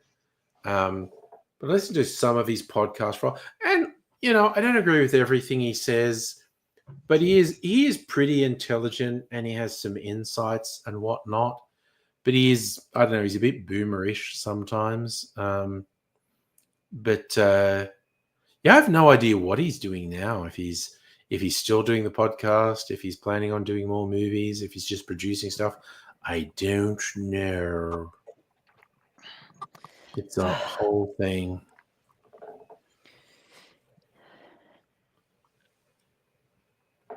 So, what were you doing? Stuff, but, I had to get some stuff, but I also had to pick up a cat. You know how it is. Yeah. Yeah, big floofy cat. Big floofy cat. I'm powerless. I just randomly knocked this together. This is kind of a hybrid of the first two I had in the night. This is kind of a hybrid of a Vieux Carré and a De La Louisiane. I just randomly put the ingredients together. It's fucking yum. I remember watching that Planet of the Humans, which was the Michael Moore produced doco. He didn't actually make it; some other dude did. Yeah. But Michael Moore produced it, and it got really like into conspiracy theories. And I stuff heard like that one went a bit weird. Yeah. It really went off the scale. Yeah. Yeah. Oh, nice, It's- Safa. Mum used to run a dry cleaner. Nice. You got free dry cleaning when your mum ran it. Or dodgy hitmen kept coming in going, "Can you get these stains out?" It was like, it's like the blood spray pattern of like you shot someone at close range. Thinking of The Sopranos, always going to the dry cleaner. The whole thing. Jim, you think Inconvenient Truth goes off the scale? Yeah, like I said, I haven't watched it, so I don't actually know what it is. So it's less so now. The weirdo right-winger climate change deniers have stopped mentioning Al Gore and Inconvenient Truth. But like 5 or 10 years ago, like 10 years ago, that's what they'd say all the time. Like, no, you get brainwashed by Inconvenient Truth. Again, like, motherfucker, I haven't watched Inconvenient Truth. I have been listening to climate scientists, people who have spent their life dedicated to the study of these things, whereas you are just a random fuckwit. What's Ray's favorite doco? Supersize Me. A lot of people point out he was lying / being very selective with the truth in that. And again, shit talk McDonald's. I don't care if someone wants to shit talk McDonald's, fucking go for it. But there was apparently a bunch of stuff happening that he didn't admit to in the movie. Because, yeah, for anyone who doesn't remember, the central premise was these supersized McDonald's meals seemed like a bad idea. So he said, for a month, all I'm going to eat is McDonald's. And if the cashier says, would you like to supersize that? I am going to say yes and consume the entire meal. And basically he put on a bunch of weight and his health went to shit and his mental health went to shit. And he's going, no, McDonald's bad. But apparently at the time he was also alcoholic and may have had some other stuff going on. Then. Yeah. So he was an alcoholic and that affected it a lot. Yeah, alcoholism will fuck up both your physical and mental health. He died at 53 years old too. What? You seems say like something you dead? should include in that. Yeah. Is he dead? Yeah, Morgan Spurlock died in May 2024 at the age of 53 years old. Oh, motherfucker. I did not know that. Okay. Yeah. Damn. He did a Supersize Me 2 as well called Holy Chicken. I do remember that. I liked Bowling from Columbine. Again, Michael Moore was a little bit selective with how he presented stuff, but I did like Bowling for Columbine. Bowling for Columbine reminded me of the Basketball Diaries, which was the movie they watched right before they went and did it. Yeah. Because that has the big scene at the end where Leonardo DiCaprio goes in with a shotgun and shoots everyone up. And shoots up the school. Yeah, which you can't really blame the movie for. But also, no one's making a movie now where the protagonist shoots up the school. It's like Heathers. The original Heathers, no one's making that now. Someone's gonna... Wait, didn't they remake Heathers? Oh, there was some shitty streaming series where they made queer kids the baddies and no one liked it. Yeah, and a TV series, disappeared without a trace. It's kind of like some weirdos went, hey, what if we change things up? What if the actual oppressed group with no power was actually the bullies who were terrible to everyone, as opposed to the actual groups that are bullies? And everyone was like, what the fuck is wrong with you? That power dynamic does not exist in high school. Queer kids have no power in high school. They're absolutely marginal. So it's just this stupid, fucked up story, and no one liked it. But the original Heathers... Jim Young's getting like Dr. Abigail on the English there. What did we get wrong? What's that? Yes, Instead of Roger and Roger me. and me should be Roger and I. Well, okay. Here's the thing with the whole me and I. How you work out if it should be me or I is you leave out the other entity, and does the sentence make sense? So it should be Roger and me, because this is a story about Roger and me. Roger and I might sound like, but if you say this is a story about I, that doesn't make sense. But if this is a story about me, that makes sense. So Roger and me is actually correct grammar, because what that is a contraction of this is a story about Roger and me.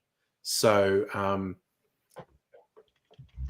the grammar is actually correct. And also, I saw Roger and me in the cinema, the Valhalla Cinema in Glebe in Sydney. Get down. Get down. I saw Fahrenheit 9/11. Get up. And that was the whole Sorry about about the head of General Motors ruining Michael Moore's hometown. Yeah. By So just people that died this year, we got James L. Jones, Maggie Smith, Chris Christopherson. Oh, these are the people who's going to be on the Academy Awards next year in memoriam. Oh yeah. Phil Donahue. Sorry? Phil Donahue died. Oh, the TV guy. Yeah. Yeah, you know the guy that started the whole The shop, like Jerry Springer daytime TV stuff. Yeah. Except he was kind of reasonable compared to Jerry Springer and the others.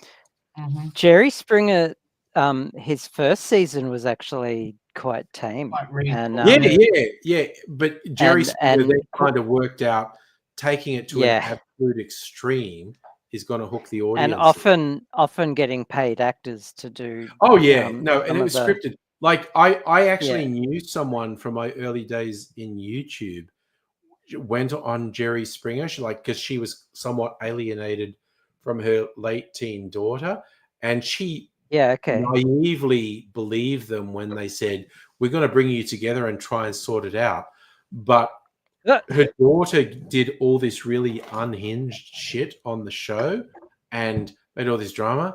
And then afterwards, her daughter went, "Oh no, they took me aside before the show and said, say this, don't agree with anything your mother says, start a fight about everything." And so she's going, "Oh, don't take it personally, Mum. They said it would be good TV if I did all this drama shit." And it was just like, God damn. Those things were, if not scripted, they were prepared. They were premeditated. How did we get to Mac and Me? Are we talking about the Alien movie with the kid in the wheelchair, Nintendo Lunchbox? Oh, I cannot vaguely familiar with Mac and Me, but I can't remember. I cannot hear about that movie without Paul Rudd, the right? anecdote about that. Paul Rudd on fucking the what's it? The Conan O'Brien show. Do you know about this, Angry? Explain. So, every time Paul Rudd went on the Conan O'Brien show, to promote a movie or just any time, he would swap the clip with a scene from Mac and Me, the same scene, and Conan wasn't in on the joke.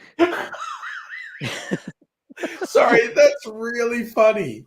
And it is. Was the kid with the wheelchair and his brake not working on his wheelchair, falling and he goes down a rolling hill, down a hill, and then flies off a waterfall, off a cliff into a waterfall pool, and then the alien pops his head up, and Conan wasn't in on the joke. So every time it happened, Conan's like, "What the fuck?" Yeah, so Conan would be like the first time it was just completely random. Like he obviously had he'd organized it with the producer. Yeah. So the second time, fool me once, shame on you. Fool me twice, shame on me. Yeah. But then the third time, it's like he was a bit wary. It's like, you're not going to pull that clip out because you've done it twice now. And Paul Rudd's like, no, I'm past that. And he fucking did it. Yeah. And then the fourth time, fifth time. Yeah. Like it just every single time. It was Yeah. funny as fuck. And he got Conan My favorite one every was single time. after he plays the clip, he goes, "Okay, let's play the real trailer now." You know, and then and he plays the Back and Me clip. You got to look this up on YouTube. I will. There's a I'll look super it cut up. of it. it's so funny. It's Yeah. so Oh, yeah. funny. Yeah, and then for the like Conan's final show, Paul Rudd apologized. I think there was something about it, or his final appearance. Yeah. Yeah. It was So And, also Matt massive Damon. kudos to Jim for this double pun of Oh, the Jim doors. Morris. The doors were The open. doors were in. That was slightly ajar. As a double pun, that fucking kills. Yeah. That's incredible. The doors were The unhinged. final time he did it twice. Thank you. Yeah, Final that's the time one he I did was it talking twice. about. Yeah. Oh god damn. Okay. It's also reminding me of Andy Kaufman on Letterman in the 80s. For people that don't know, Andy Kaufman was a comedian, kind of late 70s, early 80s, and he was this very absurdist deconstruct comedy guy, and he would do stuff where you didn't know if he was being serious or not, and he was just he was just fucking with the conventions. Like the convention was guest on a talk show does this, you know, comedian does this, and he would put a frame like he was going to be within the conventions, and then would do something completely outside of the conventions, and it is a weird. And often his jokes were just for his own benefit, and no one got it. And he literally was like, I don't want to be popular, and if I do something that's popular with people, I'm going to stop doing it. And Yep. he ended up dying of cancer, and because he made shit up so much and he lied about shit so much, people, including members of his own family, had suspicions he was lying about having cancer. Yeah. Because it's like, no, this is the sort of thing he'd do to fuck with us. But sadly, he did have cancer and he died. It's like the special that he did. He did a comedy stand-up special, and then while doing the jokes, he made the TV like the vertical hold was broken. Yes, he actually, and the network people fucking hated it when he did that. Yeah. Because he made it look like there was technical problems happening. Yep. And people were changing the channel. Yeah. Yep. Because he was just fucking with the conventions and the whole thing. Also, side note, yes, okay. Nintendo Lunchbox brought it up. Man in the Moon. Jim Carrey playing Andy Kaufman. Jim Carrey missed the point so fucking badly. Because there is a doco that is on Netflix now about Jim Carrey doing the movie Man on the Moon about Andy Kaufman. And there's a bit where it says, like, when they were doing behind the scenes stuff for Man on the Moon, like, we can't release this documentary because everyone will hate you. And it's like, yeah, because Jim Carrey is a fucking asshole who missed the point of what Andy Kaufman was doing really badly. Because he had in his mind a vision of what Andy Kaufman was. He thought Andy Kaufman was being mean to everyone. So Jim Carrey saying, I'm staying in character. I'm not Jim. I'm Andy. And I'm just going to be an asshole. And it's like, get fucked, you fucking hack. That's not what method acting is, you fucking piece of shit. And for me, the overwhelming telling line from this doco about Man on the Moon was someone saying, we can't release this documentary or everyone hate you. And I go, everyone should fucking hate you because you're a fucking asshole. And yeah, Jim Carrey was just a fucking prick to everyone. And his excuse was, I'm channeling Andy. And everyone was like, get fucked. Andy Kaufman wasn't actually like that. But yeah. Well, what if you go, I see Archie Rose. What do we got? When you special drink box. gin, do you ever have it for like how you put it in the freezer and it makes it nice and cold, but doesn't? Oh, I love over? freezing gin. Yeah. Yeah. I was thinking about putting this one in there. So which one is that you have? This is not the bone dry. This is the signature dry. Oh yeah, no, their signature dry is really good. The bone dry is amazing. Yeah. In fact, I feel like I should do a comparison because I've got their entry level one. Okay, now I'm gonna fucking do it. Also, yeah, we were talking about what you should have on hand. I don't know if you like martinis, but get a fucking dry vermouth as well, and keep your Archie Rose in the freezer, and then just go Archie Rose and just a splash of vermouth and stir, and just a fucking kick-ass martini. Oh, look how cute these are. Oh, the pics. Yeah, no, the pics are friggin' awesome. Archie Rose, the people who are responsible, the people responsible for design and art in Archie Rose packaging, they know their shit. They do beautiful art and beautiful packaging. All right, I'm going to go over here. What have I got in the realm of Archie Rose gin? I know I've got Bone Dry. I used to have Signature Dry, and I'm not completely sure if I still have it. Okay, Bone Dry is down here. Da-da-da-da.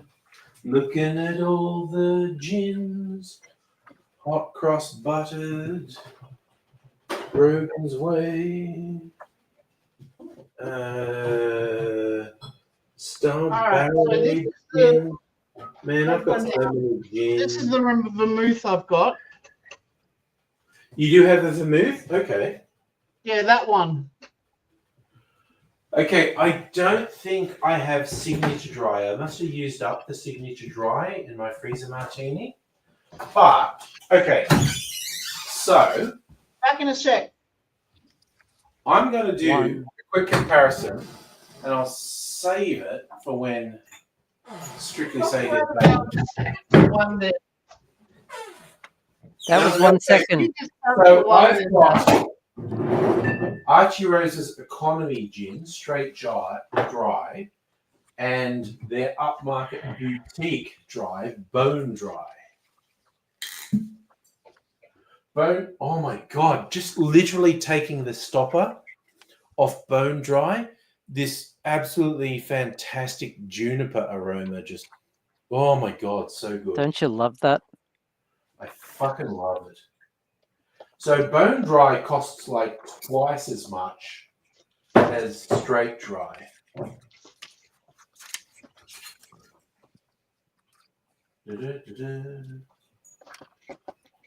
Okay. So I'm going to do taste, but I'm going to wait till Charlie comes back. Oh my God. I never would have believed I would get so into gin. This is all Kirsten. Yes. Okay, what do you got there, Charlie? Your Bone Dry? Okay, I've got the Bone Dry. Yeah. Right. And I got some pink gin. Oh, the Gordon's pink gin. That's actually I've never pretty good. had pink gin before, so I'm curious. Yeah. Okay. Ray's saying, would you rather get jiggy with it or ballroom blitz? Honestly, I'm white, so ballroom blitz. The man in the back's a matter of fact, his eyes were red as the sun. The girl comes in, no one she thinks she's the passionate one. Oh, yeah. The Sweet. I was so into the Sweet in the 70s. They were on Countdown continually. Would you like a taste too, Soph? For what? The gins? So you're comparing Gordon's to Bone Dry. So I'm comparing. Okay, but I'm also comparing Signature and Bone Dry as well. That's the first. Oh, yeah, okay. You've got I don't have Signature. I've got straight dry gin, which is their like economy gin. It's like half the price of Bone Dry. Yeah, but this is your influence, dude. You know, you. Oh, definitely. I'm influenced you. We're just joking about how Kirsten influenced me. Oh my God! So the Archie Rise straight dry gin. Crypto Blade is jealous how much you've been influencing me now. Yeah. It's got a lovely. And I'm just on here trying to recruit. Yeah. That's What, a gay anonymous? joke. You're trying to recruit Soph. Anyone, any ladies in the chat? Mm. Anyone watching? Just Say oh. Okay, so unpaid ads. In the last year or two, Archie Rose brought out what they call their signature range, and it's cheaper entry-level vodka, gin, and whiskey. They're all quite good, and they are cheaper than the rest of the range. That is really nice. The Straight Jar gin, really nice. But okay, bone dry. Cherries now. I swear to God, I took the stopper off the bone dry, and the juniper aroma just wafted out. You want to hear something? Something mildly annoying. Go for it. My cat has figured it. Oh, my cat has figured out that my alarm. I've set an alarm to go to bed most nights. He Yeah. hasn't figured out that I don't listen to it on weekends. So he's like getting all antsy, jumping up on my 3D printer and trying to get my attention. Next thing he'll jump up on my chair because he thinks he's about to get snuggles in bed. All right. Fucking doofus. All right. So, Jim, I Yeah. feel like you're quoting a song or a poem or something. A mouse lived in Vermouth in old Amsterdam. Mouse. I don't know what that is.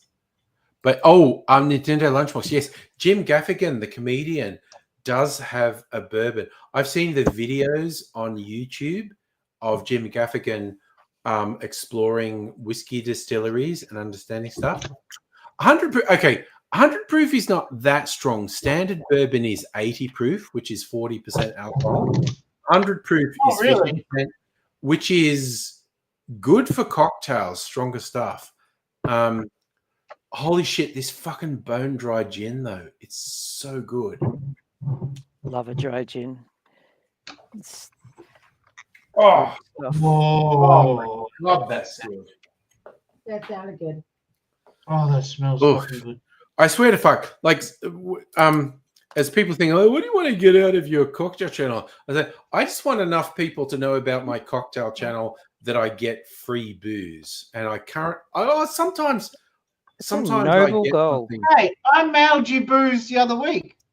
I know, and I mailed you booze too, but I mean from distillers. I want distillers to go, here's a bottle of booze, and I swear to fuck, if someone does it, I'll be sharing it with anyone on the stream who. Oh, look, my goal from your cocktail channel is for me to get free booze. Exactly, so, right? Yeah. And I occasionally get treats, but yeah. Cheers. Ray's what he's saying for Jim, straight. Oh yeah, sorry. So Ray's was only lightheartedly ripping you apart, Jim. If he finds out you're an actual troll, he'll be disappointed that he didn't go hell for leather. No, Jim's not a troll. Jim's already a member. Yeah, a regular here, right? We were just doing it in the spirit of fun and letting Ray's get something out of his system. Look, I because mine had double ice, I missed yours to be the same level here. You can have the rest of that. If you're a troll, I'll wank you.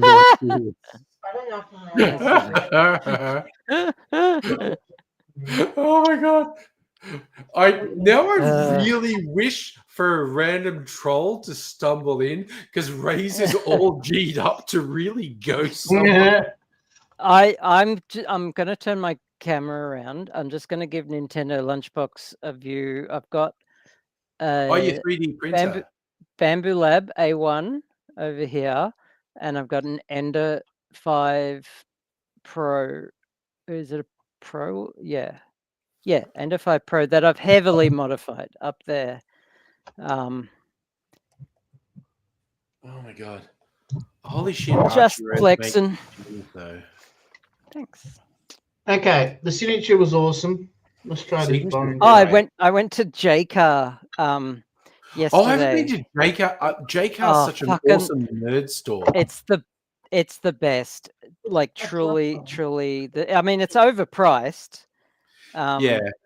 It's overpriced to the shit house. And they've shifted their strategy to more consumer than hobbyists and Yeah. makers. Oh, wow, it's better. Yeah. But and they've narrowed their range of components. Yeah. But Yeah, these are gonna yeah, be in the- still, I mean, they now sell 3D printer filament, Yeah. a selected range of eSun filaments, which Yeah. is why I went. But the dude who was there, he saw me looking at the Arduinos and just Yeah. geeked the fuck out.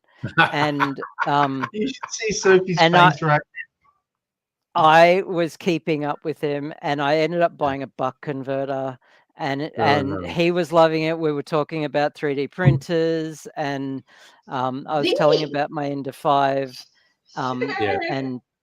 and I almost bought a Raspberry Pi because they stock Raspberry Pis Ooh, now, they do which is little Raspberry awesome. Pi computers. Yeah. Raspberry Pi computers, they're I mean, Arduinos are microcontrollers. Raspberry Pis are legit. I've got an computers. orange pie. Cool. I don't know if that was I a don't- joke or something. No, Yeah, it's it's An a orange pie is clone. like a Raspberry Pi, but with half the power. Okay. It's great Is it for retro by gaming. is it by the same people or is it a Yeah, clone? by the same people. Okay. Half the Cool. price, yeah. Yeah. Yeah. Also, In context of 3D printing, it's for installing Clipper, which is a different way of a different way of managing how the printer works. And and he showed me Big Tree, like the Big Tree Tech control boards, and we just geeked out hard. It was sounds awesome. good. Yeah. And Also- I was there with a support worker, and she was like, her eyes were glazing over. It was like, What the fuck are you talking about? what the hell? Ugh.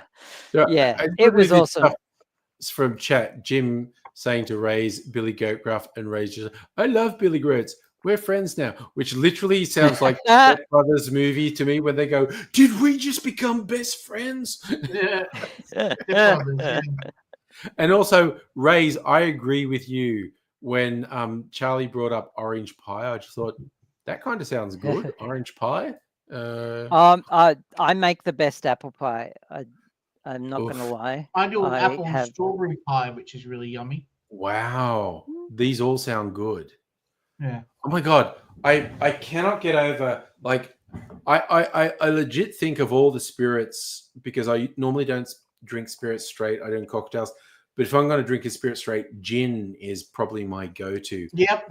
Having It's just really done yummy, those isn't it? dry Yeah. gins, it's just like, that was so good. So The yeah, aftertaste, especially, it's so Yeah, sweet. yeah. To repeat my unpaid ad for Archie Rose, their signature series, the fucking vodka gin and whiskey, is really good. Get it while it's on special. Every now and then, like that what do they call it? The signature Straight dry gin. gin. It was on like special $20 at the moment. off. It's really good. Yeah. And the signature dry is really good. There is no doubt. I just had the straight dry and the bone dry together, and the bone dry is next fucking level. It's so nice to drink, and the juniper and everything is just. Any Oh. cocktails? Sorry, say again. Do you use sherry? Sorry, do you use sherry in many cocktails? I was really surprised at how much I like sherry cocktails, but definitely, I would literally go like, I always go like, go on the Difford site and just put in like, how many sherry cocktails do you have? And sherry in cocktails is fucking awesome, honestly. This sounds yum. East Side Fizz, 50 ml dry gin, 30 ml lime juice.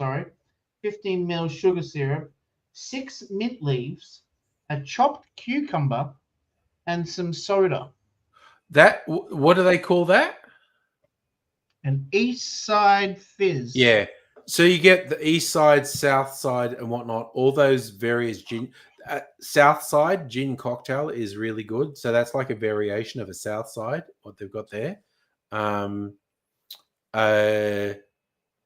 But fuck yeah. Okay. Now we're even talking about it. Now I want to open the Difford's Guide website because yeah, Difford's great, isn't it? I'm so glad you showed me that site. Yeah. Just being I'm able ever looking for like a drink to make that I'm just like, what am I in the mood for? You know? Yeah. If you create an account on Difford's, you just put in everything you have and then All it tells the booze you have. Yeah, Shows then you it tells you make, what you can make with it. But one little side thing that I don't like about the Difford's thing is assuming that I've got all the mixes already, like orange juice. Yeah. And Yeah, apple but yeah, you can improvise. yeah, I know I can get that, but you know, it's like it's still like I don't have it here, and I'm not going out. You know, get stuffed. The one thing I don't like about the Difford's Guide is Simon Difford is clearly a colossal wanker because you get these things just going, I'll put 1/12 of an ounce of this, and it's like, dude, shut the fuck up. What the? Yeah, how are you going to taste 1/12? It's like he's going, put 5/12. It's like put 5/12 of an ounce. They go, really? Not 6/12? Not half an ounce? So it's like there's a whole bunch of stuff where Simon Difford is clearly a major fucking wanker. But oh my god, there are so many good options on his site. I was just looking up, like, yeah, just look up what has sherry in it. I reckon I've already won Angry Bingo. Oh, this is the review. Okay, so Ray's is the cunt make me a review about Google in Spanish. I'd like to prove my point about not being able to read ID in other languages. And then it says, at the door, they asked us for our ID. We show it to them. We are 28 years old. And he tells us we cannot enter because our ID is not in English. I explain it to him and show him the date of birth, and he prevents us from entering in bad manners and with unprofessional attitude just because we are foreigners. While he let other people pass without asking them for ID, and there were children inside the bar. What? Really? I have been living in Australia for 3 months, and this has never happened anywhere. Worst experience so far. Yeah, that sounds like a weird way. Okay. Yeah. Some people just got nothing better to do than bit, you know, yeah. Yeah, no. I tend to be extremely suspicious of people who put really negative reviews into venues, whether it's a bar or restaurant or whatever. I was thinking, were you an asshole at that venue and they told you to fuck off? Because that's what I think happened. Their previous reviews. If they're all negative, then I ignore it. Yeah. But if that one is negative, I'll give it some credence, because like I did that once. I went to a restaurant and they said, we'll give you a free dessert if you give us a 5-star review. Right. And I said, no, thank you. And I gave them a 2-star review because they offered me the fucking dessert and tried to bribe me. Yeah. I'm well open to fucking bribery dessert. Bribery. Yeah, I kind of that won't affect my review though. It won't affect my review.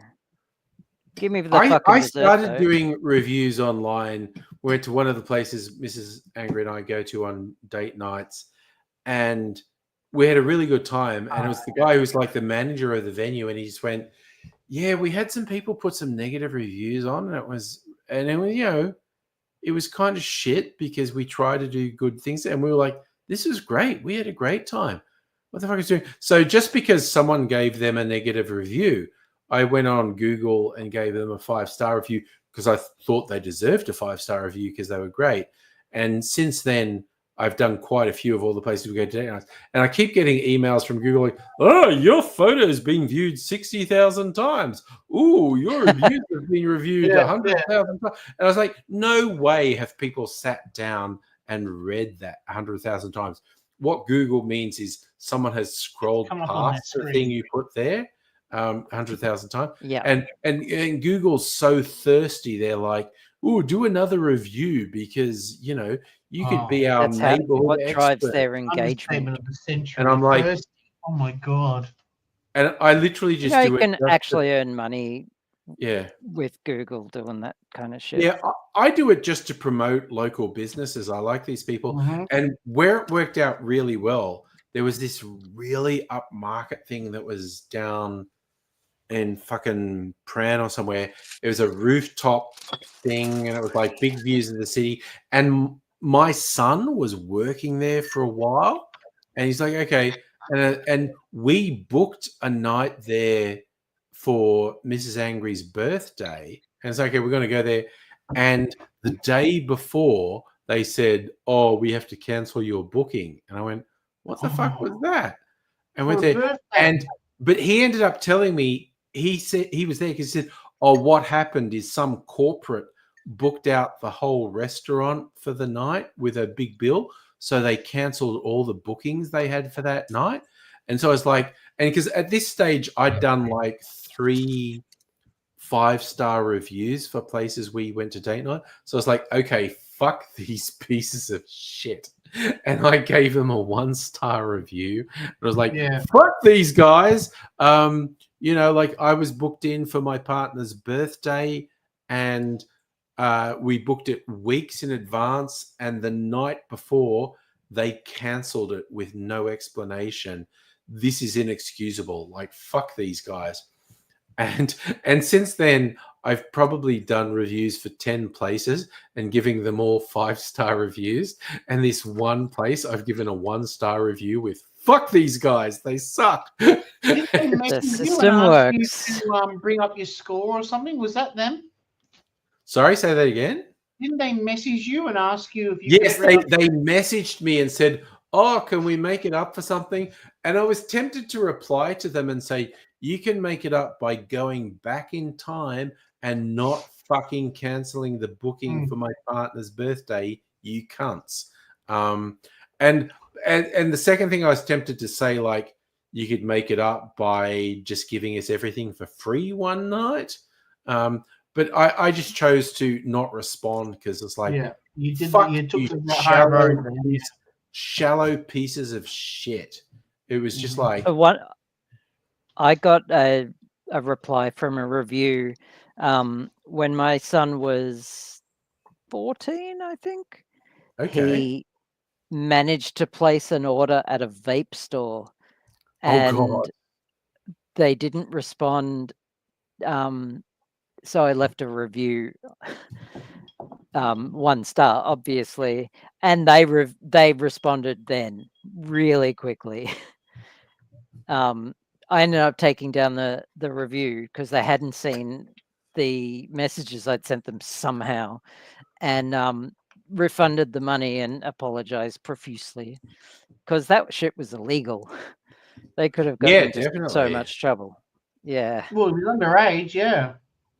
yeah, And for real.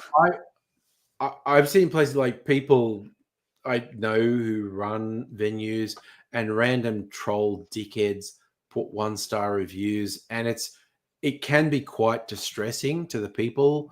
People who work in Yeah. hospitality tend to put their whole heart and soul into it. Yeah. I beat an auction of this Laserdisc, this really rare Laserdisc, and the guy that lost reviewed my shop and gave it a 1 star because he was pissed off at me for losing the auction.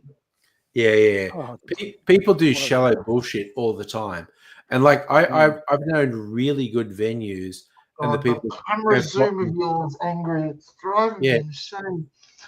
the people have gotten quite He's doing this upset. when camera they zoom go where to- it's going like this constantly. It is. You know? You know, I genuinely think I'm going to get another webcam. I think I'm going to Honestly, go. I think that just if the webcam's fine, it's just a setting in, and I'm sure. No, gonna be- there's no. It doesn't come with Abigail software. would fix it like that, you know. No, it doesn't come with software. It just does this weird. it's a cheapo. It's not a It's not Logitech or anything. really a cheapo. It's not super expensive, but it's not really a cheapo either. Next time I'm there, is it the built-in one? No, it's not, because No, that's no. the one that's Where'd you go, really low Ray? down. Yeah. Is anyone else having this? I feel like I the could. raisins too. Where are we? I feel like I could change it to the built-in one. No, yes, that's the built-in God, one, no. Yeah. Okay, yeah, which no. is Yeah, ridiculous. It's down here on the key. Oh, look at that! It's down there on the keyboard. That's Oh, ridiculous. man. Yeah, that's like whoever designed that should have been fired. That takes you back to But 2006. again, because the webcam's at the bottom of the screen, not the top. I cannot conceive of how many people would have had to sign off on the design decision to have a webcam at the bottom of the screen, just above the keyboard, rather than the top where all fucking Yeah. webcam. You know why I kinda cannot get wrap it? my head around it. Because you're I looking know. at the bottom of the screen, so therefore your eye contact's down here, opposed to up here, And But, like, there's not a person alive who doesn't have multiple chins doing that. Like, Good call. Yeah, Abigail. I also spot kind on. of like if you're streaming, you're going to be on your keyboard doing this. Yeah, you're sitting there just like, yeah. You're going to be no doing this. fingers, That's so By the weird. way, your nails are very long, by the way, Angry Aussie. I know. I'm going to trim them this weekend, actually. You One got a should little watch. Vara look going there. I worked at a place once that gave me that. Well, I had a company laptop, and if they had have given me a laptop with the camera down there, I would have been typing during business calls. Yeah. A complaint letter. Yeah. Like I would have actually just kept working and to spite them, because Yeah. that Really, it's Heine, so you fucked. reckon it would have saved them money? 20 cents per unit. But again, it's such a bad decision. It's not a yeah. cost thing. It's No. a design issue, because the camera unit is exactly the same. It's just mounted in a different place. It's mounted at the bottom instead of at the top. And again, every time I think of it, I can't conceive of how many people would have had to sign off on the decision, and none of them went, wait, this is a fucking terrible idea. What the fuck? This is ridiculous. It absolutely does my head. There's probably like a tech bro who thought, yeah, we're disrupting the industry, man. Yeah, no, it's. Can you click to that other camera again and show us your camera that you're using right now? Okay, I'll do it. I will. Let me. I'll change to the laptop camera. I hope no one minds. This is probably not riveting entertainment here, but No. Let's do it. Okay, so this is that your 20 questions machine, by the way? It is. It's 20 questions machine. It's still there. Oh my goodness. Yeah. So this is. Oh wow! Look at that. Like it's got a ring light. Yeah.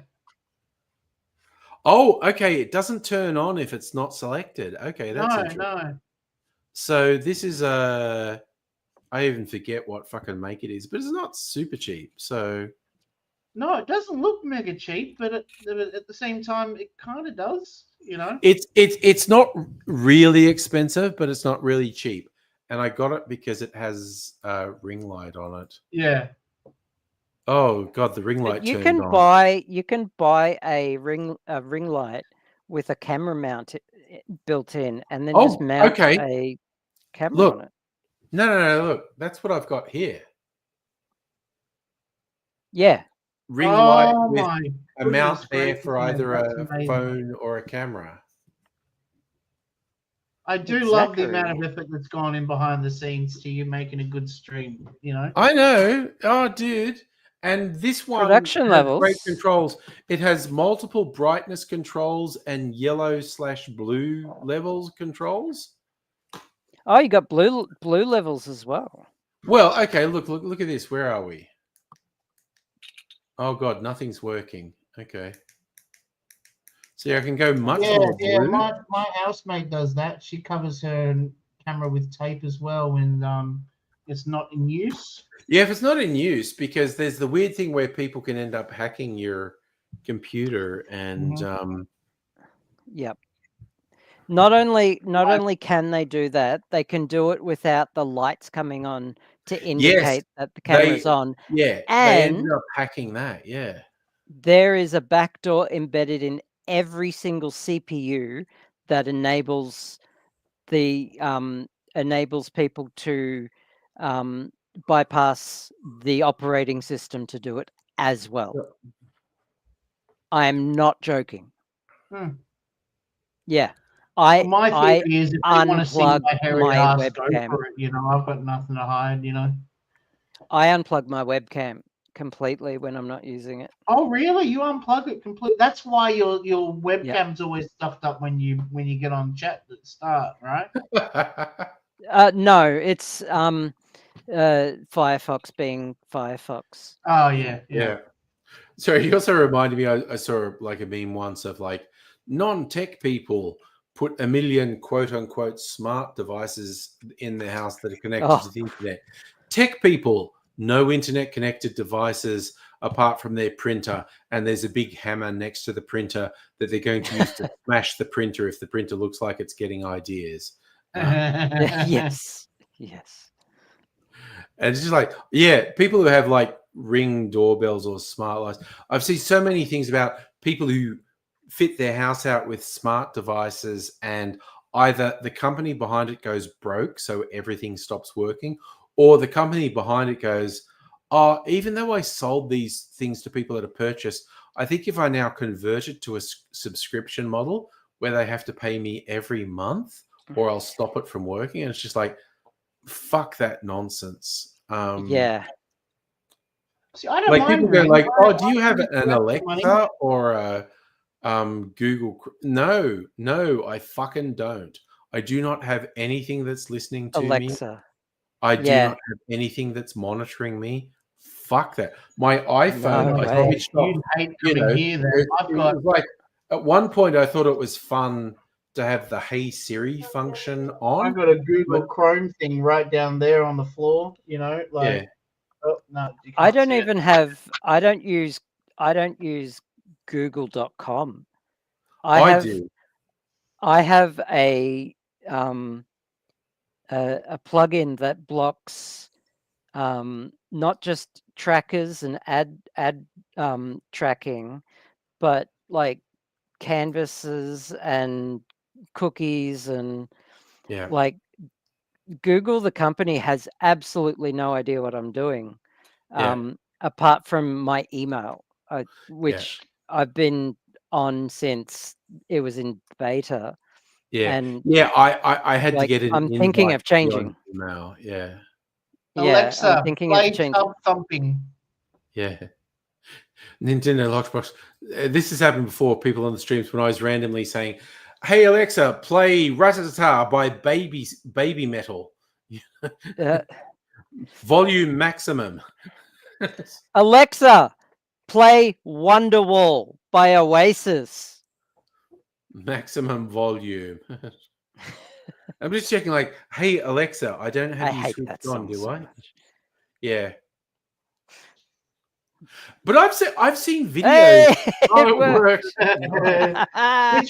Which one works? Yeah. What actually played Nintendo Lunchbox? I've got to know. I've actually seen videos on YouTube of like live news shows where they were talking about stuff, and someone said something, and you hear an Alexa or someone going like, "Bling," and like, oh my god, no! Alexa started doing stuff. Hey, Wonderwall. Oh, we've got Wonderwall. Nice. Oh god, Ray's saying, "Hey Alexa, make 2 girls 1 cup." Oh no. Oh dear. I remember the Dalek episode where he's watching 2 girls 1 cup. And my personal favorite, that's my friend Scotty did that. He made the Dalek. The Hannah Montana poster. Yeah, with the Hannah Montana poster. But the one where it's like Dalek watches 2 girls 1 cup. To get the timing right, he actually insisted on watching 2 girls 1 cup. That's dedication. That was dedication. I was going, Scott, you don't have to. And he's going, no, I just want to get the rhythm right. And it's like, oh my God. All right, Scott, All right. second take. Yeah. Also, I did get on my channel, I also have Corey, Mr. Safety. He'd never watched Two Girls, One Cup. I Yeah. actually have a reaction video of him watching Two Girls, One Cup. And he's watching and he's going, okay. He's going, oh, but is this puke porn? Oh, okay. And then he's like, I'm cool with it. And then he goes, oh. And it's like, The standard reaction, in other words. yeah, standard reaction. It's really hard to sit through. It really is. Yeah. And I can't. I don't do think it I sat without through it. I think I watched physically it for gagging. about 30 seconds. And I was like, you know what? I know what they're doing and I don't want to watch it anymore. Yeah, I would vomit if I had to sit through the whole Yeah. thing. It's No, I think I watched Yeah. about 30 seconds of it and I got the vibe and I went, yep, okay. Yep, I'm not watching I'm it. gonna go with Nope now. I'm amazed Yeah. how smooth her poo came out of the cup. you Well, know? Oh, okay, it looked what- like what- soft what- serve. I What swear the to God, it was popular an ice cream machine. You know. the popular theory is that wasn't poo. Like someone actually came up with a sort of cream enema thing and actually squirted it up her bum before the video. And so she wasn't actually pooing. It was literally some stuff that they'd squirted up her butt before the video. Hey, anyone who doesn't know what we're talking about, and I've just been discussing Yeah. stuff that has fucked your head up for a Hey, while. look up Lemon Party. Yeah. Oh my God. Oh God. And years ago, and I mean like 10 years ago, I remember doing a stream and some guys come on it and they kept putting links to shock sites. And there was stuff that I didn't know. And there was one was like Meat Spin, which Meat was Spin's That's a what classic. Ray's Which is- put. Yeah. yeah, which was really so Ray's. Yeah, if you watch Meat Spin long enough, you're a stitch. And it was really funny. It's basically a guy who's doing hula Helicopter dick. motions with his hip, which is making his dick spin around, and it's counting each time his dick does a circle. It's like 1, 2, and these guys did shooting, and I was in hysterics. I was going 4, 5, 6, and I was just and they kept putting shock sites up, and I would click on it, and I obviously wasn't sharing the video on the site, but I was just describing it and laughing. That Sacha Baron Cohen film, where he's the gay character. Oh, Bruno, yeah. Yeah, and they did like a penis spin in that, and they did it in front of a test group. Oh God, I don't know. I don't. Remember the I don't know movie? if I Do you watched remember all Bruno? Bruno. I think I watched most of that movie. He but- goes, coming up, Harrison Ford, you know, and then they get to the bit with Harrison Ford, and it's him coming up to ask him a question, and Harrison Ford says, "Fuck off." Yeah. I love. Okay, Nintendo Lost Moss. I love this because this is very G-rated. Too Many Cooks was just Too as Many scarring. Cooks was good, but That the other was one, hilarious. That was great. For What was those the who bear haven't one? seen it, that was who made that? Was that College Humor or whatnot? But it's basically like the credits of a 90s sitcom, and it's absolutely classic, like people doing wacky stuff that's the credits of a 90s sitcom, and it just keeps going. And then there's a different group of people who do their wacky intros for a 90s, and it goes on for, I think it's more than 20 minutes. And so it's they've literally got hundreds of different actors doing this ridiculous shit that's like, I mean, they're introducing telling the a cast of story. sitcom. Yeah, But but then you've got it's hilarious because it Yeah. just It is. keeps going. It just keeps going and keeps going, and the music changes and the style of the sitcoms change. But it's just like there's like more than 100 actors in it who do the intro to a sitcom, and it just because the joke is Too Many Cooks, there are too many characters in this sitcom, so the opening credits alone take 20 odd minutes. Do you not know about the psycho killer in that video? Oh God, what's the psycho killer in the video? I'm sorry, are you kidding, right? The whole video. Okay, for those who who haven't seen it, I'm sorry about the spoilers in advance. Okay. Spoilers for a 15-year-old YouTube video. Tim Yeah. Cook has a psycho hiding behind certain places, and then Yeah. as Okay. it Yeah. goes, the names start getting rubbed out. Oh, because the killer's killing them? Because it's a narrative on the enshittification of TV.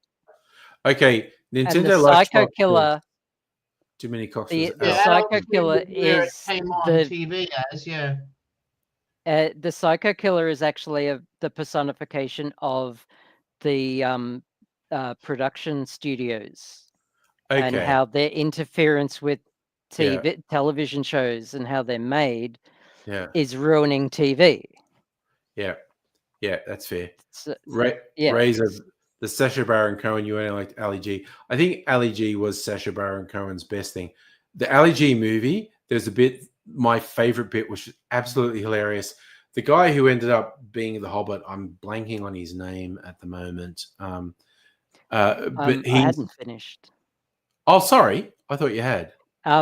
The space alien puppet character was the personification of good TV, and slowly over the short film. It's basically a short film. It's 20 odd minutes, yeah. Yeah. Just gets more and more fucked up until is outright killed by the end. Really fucked up. Yeah.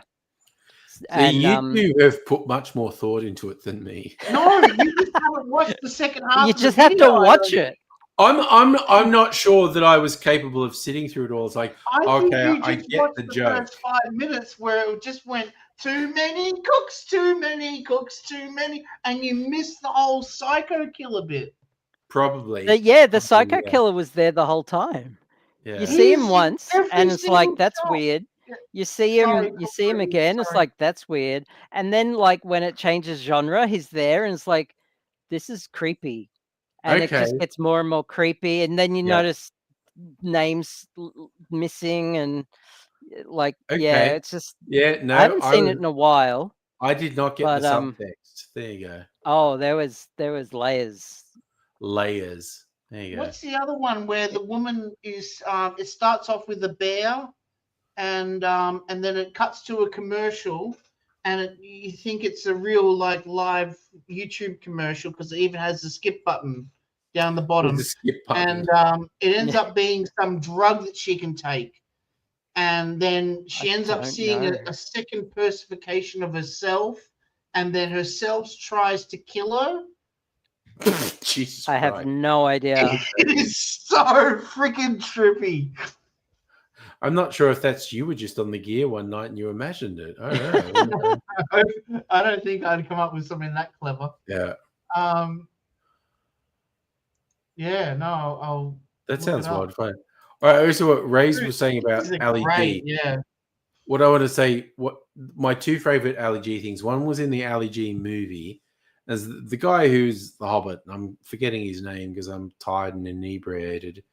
But he was very young when he was in the Ali G movie. And there's one bit where Ali G's two sidekicks, they get locked in a airtight room by the PM, Charles Dance, where the air's being sucked out and they're going to die. And Ali G kind of rescues them at the last minute. But when he opens the door, they're fucking. These two guys are fucking. and Ali G's like, what's going on? And he's going like, well, we were pretty sure we were going to die. So we just wanted to know what it was like before we died to have gay sex. And Ali G's going, oh, okay, well, you're saved.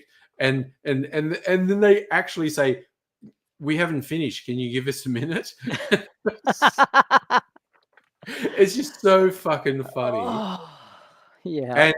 And the other thing was from his TV show where he would interview people, and he had someone on who was a vegetarian animal rights person, and he had someone on who was a conservative, and the animal rights person's there, and Ali G brings out a roast chicken and says, is there anything I could do to get you to eat this roast chicken? And the person goes like, no, it's gross and horrible and I wouldn't do it.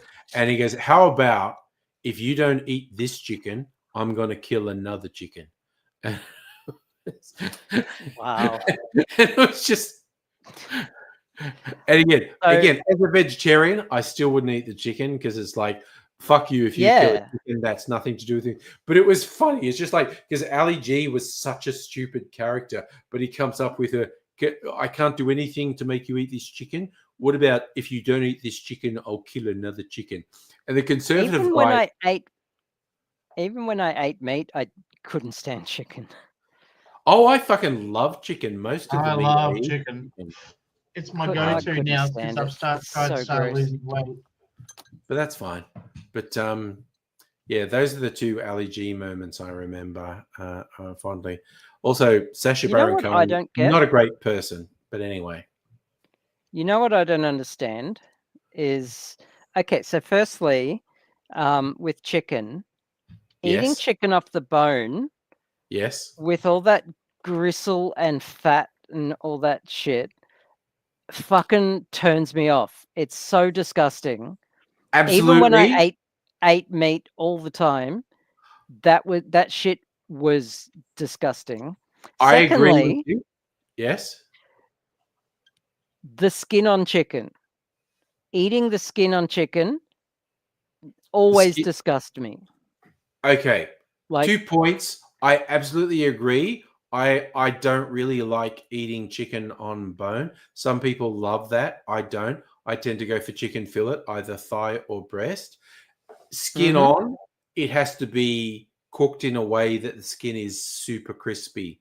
Or I will, if the skin is kind of rubbery, I will just peel it off and whatnot. Skin. I love skin, yeah. Yeah. No, I don't get it. Chicken skin, I fucking love it. Yeah. You might as well be eating chicken feet. Like it just sounds lots so of people disgusting. love chicken feet. Conk on earth. I know. I still find it disgusting. Reminds me of Ray says I'm definitely autistic. Honestly, there's not a huge amount of doubt. No official diagnosis, but not a huge amount of doubt. So, Angry, I sent you a copy of that autistic. You send me? On Discord, the private thing. Don't play it on here because you'll get in trouble, but it's for you to watch later. It's called Unedited Footage of a Bear. Yeah. And yeah, just what is it? God, it's 10 minutes. It's not what you think it is. I just watch it and be blown away like I was. That's all right. Amazing. Did you put it on Discord? No. He sent that to me in a I'll PM. put it on Discord. I should just put it on Discord. Yeah, just put it on the Discord. Just put it on Discord. Put it on the Discord then. Fine. You should just put it on Discord. Oh, should I put it on the Discord? You should just probably put it on Discord. I'll put it on the Discord. Okay, none of Hey, autistic. I have an idea. Yeah. You should probably just put it on Discord. Done. I thought of that. I'm just gonna go. That whole discourse proves that none of us are autistic. I'm just.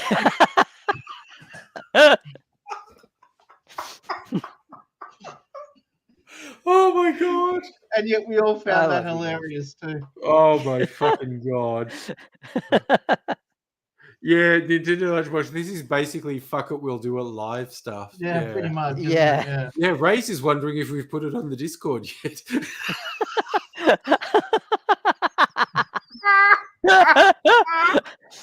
Ray, this would be the perfect moment for a rando on Twitch to come in. Yeah. This would be the perfect moment for a rando on Twitch to come in and go, "What the fuck are you people doing?" What did they put on Discord? Like, I'm sorry, it might not make sense, but I swear none of us are autistic. It's just like, Jesus. Yes, we are. What are you trying to get? Maybe we are. I don't know.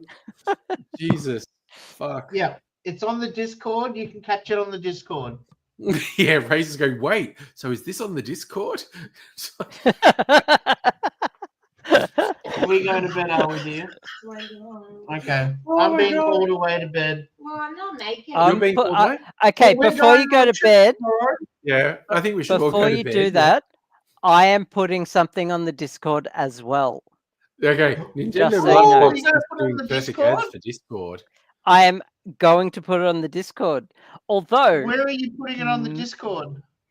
I will put it in. Oh wow! Um, Look, Ray's wrote that I put it on the I Discord. just like, you put it in the Is Angry streaming, and Ray just put it. Oh my god, he put it on the Discord. it's in the same channel. Oh my god. Um, Good. On the Discord. Mysterious on the- alien. Oh, Mac and Me. Okay. I put the Mac and Me scene. Oh, God. if we're putting that, All right. then Well, we should I'm going to put look at the, it tomorrow. It's just like Jesus Christ. Yeah, you should put it in the Discord. Yeah, it's like, What a good idea. Maybe I should put it on the Discord. and yes, Razor's one amazing. This is also on the Discord.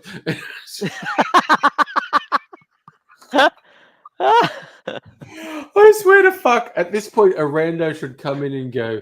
Okay, What and I the put the fuck, full honestly. Paul Rudd, Mac and Me, Conan thing on the Oh, Discord. Oh, we've got the full Paul Rudd Nice. thing. Well, Oh that's my- from that's Oh, from, just the you know, first one. because Dr. Abigail put the Mac and Me thing on the Discord, Yes. you know, and I feel like I should add to the All right. Discord. No, as well, I'm you going to know, watch it all tomorrow. I'm because going to go this to joke bed. isn't getting now, I old think. at all. I You don't know, know. yeah. Yeah. Oh my god. Oh my god. That's so fucking ridiculous. Honestly. You know what? Oh. Someone should put all of this on Discord. Yeah. Razor's going, Mm. if anyone watches this back, it's like, what the fuck were you people doing? Yeah. Does anyone want to be added to the Discord? Yeah. Oh, okay. I don't think Nintendo Lunchbox is joking. What's the name Are of the you Discord? legit? Okay, Ah. yeah. Do your link thing that you do. No, I'll do it. I'll Discord. do the link. Do your Discord link. Welcome to the Discord. Yeah, welcome Rude. to the Discord. Oh, Jesus Christ. It's not just what we call the chaos around here. I And it's know. not just any old Discord.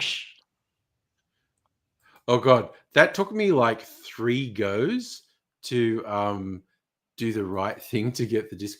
I'm not super Oh. drunk, but I am tired. Paul- Neurospicy, we call it. Rays. It's not autism clinic. It's neurospicy. Yeah. Paul Rudd has been pulling that prank for 18 years, apparently. Oh good god, that's incredible. Yeah. What's been pulling what prank? Oh, the Paul Rudd thing. Yes, yes, Paul yes. Rudd. Yeah. thing. Yeah. Hey, Okay. Bubba, you're going out there. Can you put these in the freezer? Out there, please. Oh my god. I haven't had a straight drink of the bone dry for ages, but it's like when I did the thing of the straight dry, which is really nice, Yeah, it's already in. then having a drink of the bone dry, that is a fucking incredible gin. That It is was a great way just to get that little pep up for the last bit of the stream too. oh I've got god to say. damn, yes. I'm Yeah, we a should little bit put slurring all my this words. stuff in the Discord. Yeah, okay. Now Ray's is sounding a bit autistic too. You notice that? Yeah. Meanwhile, I'm pouring in the opposite direction. Oh, who cares? You don't care what angle I'm. Nice pointing at. raise. Sorry, Nintendo Lunchbox. I wasn't sure if the Nintendo Lunchbox was joking, but they just joined the Discord. Oh, is Nintendo Lunchbox on the Discord now? Yeah. Yeah, Hey, Raz has actually Abigail, written a Nintendo comment Lunchbox in. is on the Nintendo Discord. Lunchbox is on the Discord.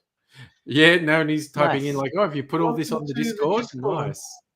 Oh my god. Oh, we're all insane. Jesus Christ. Discord.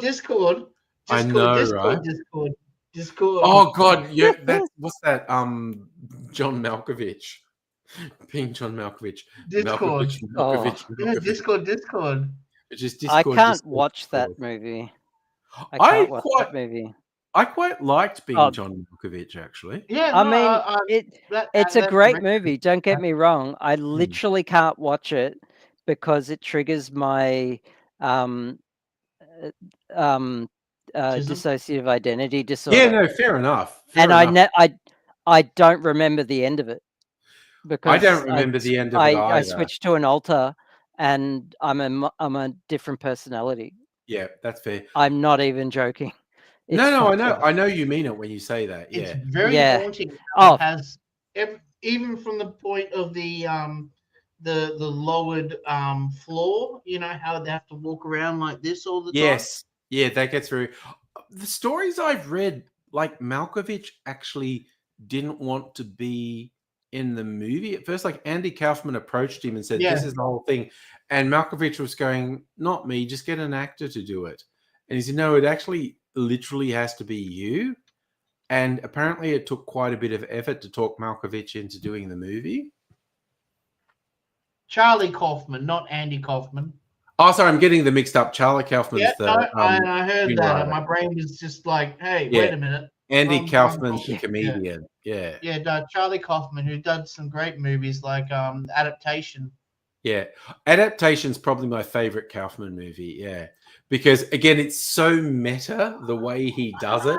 With John Malkovich, Andy Kaufman, and Adaptation, both really good. Yeah. I just kind of love the ways like the screenwriter is so desperate because he can't come up with a story, and the movie just turns into the story of a screenwriter who doesn't know how to write the screenplay for the movie, which the meta thing of that I find, and he's as a desperate plot device, his twin brother shows up, and it's just adaptation starts off being quite conventional and gets really fucking weird by the end. And Spike Jonze, what a waste! Such a talented director, and then went on and did bloody Jackass films. Well, yeah, he was originally doing music videos, and Hey, I actually enjoyed Jackass. Oh, don't get me wrong, but anybody could have done that, you know, like Yeah, true. there was no talent in that filming, you know, like yeah, he did. You know that movie Her with the the artificial intelligence, in the phone, Yeah, yeah, ScarJo and what's his name? yeah, Yeah, an idiot with a camcorder Joaquin or an iPhone could have Yeah. done Jackass. Yeah. He did the Wild Things, Where the Wild Things Are, being John Malkovich, Adaptation. You know, like he was on this path, and he did all the Beastie Boy video clips as well. Like, really good shit, and then bloody Jackass. Yeah. Of Ray's finding embarrassing pictures of himself when he was not sober because he's sober. That's got to be a thing for sober people, finding evidence of, oh, yeah, that's what I was like when I was not sober. Oh. And then Sofia Coppola wrote that movie Lost in Translation about how she was married to him. And how that was very Spike Jones, that stuff. Yeah. I haven't seen that movie. Yeah, it's worth seeing. Oh, you'd love Lost in Translation, I reckon. Good it's movie. really cool film. It's on my to-do list, Yeah. and I actually have it downloaded, but I just haven't watched it yet. I think you'd like it. Sorry, I withdraw that statement. Yeah. Yeah. I'm literally gonna flake out soon. But I remember there was I can't even remember his fucking name now, but it was an early sort of YouTube person I watched, and I mean very early, like 18 years ago. He had a kind of breakout music video called YouTube Is My Life. He's still around doing stuff. He's very funny, but he had, because he was an actor, and he would do all these monologue stuff, and he did a series of videos where he was trying to get Francis Ford Coppola, because he wanted to be in a Francis Ford Coppola movie, and he did a whole series of movies where he's being this weird neurotic actor trying to get Francis Ford Coppola, and then eventually he actually gets Francis Ford Coppola on the phone, and he's like, really? Is this really Francis Ford Coppola, director of The Godfather and Apocalypse Now? Yes. Can you give me Sophia's number? Oh, God.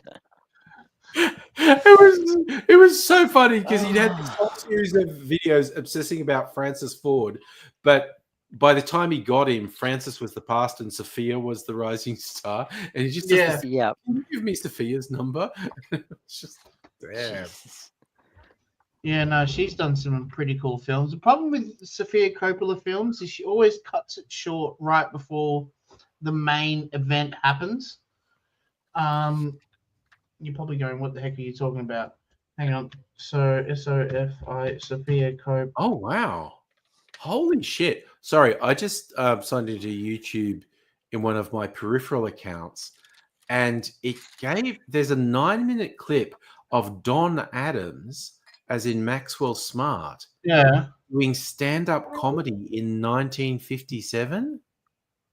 Nice. Oh, interesting. Okay. Here now is one of America's brightest new monarchists, Don Adams. Pop it on Discord. I wouldn't mind Sorry, checking it out. Put it on the Discord.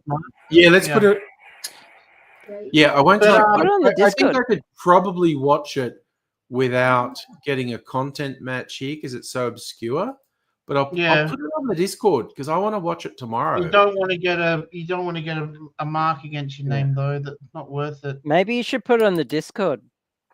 So, Ray's, you put a thing of Charlie Hunnam being Ed Gain. Is that real? Is Charlie Hunnam being Ed Gain in a movie on Netflix? You can't hit your head on the door. But yeah, Marie Antoinette finished before she got her head cut off. Priscilla finished before Elvis died. You know, I just feel like Sophia Coppola always, you know, cuts it off prematurely before in her films. You know. Okay. I'm just going to try and remember this guy's name by looking at YouTube. Is My Life. Did you put the Okay, Maxwell Bernard Smart- Smith. Yeah, okay. Yeah. So the guy's name is Bernard Smith. The YouTube channel was originally called Church of Blow. And he did a bunch of really interesting sketch comedy stuff. But then he did this music video called YouTube Is My Life 16 years ago, which is really good. And he kind of possibly is most famous. Like when he was a kid, like less than 10 years old, he had a hold of a video camera and he recorded this stuff as if he was talking to his adult self. And this is like when he was 8 years old, he had this idea and he recorded this thing like where he's asking his adult self questions. And 20 years later, he made a video where he looked at this video of him as 8 years old and he answered all the questions 8-year-old him asked. Nice. And that was trippy as fuck. But I always liked YouTube Is My Life because it was just about people who are obsessed with YouTube. And of course, I'm obsessed with YouTube. But anyway. I have a playlist of early YouTube videos, you know, like stuff that grabbed my attention back when From the YouTube first was- couple of years. Yeah. And I think you're on that list somewhere. Hell yeah. I'm a Or fucking in legend. Australian videos, I think you're on that too. Well, but I tell you what, So you got the I Yakovich. Remember half- Yakovich? oh my God, I fucking do. Yeah, you haven't heard that name for a while, I bet. Yeah. Oh, there we go. There's you. You've got How to Fight Internet Censorship in Australia. Hmm. And another one that's on there is Sarah Palin supporters, STFU. Oh yeah, I had a whole bunch of shut the fuck up videos. We got John Saffron confronts Ray Martin. Remember? Oh God, that was wild. Going Remember through the Ray Hitler Martin's video where they garbage. would take Hitler and then change the subtitles? And it was always the same scene about the bunker. Yeah. Oh yeah, from Downfall, I think it was called. Yes, correct. Oh, here's another one. Wangafat. What are people try to tell me what to do? Yeah. Another one is Carl Sanderlands is totally fucked up. You got a bunch of these in here. Oh, I did a bunch of totally fucked up videos. He's and still shut fucked the up. fuck YouTube videos. copyright takedowns, how to fight back. Wangafat, Apple fanboys and haters. My ass is Tragilarious. Yeah. I think Yakovich I used to be friends with, and then he did some really obnoxious, aggressive, fucked up shit to a community group. And I remember saying to him, hey, stop doing that. Stop being abusive to people. And he's And he like, was no like, one can take a joke. And I went, it's not a joke. You're being fucking abusive. And I was really, he's one of the people I had to block because it's just like. There was another Aussie guy that did that too. He was this big Aussie, like burly bloke with a bald head. Fat Aussie bastard. Fat Aussie bastard. That's it. Yeah. Yeah, no, he actually stole money from cancer kitties. And I was like, No, Jesus. Are you kidding me? Really? No, he got a criminal conviction for fraud. Damn. He was raising money saying it was going to go to a charity. And Oh my I was like, there are things you can do to have a bad reputation, but stealing And from then there's cancer that. kitties? Yeah. It was like, oh my fucking God. Yeah, no, I'm a it cunt, literally, but at it least I'm not literally a fucking cunt. It made mainstream news. Yeah. Remember Cute with Chris? Yes, I do actually. Cute That with was Chris one of was the fun. early ones. Hmm. Italian Spider-Man. That was a massive early YouTube hit. Mm-hmm. Swifty 5. That sounds Abigail vaguely familiar all the too. way. Yeah, Abigail knows it. Packer Bell Rant. Lego Millennium Falcon stop motion.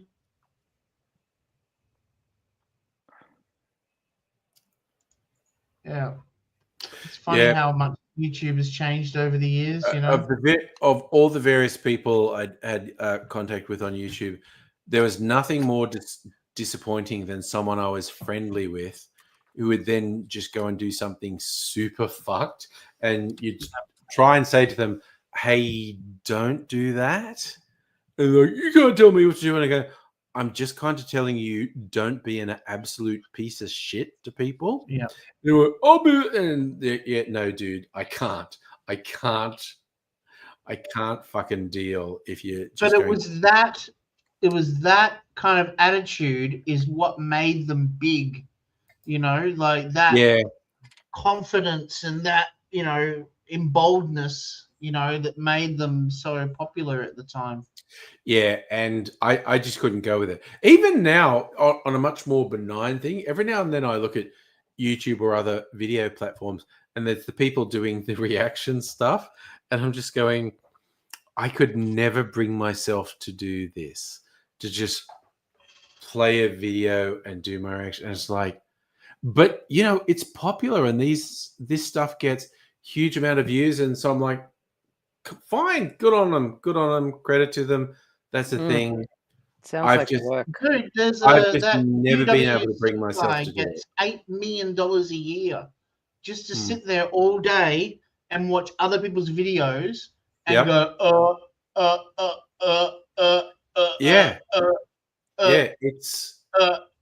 it's fucking wild, and I'm just kind of damn. God, Nintendo Lunchbox bringing out the old Aussie. Brain cells to rub together on that dude, and yet $8 million a year. The Hill 88, Natalie Tran, aka Community Channel. Community Channel was fantastic. Nat has been doing TV stuff. She was on the Great Aussie Bake Off. She's in Mr. In Between. So Nat's been doing stuff on TV in Australia. So, Caitlin Hill, the Hill 88, and Natalie Tran, Community Channel, were first wave Aussie YouTubers, and both really nice people. I've met both of them, and they were both really nice. But anyway, okay, it's not that. There was the guy that talks really, really fast. That does game reviews that you like to watch. Oh, yeah. And there was the company that they were doing for, like, a company got bought by a company, that tried to fuck people over, and all the talent went, fuck you, we quit, and they went and started a new channel, which is hugely successful, which is one of the most beautiful things I've ever seen, of some corporate fucks taking a buying a really successful talent group and then treating people like shit. So they all go, cool, I quit. And then they went and started a new one and crowdfunded it. Second Wind, they're all doing really well. I remember there was a channel that was an Aussie channel called How to Basic. He still does stuff, I'm pretty sure. And it was like how to fix your Xbox 360 Red Ring of Death. And he threw it in the toilet and just started putting cans of baked beans and all that kind of stuff onto it. It's just insane shit. My favorite thing, because he still makes stuff and it seems like it's actually going to be a how-to video. And it's like, how long will this be normal before it becomes super unhinged and he starts smashing dozens of eggs and what? And sometimes it's like 90 seconds. It just keeps going. Like this time it's a real how-to video. And then there's this weird voiceover with an exasperated noise like, "Aah!" And then he just starts smashing things. He has made quite, because he's kept that going for well over a decade. And it's not just huge in Australia, like America It's and global. other countries are really eating that shit up. Yeah. And he's still doing it. And I still occasionally see them and it's like, oh, he's doing a thing. And I watch it and go, this is really funny. He makes it look normal for 30 seconds or 60 seconds or 90 seconds. And then it all just spirals out of control. You know what trips me out is there's some YouTubers and I'll see them filming, and next thing you know they're at like a Kmart parking lot in Perth. How to Basic is in Perth actually. Yes. Yeah, and it's not necessarily just really big YouTubers, and they're suddenly in Australia and stuff like that.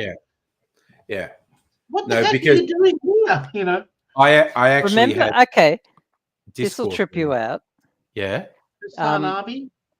Remember the weird during it happened during lockdown and kind of post lockdown, but the weird stainless steel monoliths that appeared all over the world. Oh, really vaguely. No, I don't remember that. I have a very vague memory of them. They just sort of popped up out of the middle of nowhere all over the world. Mm-hmm. They were started by an Aussie YouTuber. Okay. Called I Did a Thing. Right. Who are actually friends with vague memory of friends with Friendly Geordies. Okay. And they tried to get into Pine Gap recently. Oh, I do remember the trying to get into Pine Gap video. Yeah. Yeah. But yeah, I Did a Thing. They make a lot of crazy, dangerous inventions, and he does it like while wearing shorts and barefoot.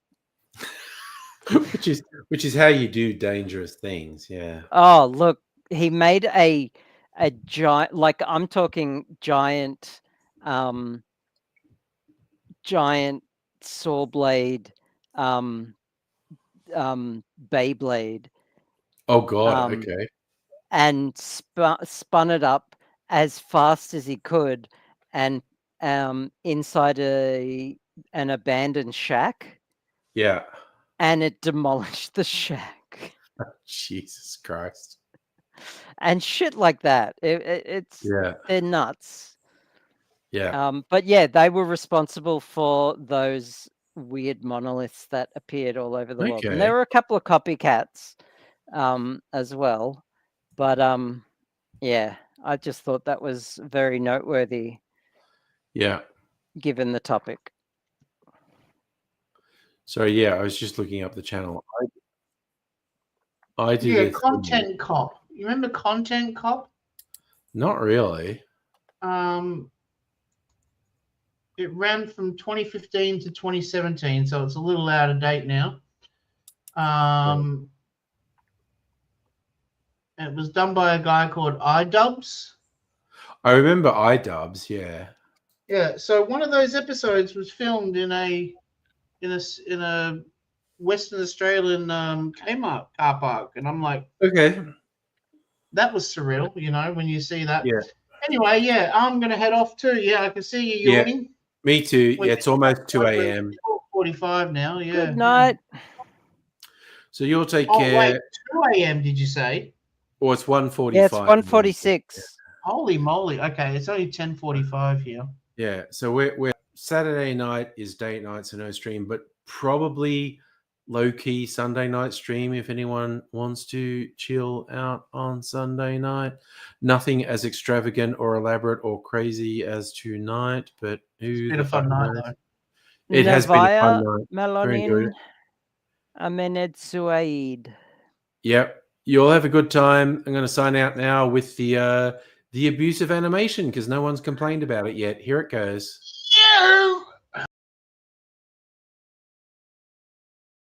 You are totally